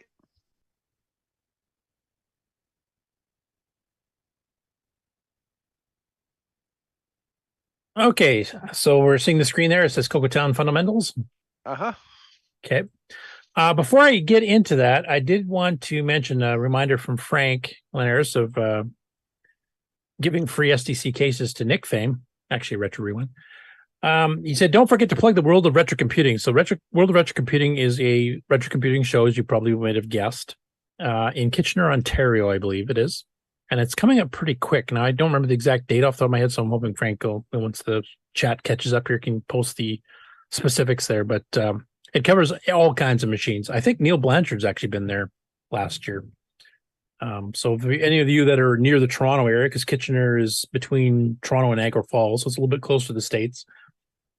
It sounds like a really good show to go to, especially if your interest is across multiple retro machines, because it covers everything from Commodores and Pets to Apples to Cocos to whatever. Hit my spotlight quick. What was that? Hit my spotlight for a second. Okay, I'll stop sharing. It does as long as he's the one talking. Okay, gotta find it. Well, I just went to their site and yeah, September 16th, September 17th. Oh, so it's just under a month away. So apparently you can still pop in if you want to be a sponsor or do other things. So yeah, go look at the World of Retro Computing worldofretrocomputing.com, and you will end up here, which is cool. Cool. I know Frank's a major sponsor of the show, but it's been around for quite a while. And I know we covered it a bit last year, if I remember too. So this is the one also for those of you that are fans of some of the people involved with the retro scene over the decades. Bill Hurd's going to be there. Obviously, he's an Amiga Commodore guy. But Jerry Ellsworth is also rumored to be there. Fairly certain she's coming, not 100% sure yet, as well as some other people. So some cool stuff. It's kind of like a VCF North almost. For those of you who want to trek into the Great White North. And don't worry, in September, it won't be white yet, so you'll be good. Right. You still got a couple of weeks. Here in the prairies, maybe not. Who knows? Let me get my sharing going again. There we go. Oh, David Haney's also going to be there, another Commodore alumni. Okay, so a couple things. First of all, big thank you to Matt Harper for coming on for our interview guest today. Next official interview that's already pre-booked is September the 9th, which is coming up fairly soon too, within a month. And that is Mark P. and Charlie from portacoco.com. For those of you at CoCo Fest this past April, you'd have seen them with their battery packs on the Cocos themselves, on the monitors they're hooked up to, so you can basically make a wireless CoCo run-out battery without actually having to modify the cases. They just kind of clip on and fit. So the two of them will be on to talk about that and a bunch of other projects that they're working on. So September 9th for that. And then Doug Maston, as we mentioned the last couple weeks here, had to go in for rather sudden surgery. I did see, I just talked to him a little bit on Facebook chat. He's out of ICU. He's in recovery. Things are going well, but it's still going to be a bit of a long slog. So we haven't officially rebooked to pick the date yet. he's going to wait till his doctors give him the okay and he's feeling well enough to do it. But that will be rescheduled. That's not getting canceled. It's just being rescheduled. So, and for those of you who don't know, Doug Maston was also at CoCo Fest, and he was the author of the Contras, and he actually brought some of the original source code, graph paper used to design the graphics, etc., to CoCo Fest. It was really cool. And we'll see some of that on the interviews. So look forward to that as well. Sorry, somebody's saying something? No, that's good news. I'm glad that so far, so good. Yes. And we just had another celebrity show up in the chat here we haven't seen in quite a while. Bill Noble. Hello, Bill. And Bill's been really busy with his new job position as a manager of a Canadian Tire store in Humboldt, Saskatchewan. And he actually managed to finally free up some time after months to get the Matchbox CoCo update for Nitrous 9 Ease of Use, version 1.0.0, which many people have been asking for. And for those of you on Facebook and the CoCo group may have been noticed, he also did a post where he's actually got the X-Pad, the graphics tablet, the original one from Tandy for the CoCo, back from the CoCo 1 days. He's actually got that running under Nitrous 9 as well. Though he did have to disable interrupts and he has to clock it back down to 1 megahertz to get it to work, but it is working. So he said we might have to get a driver done to handle that, and you can have an X-Pad graphics tablet on your Nitrous 9 system. You know, I'm imagining, go ahead. That would make a really good Septandy project. Yeah, Bill, there you go. You've Got a got whole a few weeks. Yeah, you got 3 weeks at least. That was my way of reminding that Septandy is just around the corner. Get your Indeed. YouTube channel subscribing button ready. And maybe Bill can find a hack for the X-Pad that could patch it to work at the 2 megahertz for the CoCo 3. Yeah, kind of like the Speed Sound Pack needs that hack. Yep. I agree. Or at least, because that's designed for the CoCo 1, I think it even needs 12 volts, doesn't it? It's one of the few things that actually needed a multi-pack to run on a CoCo 2 or 3. Yep. Yeah, it does. Yeah. But I mean, that would be a perfect one to get the driver done for OS 9 level 1 or Nitrous 9 level 1 for the CoCo 1, 2, and the Dragon. Just saying. Oh, and he's helping on the CoCo IO about Rick. You probably know more about what's happening there than I do. I haven't been able to keep up with much. Make it He's so, actually number one. taking all of Edstrick 9's CMOC code and turning it into assembly code to get that last little squeak of performance out of it. So yeah, we're wow, this is cool. Okay, cool. So he's actually getting involved with that. I was hoping we'd do that because I don't know that much about networking internals. I never got into that. And I know he did, so he'd be much better fit than I would. Well, right, and the point is to cram all of this into OS 9, and you aren't going to do that with some kind of C code. OS 9, 6809, 6309 really needs to be assembler. That's just that. Yeah. Well, since he's at Canadian Tire, is there any old Rainbows in the back room somewhere? Canadian Tire never sold Rainbow here. They sold Color Computer Magazine. Okay, one of them. Okay. Because that's where I used to buy it. All right, same question. Scrap paper. And to answer Rob Inman's question in the chat, he said, is the image supposed to be changing? We're still looking at CoCo Town fundamentals. We're still looking at CoCo Town fundamentals because this is all stuff that I don't have images for that we're talking about for updates. But I'm caught up on those, so let's get back to the CoCo Town fundamentals. So CoCo Town was also an interview guest of ours recently, released 2 videos this week. So the first one here, it's just around 4 minutes, and it's basically giving you a visualization of how an insertion sort works. And there's I don't know how many versions of sorts, probably as many as there are atoms in the galaxy or something like that from the last time I looked. Anyway, there's tons of different sorts. The insertion sort's one particular one, and he actually does a very good job, as he did before on some other stuff he's done in his fundamental sub-series, of getting you to visually see what that exactly means and how it works. So I'll just play a couple seconds of that little bit. But it ties into the next video that he did, where he actually implemented an assembly language routine to do an insertion sort. Insertion sort scans through the list from left to right, and for each element it decides how far to shift it to the left. And it keeps shifting it to the left as long as the left neighbor is too big, because you want the left neighbor to be smaller than it. So we always start with the second element, because the first element is already shifted as far to the left as it can go. And so for this element we ask, do we need to shift it to the left? Well, we do if its left neighbor is too big, but it's not in this case, 57 comes before 68, so we're actually done with 68. And then we move on to this one and we ask, do we need to shift it to the left? Is its left neighbor too big? And again, the answer is no, so we can move on. 37, do we need to shift it to the left? Is its left neighbor too big? Yes, it is too big, so we finally have to do a little shifting. And then we have to ask again, do I need to shift it to the left again? Is the left neighbor too big again? And yes, it Anyway, I really like the way he does his visualizations for these kinds of things, because this definitely makes it clearer, I think, than just trying to explain it with text or by speaking about it. You can actually visually see exactly what he's talking about. So it's a really good tutorial on an insertion sort in this particular case, and some of the other ones he's done as well. But as I mentioned before, the whole reason he was doing this was to kind of give you some background on what an insertion sort is doing and how it works. And then he goes into an insertion sort here, which actually has a bit of a bug. I will skip the intro. I'll just show you the output if I can find it here, where he shows his little demo. So here we are with random garbage, and it's going to go ahead and run insertion sort on the whole thing. And let's see what we end up with. First of all, it's pretty cool, right? I mean, it's pretty cool. Even if there's a bug, it's pretty cool to watch. All right, so I'm looking at it and I'm thinking, hey, it worked. Everything looks pretty much in order. And then my eyes can't help but fall onto here. And I'm like, wait a minute. How is it possible that we end up with semigraphic characters sandwiched between alphanumeric characters like that? That can't possibly be in order, right? Like these must belong somewhere down here. So I run it again. Maybe I can catch something when I watch it in action. Maybe there's something that I can see if I look really closely.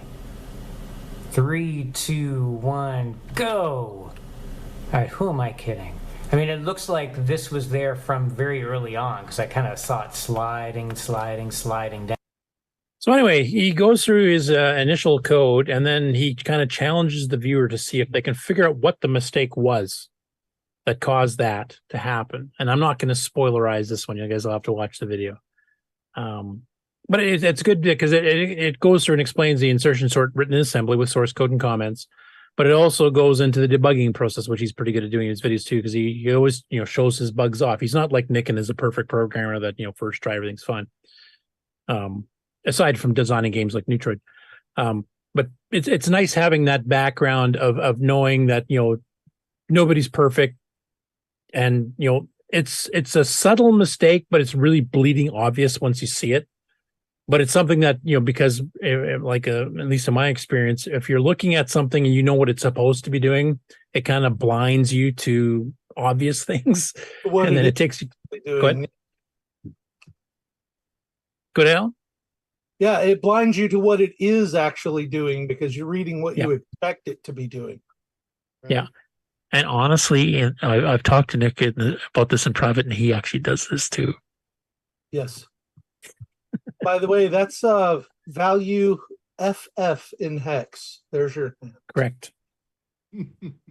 It should be way on the corner here with the other FF.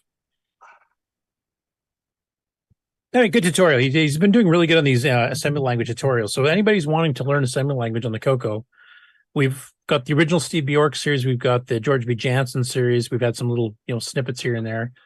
But CoCo Town's been doing a fair bit of stuff, and he's actually been going through some pretty different things. Like he's not just concentrating on graphics or sound like some of the series did. He's actually going through like sorts, and then might talk about how to enable lowercase on the T1 VDG, and then he'll do another one on patching basic, and then he's got a wide variety of stuff. So you're learning a lot of different things here.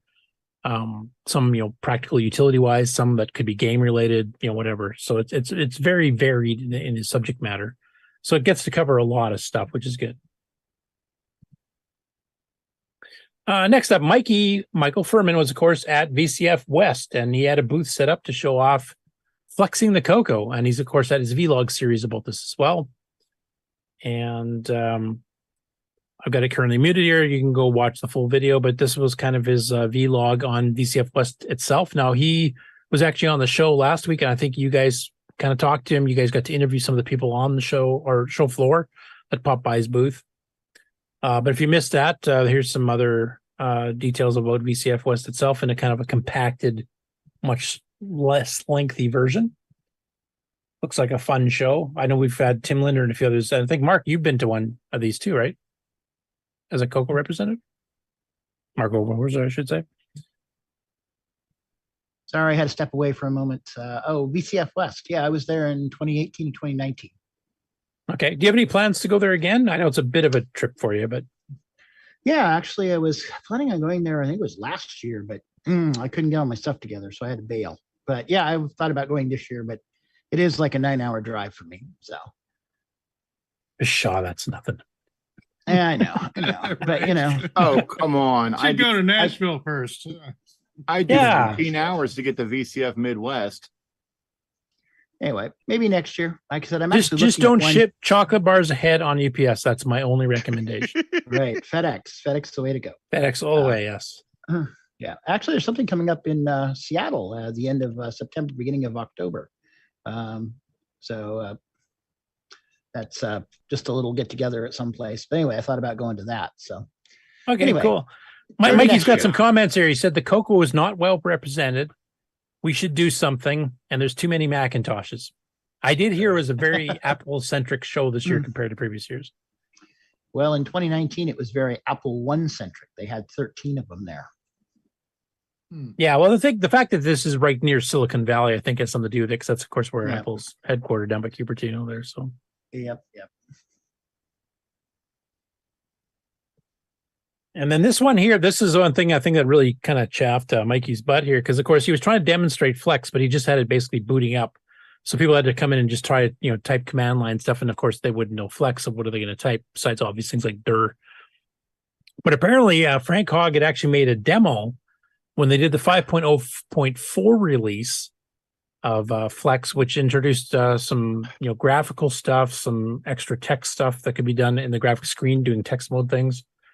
And he found this on the Flex archive because there's, unlike the computer, or in addition to the Color Computer archive, there's actually an archive just for Flex, and that covers all computers that ran Flex, so 6800, 6809s, various platforms, etc. But he actually got this demo disc, and he kind of wished he had it. He found it a couple days, literally after VCF West was done. So I won't play the whole thing, but I'll play a little bit of it here so you can kind of get the gist of it. And if you want to see all the stuff that Frank Hogg added in version 5.0.4, check out Mikey's vlog. Hi, everybody. This past weekend, I had an exhibit at VCF West where I was showing Color Flex. And I didn't really have that much to actually demonstrate other than the operating system itself. So a couple of days ago, I found this little demo searching around on disks in the Flex archive. So this apparently was Frank Hogg's demo for, looks like Rainbow Fest in 1984. So right now we're loading TSC Extended Basic, which is the basic that the demo runs in. It does not run in DBasic. And then we just load the demo program. And after the demo program loads, it reads in a data file. And the data file has all the commands that are actually what the demo is supposed to do. So this will take a moment. And we'll zip through loading the demonstration. Interesting.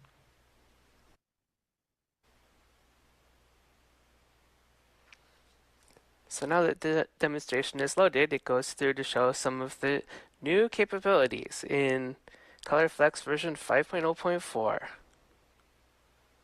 Showing us reverse. And it shows a lot of scrolling. Flex has the ability to lock from 2 to 20 lines on the screen. We have locked the logo on the top of the screen.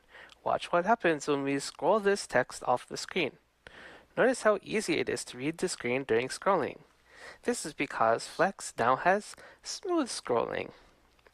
However, this doesn't mean that you lose the speed of jump scrolling. As a matter of fact.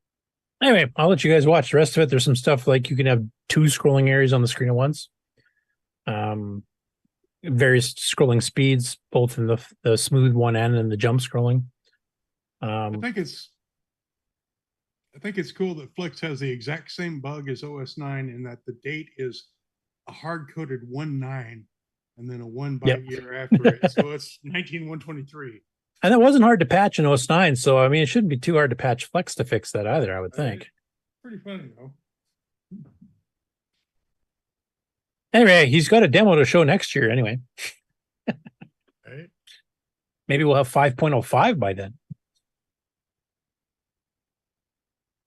Next up, also speaking of VCF West, Steve Batson. Now, if you guys were on Facebook on any of the CoCo, MC10, OS 9, Nitrous 9 related groups, you'll see that Steve was mentioning he was going to be going to VCF West. And I know he met Mikey there and met some other people there as well. But he kind of did a little PDF with photos here, review of it, of what he liked and saw at the thing. So here's a picture of the Computer History Museum itself. And the reason I'm showing this, not worrying too much, is that he's posted this on pretty well every CoCo related group on Facebook as a download from his Google Drive. So obviously he has no problem sharing it with everybody. So I thought I'd show you. I'm not going to like go through and read all the text here, but we'll just hit a couple of highlights.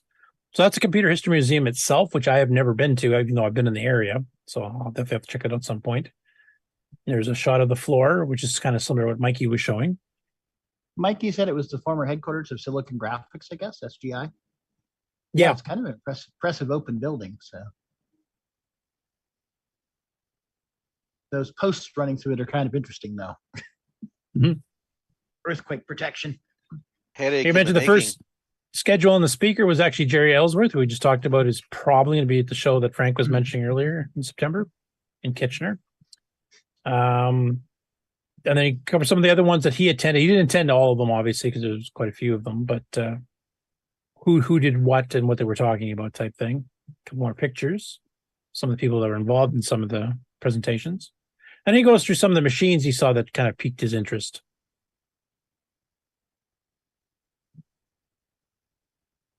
That's the first computer I ever used in my life, and that's the exact right model, too. 2001. Yep. With that tiny little red space bar. I remember that still to this day. Everyone note the entire keyboard's about the size of a cassette tape. Yeah. A little larger. Not much. It's a Sinclair keyboard. You can see you can see the cassette tape on the left side of it. Yeah. Right. So. It's almost as big as the keyboard. And the numeric keypad with the arrow key controls and stuff. Oh, there. Yeah. That's that was the first machine I ever used. Still easier to use than an MC10. And the funky thing is it's really a full featured computer. I mean, it had, Microsoft Basic. And you can expand up to 32K. You could have disk drives. Mm-hmm. The Super Pet added a 6809 and even OS 9. Yep. And that one was designed in Canada, that particular model. Oh, speaking of Canada, can I interrupt for 1 second? No, but go ahead. Thank you. Evidently, there's going to be a show up in Canada on October 12th and 13th, I think it is. Oh, another one. Okay. Yeah. 16th. Because there's September 16th to 17th is the one Frank was talking about earlier. Yeah, that's the one I'm talking about because he's one of the people. He's the main sponsor, actually. He's a sponsor. And Neil Blanchard was there last year. We talked about it a little bit earlier. You might have been away, Sleepy. Yeah. I wanted to or like Nick sleeping. Yeah. Well, I wanted to make sure the information got out there and repeat it twice if need be. Okay. We should definitely post that up in the CoCo Discord, though. Yeah. With the website link we showed earlier. Anyway, I'm not going to go through the whole thing. He went through a whole bunch of interesting machines. Some of them I've never seen before. So there's some pretty interesting stuff in there. And if you're on Facebook, if you go to pretty well any CoCo related group, MC10 group, etc., he's posted a direct link to the Google Drive of this PDF. And then you can kind of download it and view it at your own leisure.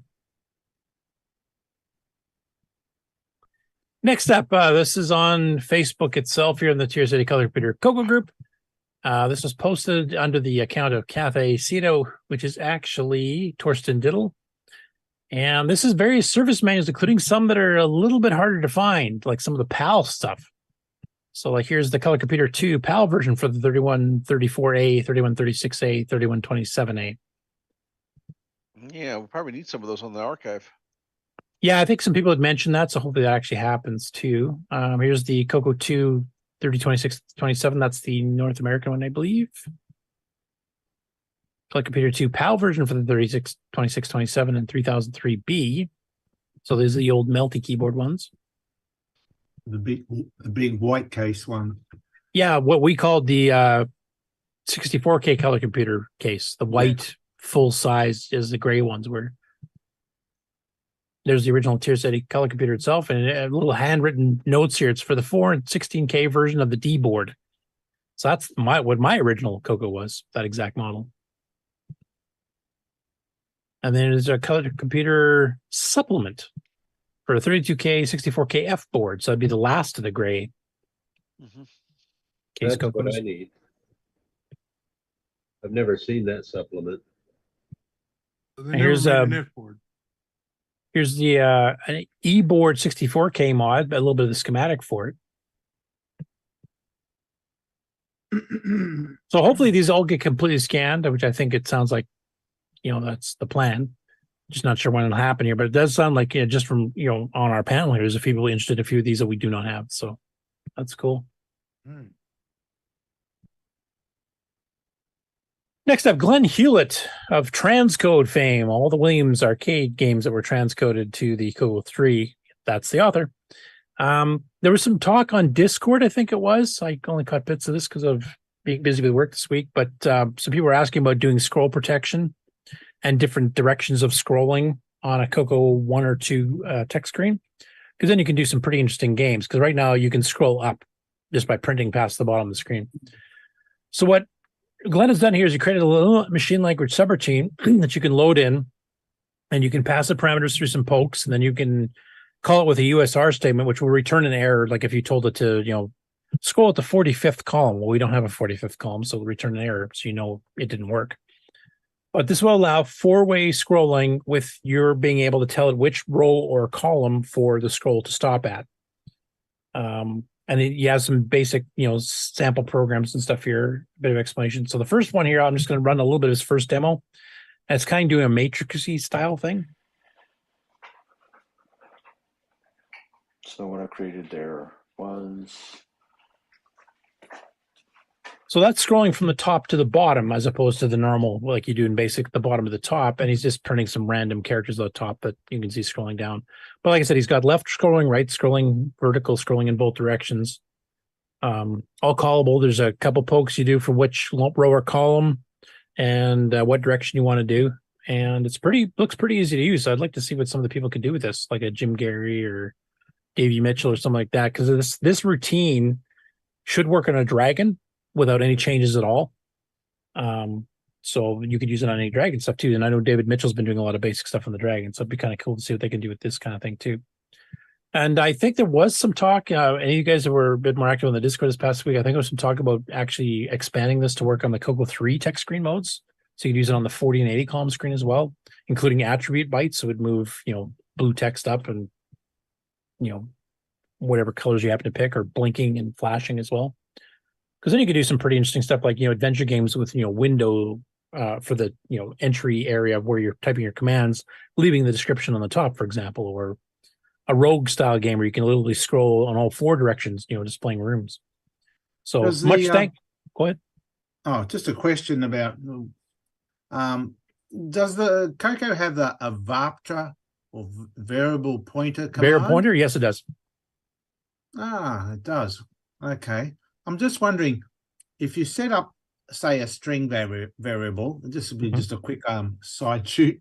Set up a string variable, say a string equals whatever. Do the variable pointer. Find out where that a string data is being stored. Yeah, because the variable pointer points to the little header that describes the pointer and the size of the string, I think, and then you have to use that, peeking that, to get to the actual. Right. I'm just wondering if there's a way in BASIC you can actually change that poke, that actual value, to point to the screen. And then you can just, move things via strings. That would work vertically, but that wouldn't work horizontally, would it? I don't know. That's something. How would you do a vertical stripe of text to move over? Well, the idea is to get a copy of at least 256 bytes of the screen by just pointing it at the screen. And then I was wondering if there's a way then you can anyway, it's just an idea I just had. So, well, I'm glad to see you're awake. That's right. So, no, actually, now I've got to go to sleep so that I think about this in my sleep. And when I wake up, I'll have the answer. Well, I'll bounce this off you, Nick. Get put buffers. The higher res ones are set for a 32-byte wide screen, which is the exact same width as the VDG text screen. There are pokes because Basic has to keep track of which page you're starting on, right? Right. So could you technically fool Basic into thinking the text screen is a P Mode 4 graphics screen and then just do get puts on the very top of that, the first 512 bytes of the pseudo P Mode 4 screen, actually pointing to this? That might be better. And you can move things diagonally and all over the damn place. Yeah. There you go. He had to do a one-up on me. Of course. It's my revenge for Neutroid. Anyway. Neutroid, yeah. Anyway, for the basic programmers out there, I mean, this is something that I think would help. Like you can make a 4-way scrolling, adventure game or a racing car game or whatever else where it draws the track and you can actually have it scroll all over the darn place. So this I think you could do some pretty neat stuff. And this is all written in assembly, of course, so it's running at really fast speeds. And you just the only thing you do is you poke like column number, row number, and the direction, which is 0 to 3. And it's pretty easy to use. So and further along that line, since you don't want to have to type all this crap in yourself here, the disk image, as well as the source code itself and the source code for the assembly language portion, not just the basic demo part, is all on his GitHub. So that will be in the show notes. You can grab that from the Discord show notes part of the CoCo Nation Show section. And go grab all these. And I'd love to see what some of the programmers out there in the CoCo Nation can actually do with this. Because I can think of just tons of stuff just off the top of my head, like a racing game or toying with the idea of like simulating a VDG screen on a color fog graphics screen. I don't know what would do that, but just for kicks. Nick, there's a VDG emulator for the CoCo 3 graphics screen that Sockmaster did, isn't there? Oh, I can't remember that one. Because I think Larry Greenfield used it for his Clue game because he didn't Clue with low res, semi graphics and text for the CoCo 1 and 2 way back, and then he wanted to make a CoCo 3 version of it. And I think Sockmaster wrote an assembly language thing that simulates the VDG and actually hooks it into BASIC, so it just runs normally, except it's wider and bigger characters because you have a 320 screen instead of just 256 pixels. Right. So I was thinking of just doing it windowed. Okay. But if you want to grab Sock's routine, Bob, I'm pretty sure if you look for CoCo 3 Clue by Larry Greenfield on the archive, that should have the routine in there. And Sock said whoever wants to use it can go ahead. I'll look for that. Thanks. Okay. So now looking at this, remember everyone wrote the Roadrunner game where you scroll in the one direction and you move things left and right and you try not to run into the walls? Yeah. Now you can do that in 4 directions. Yes, that cool? That's exactly what I was getting at. You could do a scrolling Rogue game. Like one of the reasons Rogue hasn't been converted to the CoCo 1 and 2, I don't think, because it's not that hard of a game to implement, is that the screen's too small text-wise. Well, now you can do it like the level 2 version with the windowing system does, where it shifts it over, except you do it smoothly here. You can just shift it a character at a time. And you can actually write something that's an 80 by 25, and it fits on a little viewable window of 32 by 16 or whatever. So you could do some pretty cool stuff with this.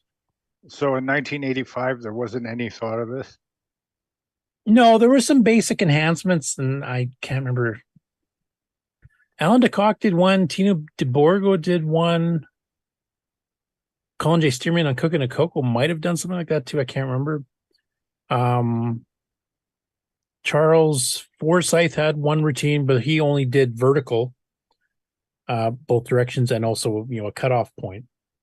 And he used it in a couple of his commercial games actually, but I think that was publicly available. So there was some available, but good luck finding them these days. And here you've got, one that's actually set up for all 4 directions, which I'm not sure if any of the other ones did. I think most of them were, basically do a restricted window vertical scroll. I don't recall any that did horizontal. And this will actually run on a 4K machine too, by the way. It does eat some of the 4K memory for the routine. And of course, with 4K, you don't have discs. You're probably going to load this routine either into the cassette buffer, which means you couldn't save or load. So don't do that. Now that I'm thinking out loud. But you can put it at the top of RAM, and then you should be able to actually write a little basic game in 4K that has 4-way scrolling too. And now we just need somebody to convert it to 6803 so you can run on the MC10 and you can port the games both ways. Anyway, thanks, Glenn.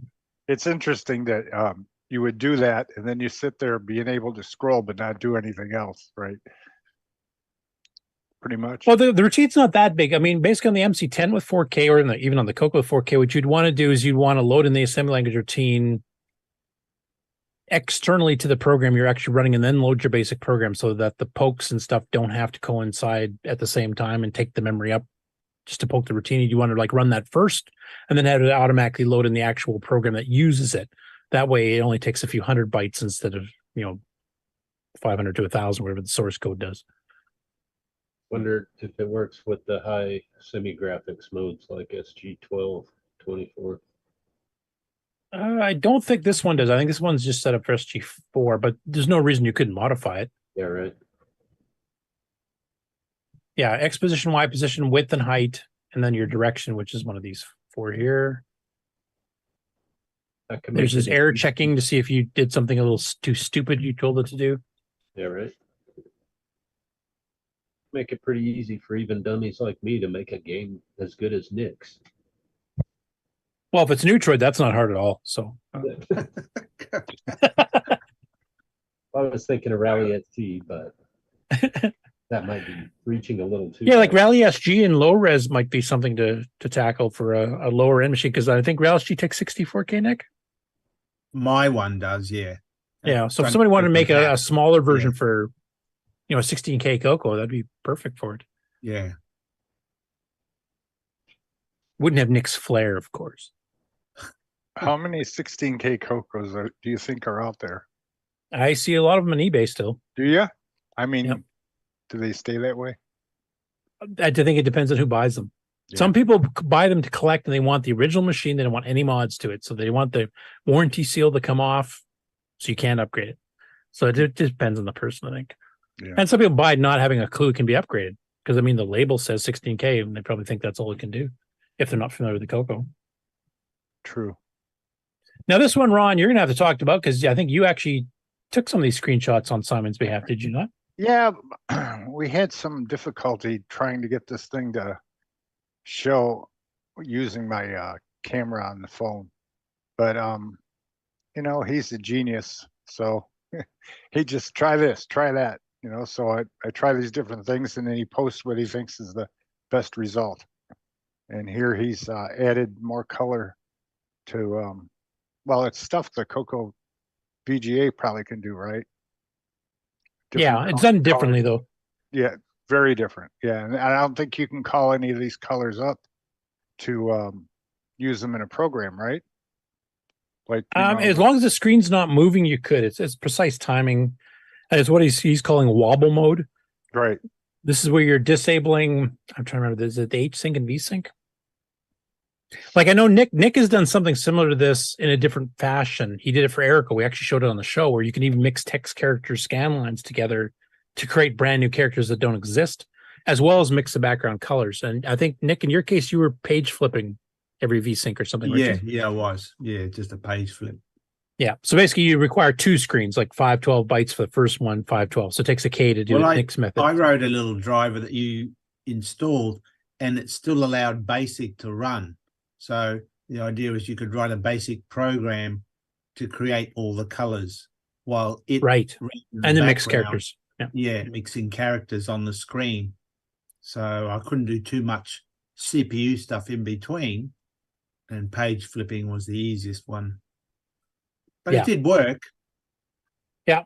Simon's is a bit different because it's using the same trick that Karen used to do smooth scrolling, which means you're kind of tricking the combination of the SAM and the VDG to start displaying things within a character cell and shifting them. So you can change colors within a character cell, and then basically the advantage of that method is that you only need one screen. You don't need page flipping. So you can just get away with 512 bytes. You save half a K. Disadvantage, it's more CPU intensive, quite a bit more CPU intensive. Yeah. But if you need to get these kinds of effects and you're an assembly language programmer and you want to do some, fairly static screens type thing, you could write a 4K program that would normally require 16K, for example, or 16 versus 32 or something. So it's a different technique, and there's definitely some interesting stuff you could do it on. He also had a video demo, I think, kind of demonstrating the scrolling port of it. Yeah, I think this is it here. Oh no, this is just the colors again. But you can kind of see he's got the color bars here halfway through the character. So he's kind of switched the characters as it's being displayed. But you can color mix and stuff. And I know, like Nick, when you were doing the stuff for Erico, you had, we figured out how many colors, like 40 something or something like that. Yeah, it's quite good, except of course the slight flickering, or under certain combinations. Yeah. And the other disadvantage is, as we discussed earlier today, is that if you're running through a VGA or HDMI converter, or if you're trying to stream it live over the web at 30 frames per second, it's going to break trying to display it completely. Yeah, it's going to break, or it's not going to like it, or Well, isn't a complaint we get about NTSC that none of the colors are always the same from monitor to monitor? That's what it means. Never the same color. Yeah, but it's pretty close. I mean, yeah, it wouldn't be this case. I mean, that's talking about artifacting. That's a totally different. Yeah, that's different. Thing. Well, how is that has this to do with different? phase shifting and stuff? Because these are fixed colors that actually do show up the same. The only way you change these colors if you just the tint control on the monitor or something. But what he's doing here is he's basically displaying two colors onto the same spot at the same time. So if I put two oranges, it'll just look like orange. But if I put an orange and a red, well, then it's going to look like a reddish orange in between those two colors because it's actually going between both really fast. Mixing. Yeah, it's mixing. Yeah. So is there a transparency involved here? If you had a black background as one of your two colors, then yeah, you can make it sort of transparent. Or you could have a text color and then a color over top, which that static image you took kind of shows, like when you had the letters with the little lines and stuff through. Because he's changing the color on the alternate ones, on individual scan lines to a different color while also displaying the text at the same time. So it's kind of ghosting them over top of each other. Which is pretty well exactly the same effect that Nick got with the page flipping version of it, but it takes a bit more RAM. I'm going to have to dig up that routine. My camera, I had to play with the color, the brightness control because it's whited itself out. Yeah, and we used an LCD screen, and we also went to a TV, and I also had to use a really good cable, so I didn't get the interference crap going on. Yeah. Sorry, you're just saying something too, Nick, or? Oh, I was just saying I'm going to have to dig up that the routine I did, and just because I remember you should just post it up, because I think people that do programming in BASIC would like having the extra colors and the custom character sets and stuff. Well, I did an engine whereby you could have it as an adventure game, and then Eric was going to create pictures in the top half of the screen. Erico, and do some multicolored images in SG4 for the top half of the screen, while he had a normal basic bottom half for the text below. Prompts. Yeah, but I done a full engine for that actually. I have to dig it up. And you never uploaded it, did you? I think you just showed it on the show. I'm going to have to dig it up and remember what I did. Yeah, well, dig it up. We'll write some documentation. We should get that up in the archive, because then the basic programmers can use it, and they can go right after Neutroid. Abort everything else and do this. No, well, that's already done. This should take you like 5 minutes to write documentation, right? Oh yeah, I got to remember what I did. On some of these screens, he had me put a poke in, and then I did it on one CoCo 2 I had that had a melting keyboard, and the ampersand stopped working or wasn't working, and so I thought, oh gee, great. So I pulled out a CoCo 1, and then we were using that for a while, and that seemed to work just fine too. What do you mean the ampersand didn't work? The keyboard failed. Okay, yeah, it had nothing to do with the program, just bad luck. Yeah, yeah. So what I had to do for that machine was save off on the CoCo SDC, the That had the basic program, ampersand? so I could load it in. Yeah, on another machine. Yeah, and then I did it that way, just What so we'd have the exactly? same. Oh, sorry. Go ahead. Oh, I was just going to ask Curtis, what exactly is the wobble mode? What's he exactly doing? How is He's he basically breaking the sync between the characters. So he's kind of doing what Kieran did. If you remember that scrolling P Mode 4 demo, the smooth scroll he did with So Harper. is he shifting the screen up or down? Yeah, with Yeah. a different, character there. So in this video, you can see the color sort of coming in and out with bars. And I'm sure you Right. don't see that if you're really looking at a monitor. It just Yeah, It'd be a very bars. slight flicker, I would still imagine, but yeah. There is. It's light. You have to pay attention. Get your eye close to it. Hmm. But yeah, Nick, you should dig that up there because yours actually ran in the background with basic too. So that was really nice. Yeah. I'm just wondering if there's a way of doing his version on one screen, but writing a routine in the background for basic that only wobbles the top, say, half of the screen and then goes back to normal. So you can still have the bottom half to be normal. So the basic program can still use it. And just then have the top use half being screen scroll with lock, so you can have a 40 whatever color image at the top in It semi-graphic. moves, yeah. And scroll the bottom smooth in whatever four direction. That's I asked him, if you go 4 or 5 bars down on the left side there, or right side, and see that maroon color, how do you get that maroon color? Is it addressable? Is it something you can actually produce?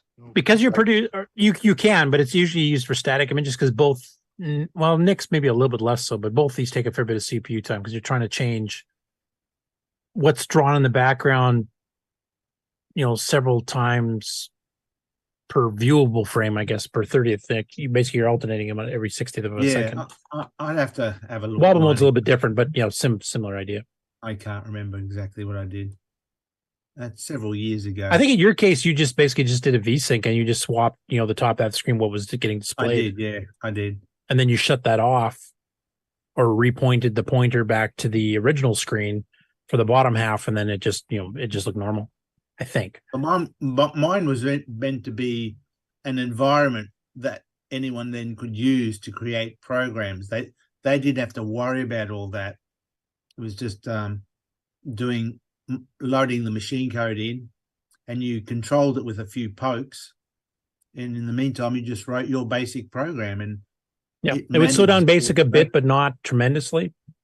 And then it'd be there's a slight slowdown, but not too bad.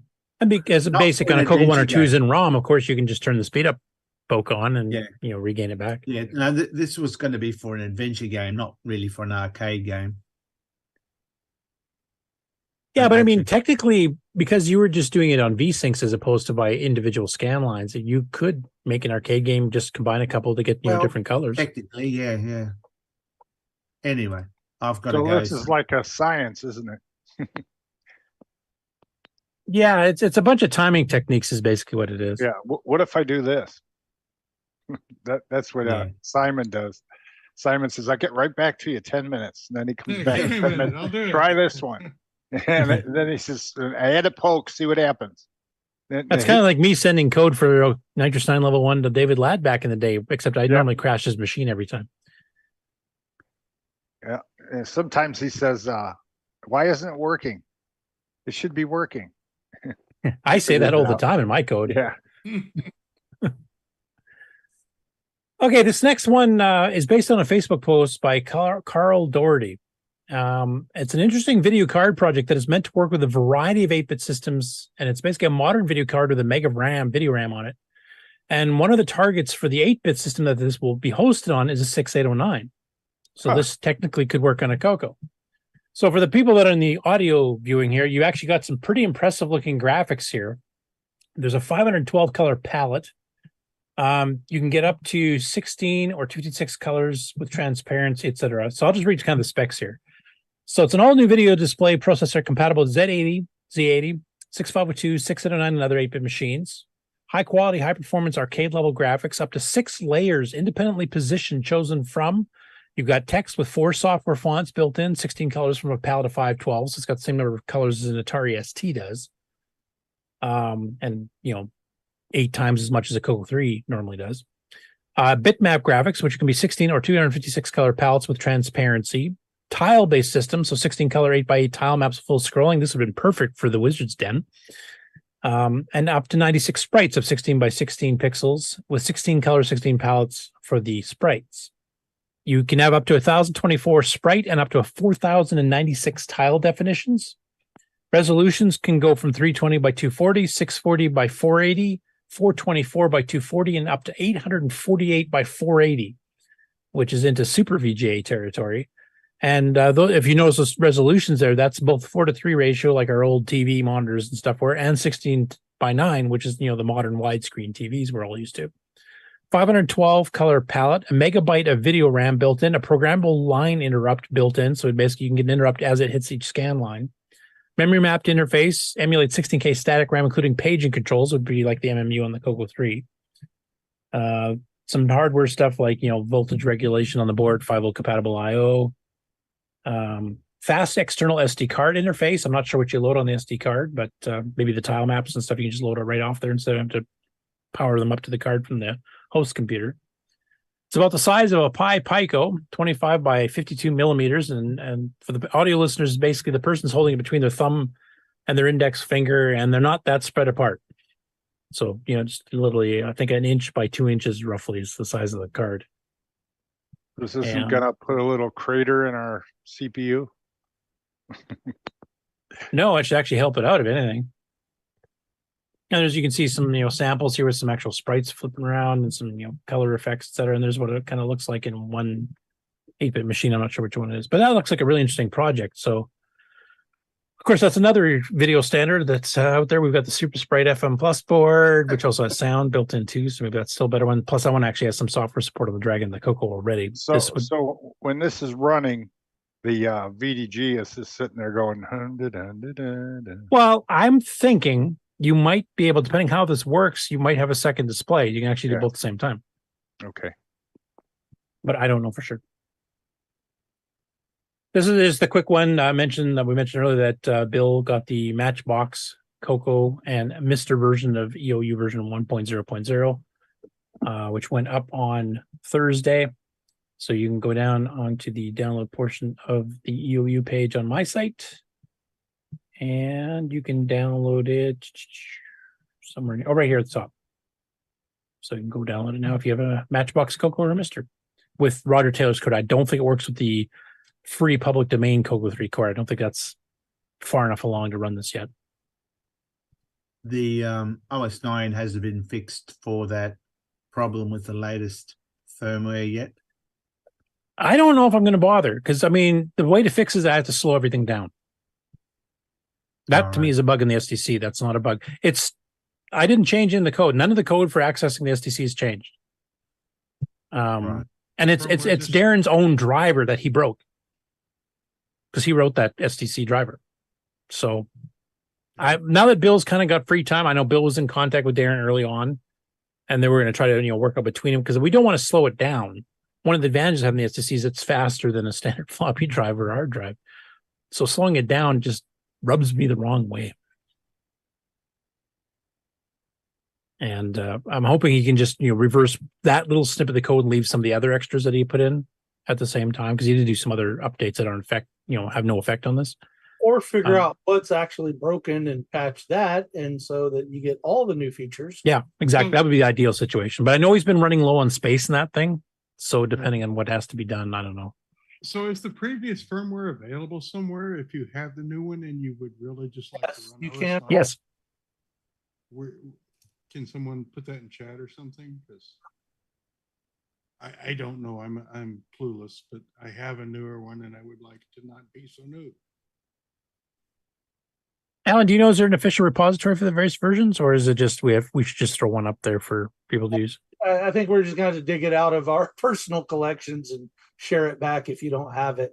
But I can find a place to put it somewhere on the Discord, or Put it in the nitrocine ease of use, because that's the only product so far that's been affected by it, really. Because we were pushing, the original driver was kind of pushing the old 639 transfers as fast as possible, and that's what's broke.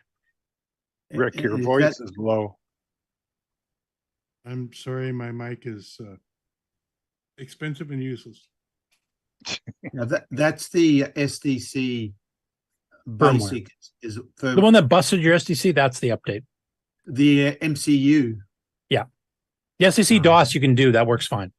Okay, it's just the MCU software. Okay, so and that's only when running the 6309 version of Nitrous Correct. 9. The 609 version is already slow enough as it is that it doesn't have a problem. Right. And that's the alternative. I mean, if you don't want to, if you want to keep that firmware for whatever the other reasons are, you can run the 609 version. Nitrous 9 runs fine, but you're going to lose like 30 to 4% of your speed. And I'm too scared to go back and reburn my firmware. Yeah, no one wants to do that. No, not Oh, again. because you did that before, didn't you? Yeah. Yeah, so I've got the latest version now. No, I'm too scared to try go back in case I wreck it again.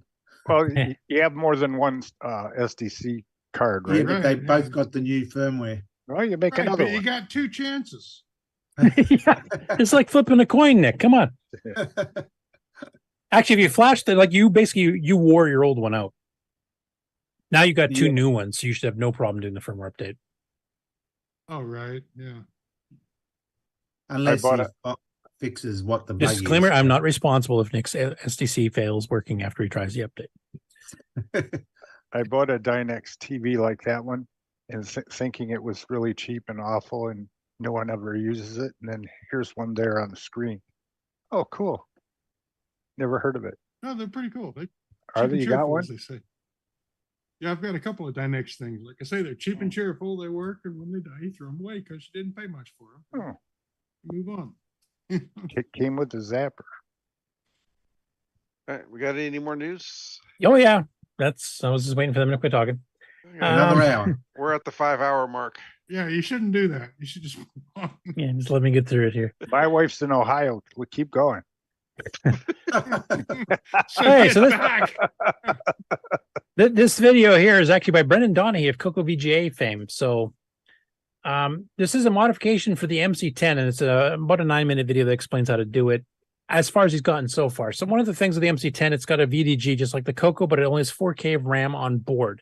And the VDG can only access onboard RAM. So if you plug in a RAM expander pack or an SDC, whatever, it doesn't use that. You can't get it like a P Mode 4 screen or P Mode 3 screen because it's too big. What he's doing here, and some people have hacked in an 8K RAM where they can actually get, P Mode 4. But what he's trying to do now, Brendan, is trying to get it past that. So this here is a circuit, and he shows you how to do it here to get it up to 16K. And now he's adding in some extra stuff so you can actually change the starting address, because that's another thing you could not do on the original. So you can actually do page flipping, et cetera. And he's actually going to try to expand it to do up to 32K of addressable video RAM. So you can page flip like multiple pages. You can move it in memory in that 32K wherever the heck you want. That's the ultimate goal. This is the project to do the 16K version. I'll let you guys watch the video to see the details. Geez, it didn't even look like a MC10 because it was black. Yeah. And then another MC10 here. This is something that was common on CoCo 1s and 2s back in the day. There's an inverse pin on the VDG, which basically just inverts, to the green on black or green on dark green text. And basically what this little article on Brendan's site is how to make that same mod with a switch on the MC10. So you can turn it on or off whenever you want. So if you want inverse video, flick the switch. And this one actually isn't that hard to do. Now he's showing it here on a machine that actually has like a CoCo VGA and some other stuff in it. You don't need any of that stuff for this to work. You can just tap it off the VDG and add the switch. That's all you need. You don't need this extra stuff. So if you guys want to have inverse video on your MC10, there's the complete instructions and including photos and stuff of exactly how to do it. I just posted the same thing for the CoCo that I used to use, back in the Yeah, you did the software one, which I remember having as well. But I remember a lot of people in our club here use the hardware switch. Yeah, and I had the hardware switch on my CoCo 2 way back then too, because I wanted it to boot that way. Yeah, that's why most of the people in our club did that too. And it's mostly the programmers that did it.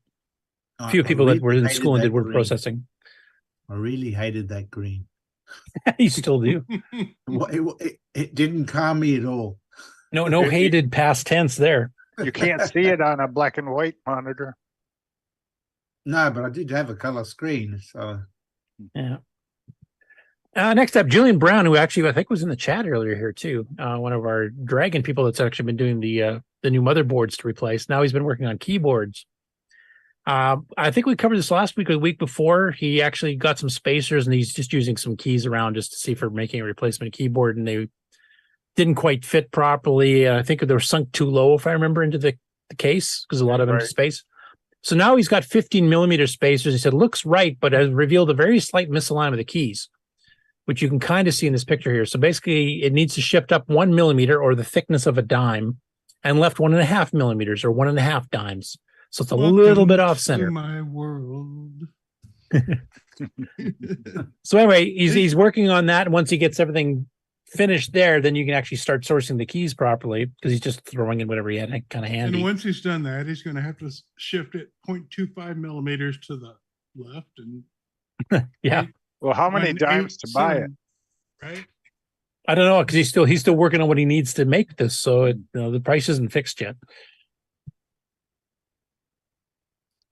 So he's going to be the new Mark Data. Right. For the Dragon, yes. Right, with professional keycaps and some more Dragon. We got John Whitworth here now as details and pricing for Super RGB board for the Dragon and the CoCo. So this kind of covers both. This plugs into the 6847 VDG socket, both the normal and the T1 variant, so it works on both, and provides RGB output for CoCo 1s, 2s, Dragon 32s, and Dragon 64s. He currently sells it as a kit style, and he has some optional extras there, so some special stuff for the SAM, et cetera, that you can also do. We kind of covered this before, but he's actually got these up for sale now. And depending on how much pre-construction you want done versus soldering stuff yourself, it's between 35 to 46 pounds. So are you saying that you could look at your CoCo 1 and 2 on your 8 CM8? I'm trying to remember if there was any restrictions on the refresh rate of the RGB. I presume as long as it's 15.75 kilohertz, 60 hertz RGB, a Magnavox or a CM8 should work, I'm guessing. And plus some other things like a NEC Multisync 2, Atari ST, Amiga monitors. You might have to fiddle with polarities and stuff in there, but yes, I think so. I think it's only if it doesn't do a scan double or anything like that.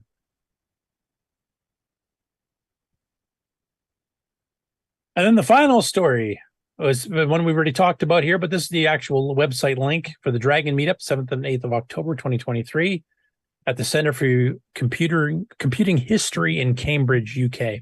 Cool artwork. And there's the prices for the entrance fees on for each day for adults and children and a family as a whole. And the concession if you want to get some of the food while you're there too. There's some pictures here from previous years. Here's where they also mentioned that it is this year to celebrate it. It's going to make it all about the software. And then you have some stuff on games. I have some stuff on Flex and OS 9, the 80 column Dragon Plus system to show 80 columns. And then Fusix, I'm presuming that's what this part over here is about. So I would love to, if anybody's going to that show in the UK, contact us at the CoCo Nation Show. We'd love to do a little bit of live streaming from the show again, like we did previous years. And as we mentioned before, I'd love to see a Dragon CoCo collaboration for at least one of the games that you guys are playing. Because as they said here, and hold some competition, see who's the best Dragons game player. So let's throw some CoCo people in the mix too while we're at it. What date was that going to be out happening? October 7th and 8th. October, right. So a couple months. Could you hook up a Dragon and a CoCo to play the P51? Yes. Game? Yeah. Maybe not. Does the Dragon 64 still have the Bitbanger serial, or has it only got this 6551 that I don't remember? Because that means nobody ever says that. If it doesn't have a Bitbanger, you might not be able to do it with a Dragon 64, but I think the Dragon 32 would work. I would have thought the 64 would have it plus the serial. If you've got a real serial port, you can still bitbang it. Well, as I was asking, like it still has the Bitbanger serial I/O? Because it has a real parallel port and a real serial port, so I was wondering, did they yank it out because they didn't really need it? But you can just bitbang the real serial port, and all you need is a cable. Well, you can, but did Tom Mix? Yeah, you'd have to reprogram P51 because it's going to attack the PIA to do it, not the 6551. That port's easy to find with your debugger. Yeah, but it's quite a bit of different programming to do it. Let us know when you're done. Yeah. No, but I don't know. Like, it might already have the bit banger still in there. I don't remember. Does the Dragon 64 have a bit banger? Now they'll have it at their show, right? Someone bring up a picture of the Dragon 64 on the back. So just The so Tano you has know that the drive wire stuff uses one of the control lines on the parallel port as bit bang serial. Boom. So Okay, but you still have to patch it then, because the parallel port will not be addressed the same as 6551, nor the setup bits would be the same, correct? right. So it still need patches irregardless. But we're gonna have a whole room full of dragon nerds. Yeah, with Stuart and Karen there, maybe one of them can get it done. I mean, you know, can they get P51 to work between a Dragon 64 and a CoCo? Let's see how it goes by the end of the show. Yeah, that would be No. cool. See, Yeah, there's a direct challenge to them in October. Have at it, Do guys. So in my opinion, it should be possible, because if DriveWire can be modded to work with the bit bang Oh no, it's serial definitely by the possible. I'm not saying parallel, it's impossible, but just DriveWire, you have have to source change the code for port. it. It's not that hard to patch. Has anybody disassembled P51 so they can figure out where to redo that? Well, just what is it? Why not use MAME? Do the trap on the port. You're when you volunteering, try to right, run- David? No, you know MAME's Gonna help debugger Ram. perfectly, Curtis. Yeah, but I got too much stuff on my plate. I can't do it. Oh, really? So David's volunteering. We all heard it here. No. Curtis, you're the best MAME debugger here. No, I'm not. Is Kieran in the Kieran chat? was in the chat earlier. He was earlier. All right. Yeah. Well, I have a- he I'm wouldn't looking think at that 5 hours later we're still on. Yeah. You know, it is 8 I'm hours looking at a later. picture of a Dragon 64, and there is a jack there, but I can't read the label. But Yeah, because it could be cassette. It could be a joystick no, I can see the or serial tape one. bio. I can There's see the also the two serial port, left too. and right joysticks, and there is another one, and that one I can't read the lettering.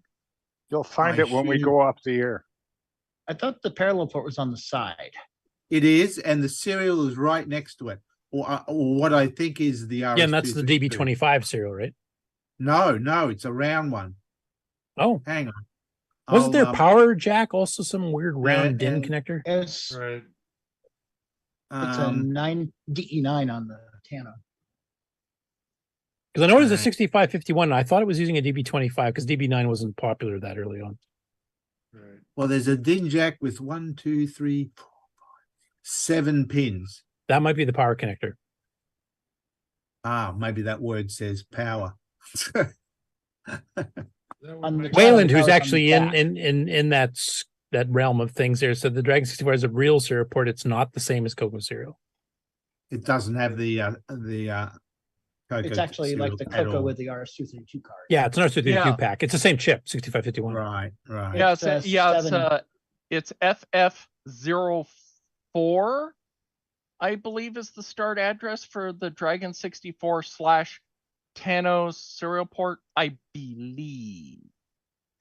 I might be wrong on that address, but I'm pretty sure that's what the 6551's port is.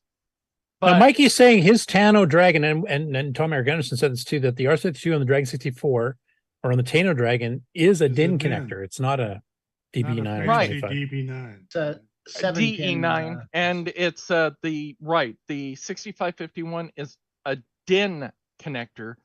DIN The 7. DE9 connector that's on the Dragon and the regular Dragon 64 and I believe 32, those are the multi-voltage input lines from the power supply. Yeah. There's people in Yeah, England don't mix that those are up, plugging laughing. them in. Right. And the Wayland says you can add the drive wire port, which is basically the CoCo serial. What's a drive wire port? Is that a hardware thing? Good question. We'll find out when they stream to us playing P51. Yeah. Right. Well, and also the D9 is the PSU, correct? So can I share a screen? No, we'll go ahead. Yeah. Okay. All right. Is that coming through? That looks like a serial port. Well, Now, that's that's the because back. it's a That's the DE9, power. but that's the That's power. the back. Hang That's on. the power. Oh, the other one's the monitor. Now, that's it a says. Dragon 32 on the side. Yeah, I can see it Note says the three- reset, joystick, Yeah. tape, joystick. But note Right and this left. one here is blank. If Right. you go to a Dragon 64, if this thing actually, here we go. There's a Dragon 64. It Right, has that's an the X- 6551 serial. That's the serial port. That's And the the serial. IEC is the parallel port to the right. Yeah, that's right. But Right, that's It looks like not the J&M big one. bang. That DIN connector is the Dragon 64/Tano 6551 serial port. Right. And how many pins is that, David? Seven. Seven. Yeah, there's the 12 volt plus, I think the 12 volt minus. I might be wrong, but you'd have to look at the schematic. But the positive and negative voltages come out of that port as well. So yeah, You you can need blow to be things careful if you plug anything into that. There's a lot of people in England laughing right now. Right. Yeah, They already know what we're looking Doing at. that since the 1700s, Ron. It's fine. Yeah, really. So, Waylon's saying, yeah, you can buy one. He's talking about the bit banger drive wire port. So that's an additional bit of hardware. yeah. Yes, and I believe that plugs into the parallel port. That would Makes make sense. sense. Yeah. You can clock every Yeah. line So on that. no matter which method you use, though, it sounds like you would have to patch P51 software wise. Yeah. You can't just plug it in or swap it in. Yeah. Somebody's crying. Let's wrap the show.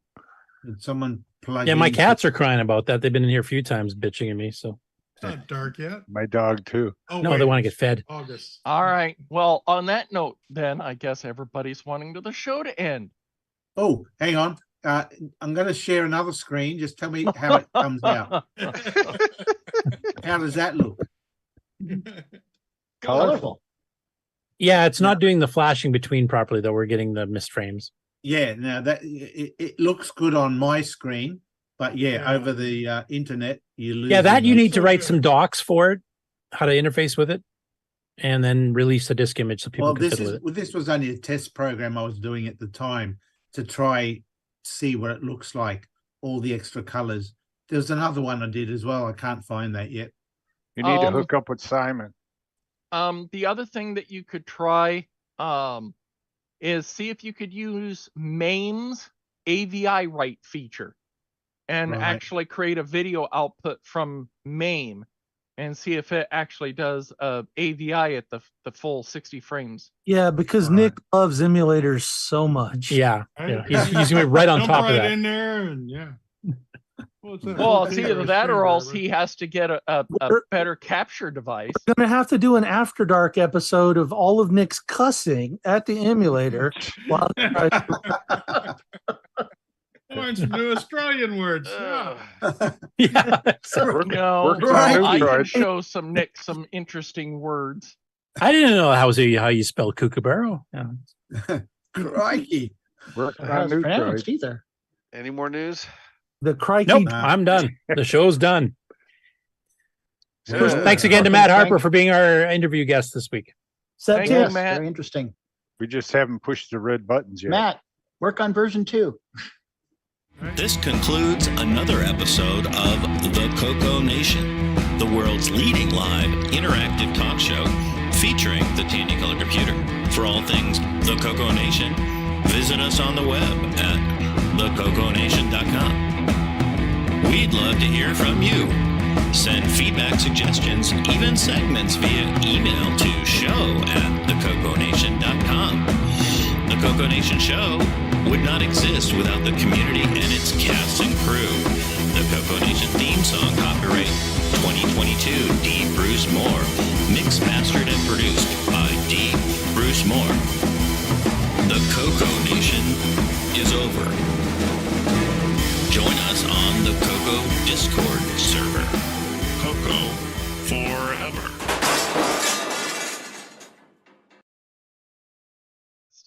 Where in the heck is We're back. D. Bruce Moore been? I haven't seen him. He's in a while. around. My guess would be Canada. Yeah, no, good guess. Or life. You know, everybody has. He was last spotted on Earth. His son's 23 now. That could be a problem, yeah. Anyway, I'm out of here, guys. We'll see you all next week. Bye, everyone. Bye.